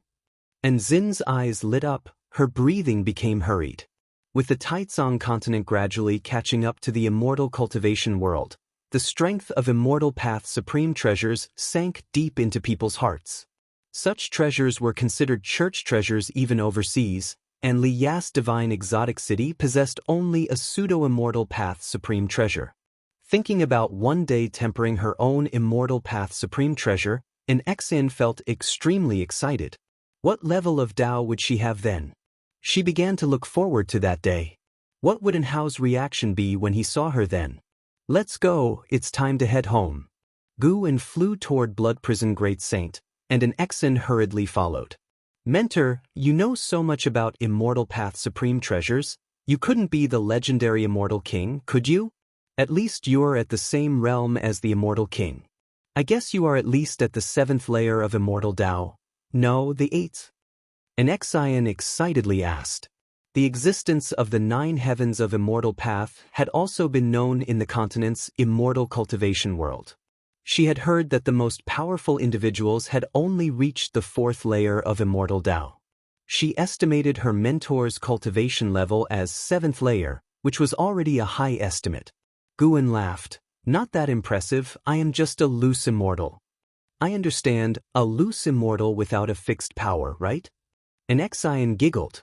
The Holy Court had named Sword Venerable Fudao as the Holy Sword, Mortal World Peak named the mentor as Peak Master. The Supreme Sect even reserved a position in the Venerable Pavilion for the mentor, and there was also Immortal Seeking Island overseas. She guessed her mentor had even more backgrounds that hadn't been revealed. Guwen smiled and remained silent, not bothering to explain. In Nzin's eyes, 9 heavens of Immortal Path was the limit of Immortal Path. How could he, someone who had surpassed the 9 heavens of Immortal Path, explain that to her? Summer insects cannot speak of ice. 30 minutes later, Guwen rode on Blood Prison Great Saint and returned to 3rd Medicine Valley, with an Exen following close behind. Just arrived, Guwen sensed a familiar presence. It had been a long time since he had seen this person. Zhou Tongyu. Guwen had once written him into Supreme Immortal Venerable as the 2nd protagonist. This man was also one of the foremost geniuses of the Taizong dynasty. After suppressing his power level and losing to Guwen, they had formed a friendship. The last time Zhou Tongyu came, hoping to defeat Guwen, he instead lost to Yang Jian. After losing to Yang Jian, At the subsequent Golden List conference, he lost to Wu Ju, helping Wu Ju thoroughly embark on the path of a genius. Since then, Guwen hadn't seen him. Centuries had passed. Back then, Guwen was just at the carefree primordial immortal realm. Time truly flies. Guwen had not yet seen Zhou Tongyu, but he was already feeling nostalgic. He dismounted and took an Xian to find Zhou Tongyu. Zhou Tongyu was watching people play chess, not noticing Guwen's approach. Chapter 379 Cultivation in the Tao Realm, Zhou Tongyu, Unification Realm Level 1534/3000/3100. He had actually reached the Unification Realm. It seems he had had some significant opportunities these past years. Unfortunately, his maximum lifespan has not improved. Guwen thought to himself as he looked at Zhou Tongji's lifespan. Although Zhou Tongji's maximum lifespan had not improved, if he could reach the Nirvana realm before the age of 3100, he could achieve Nirvana and prolong his life. Guwen made his way to Zhou Tongji's side and raised his hand to pat his shoulder, only to be grasped by his right hand. Zhou Tongyu tilted his head to look at Guwen, then his stern face showed a look of surprise. He turned around, released Guwen's hand, and looked him over carefully. Guwen thought to himself that allowing Zhou Tongyu to catch his hand was to compensate for his regret, knowing that there were few who could interrupt Sword Venerable Fudeo's shoulder-patting motion. "Brother Gu, it's been a long time since we've seen each other. You look much better than before," Zhou Tongyu said joyfully. Guwen smiled and nodded. "Indeed, it's been a long time. Shall we find a place to drink?" "Sure." Guwen, hearing his agreement, raised his hand to signal him to walk in a different direction. An Xen had met Zhou Tongyu and had also heard about his loss to Yang Jian. She could feel that Zhou Tongji's aura was very strong. If she wanted to surpass Yang Jian, she would have to defeat Zhou Tongyu first. Zhou Tongyu, unaware of what the woman behind him was thinking, had not come to find Guwen for the sake of a challenge. He was now over 500 years old, not as petty or stubborn as before, his vision was higher, and he was now pursuing something higher. They sat down in a courtyard, and an Xen started to arrange the food and drinks. Guwen and Zhou Tongyu made small talk, each speaking about their own general situation over the past years. After chatting for quite a while, the two laughed and raised their glasses, asking, "Where is Yang Jian? Why don't we see him around? I heard he's been gone for a long time." Guwen replied, "When children grow up, they must spread their wings and fly. This Medicine Valley of mine can't keep him here." After Yang Jian, there were several servant disciples in the Third Medicine Valley who had a maximum lifespan of more than 4,000 years, but Guwen did not take on a disciple specially. Instead, he let those disciples with hidden talent go with the flow of the Medicine Valley. Within the Third Medicine Valley, as long as one performed well, they would inevitably establish their foundation, especially those disciples whose talent had not been unearthed who could benefit even more. Guwen was worried about taking on disciples who were reincarnations of great powers or had great fortune of energy movement, which was too troublesome, so he did not take in any more disciples, focusing instead on developing an Xen. That's right, such a genius like him must have a more vast world awaiting his explorations. "What about Yen, has he ever come back?" Zhou Tongyu nodded in agreement. He had become acquainted with Guwen because Yi Yen practiced the spear, attracting him, and he always remembered Yi Yen. Guwen paused for a moment and said, "He has already passed away." Zhou Tongyu was stunned. He did not comfort Guwen but poured him a drink, and after clinking their bowls together, they both drained their drinks in one gulp. "In the blink of an eye, we are both over 500 years old. Looking back, so many old friends have gone to the netherworld, and how much further can you and I walk on this immortal cultivation path?" Zhou Tongyu expressed his heartfelt feelings. Over the years, he had experienced a lot, and he had come to find Guwen because his old friends were few. Guwen smiled and said, "With Brother Zhou's talent and capabilities, you will surely enter the immortal path realm and have an immeasurable future. Why such sentimentality?" After listening to this, Zhou Tongyu shook his head and laughed. The two continued to drink. An Xen, seeing that there was nothing concerning her, sensibly left. It was not until the evening that Zhou Tongyu finally bid farewell and left.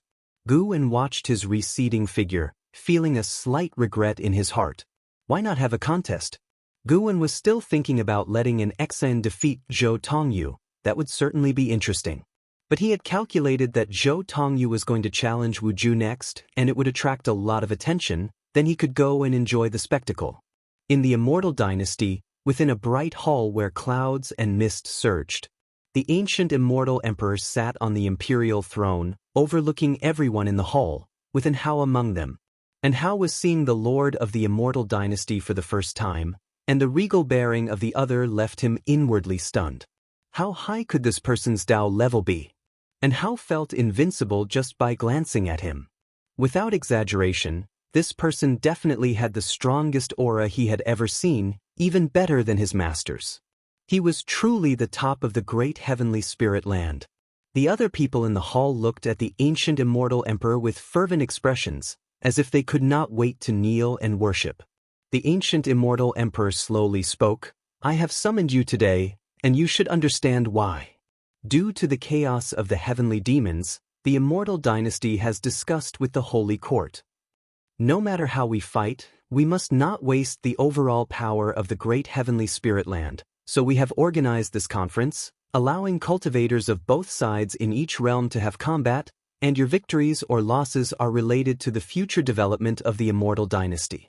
Everyone's breathing hastened. They had known about this matter before coming.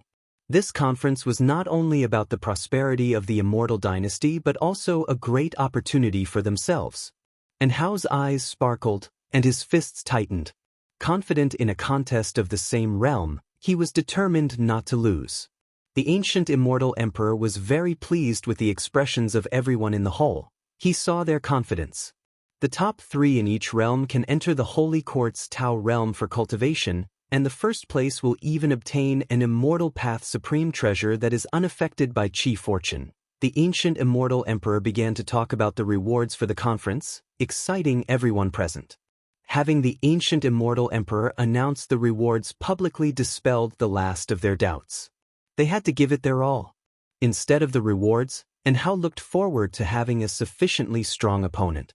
He and Hao didn't need any supreme treasures. When his realm was high enough, he could dominate the world barehanded. The stronger his opponents, the happier he was. What he pursued was fame. He wanted to make a name for himself in the world. He wanted to make everyone in the supreme sect proud of him. Having reached this point, he felt that he was already capable of representing the supreme sect, even the entire Taizong continent. He wanted those who had lost to him to take pride in their defeat. Controlling the world's holy court? I hope you won't disappoint me. And Hao thought to himself, ignoring the latter part of what the ancient Immortal Emperor had said, not listening attentively. After a while, the crowd dispersed, and Hao followed them out of the grand hall. Outside the hall was a spectacular sight above the sea of clouds. Just as Hao was about to fly away, a voice called out to him, "And Hao, the geniuses of the Holy Court are very strong. I've heard that there's an unprecedented talent in the mystic heart realm, hailed as having talents surpassing that of the Holy God. Take this time to cultivate with me." And Hao turned to look. The speaker was a white-dressed woman as beautiful as a fairy, with a dignified posture, and her eyes looking towards him were like autumn waters, bright and moving. And Hao frowned and said, "Thank you for your kindness, but there's no need." Having said this, he turned and left. The woman in white stood there, stunned, seemingly not expecting such a decisive rejection from Hao. Whispers from the surrounding immortal spirits arose, curious about Hao's background, to dare to refuse a fairy's request. In the Immortal Dynasty, those who could be called fairies not only had to have a background but also a strong cultivation level.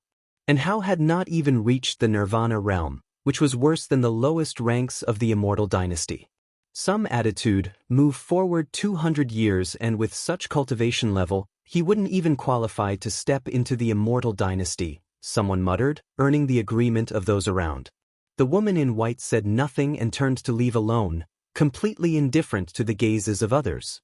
On his way to the Third Medicine Valley, Guwen rode the Blood Prison Great Saint, with an Xen following on the right, excitedly recounting the recent battle between Zhou Tongyu and Wu Ju. That Zhou Tongyu is incredible. His evil-suppressing golden body could actually withstand Wu Ju's fist technique. I thought he had no chance against Wuju. Master, is the evil-suppressing golden body considered an ancient treasure body? How could Yang Jian defeat Zhou Tongyu of the same realm? You aren't deceiving me, are you? Listening to Enzin's words, Guwen also had many feelings. Zhou Tongyu had won, and he won very dominantly, avenging the shame of his defeat to Wuju many years ago. Now it was Wuju's turn to taste the fall from the peak of the clouds. Guwen did not go to comfort Wuju, since the elder of the sect had taken him away to heal after the battle, and he had returned to the Third Medicine Valley after watching the fight. The outcome of a single battle doesn't prove anything. If you don't work hard, you will eventually be surpassed by someone you've defeated. Right now, you have an advantage that others aren't aware of. You know the true cultivation level of no one else while you can find out theirs, Guwen said, seizing the moment to teach an Xian. An Xian nodded and replied, Master, don't worry, I definitely won't become arrogant and complacent. Actually, the evil-suppressing golden body has its shortcomings too. There is a spot at the base of the neck. If it is struck hard, all the chi energy will be dislodged. Guwen began to explain the techniques of the recent combat, and an Xian listened attentively. Knowing more was always good. If she ever encountered an enemy with the evil-suppressing golden body in the future, it could come in handy. The Blood Prison Great Saint was also listening seriously, more worried than in Zin's excitement. These guys were growing so fast. The strength exhibited by Zhou Tongyu as well as Wuju was surprising. Deserving to be the geniuses of the great heavenly spirit land. The Blood Prison Great Saint was even more looking forward to the coming of the millennium. Guwen had said that he would personally teach him how to cultivate at that time. What he needed to do now was to diligently cultivate the innate reincarnation skill, accumulate his cultivation, and build up momentum. Although he was a mount, Guwen had not treated him harshly. He received just as many elixirs as an Xian. After returning to the Third Medicine Valley, Guwen went upstairs alone. Someone was already waiting in the room. Xianxia. Seeing Xianxia sitting in his spot, Guwen closed the door and asked, What paintings are you going to show me this time? He could feel that the atmosphere downstairs had once again become unnatural. Although the change was very subtle, it did not escape his senses. Xianxia put down the Supreme Secret Records in her hand and said, I have comprehended a secret technique that can help improve one's talent. Would you like to learn it?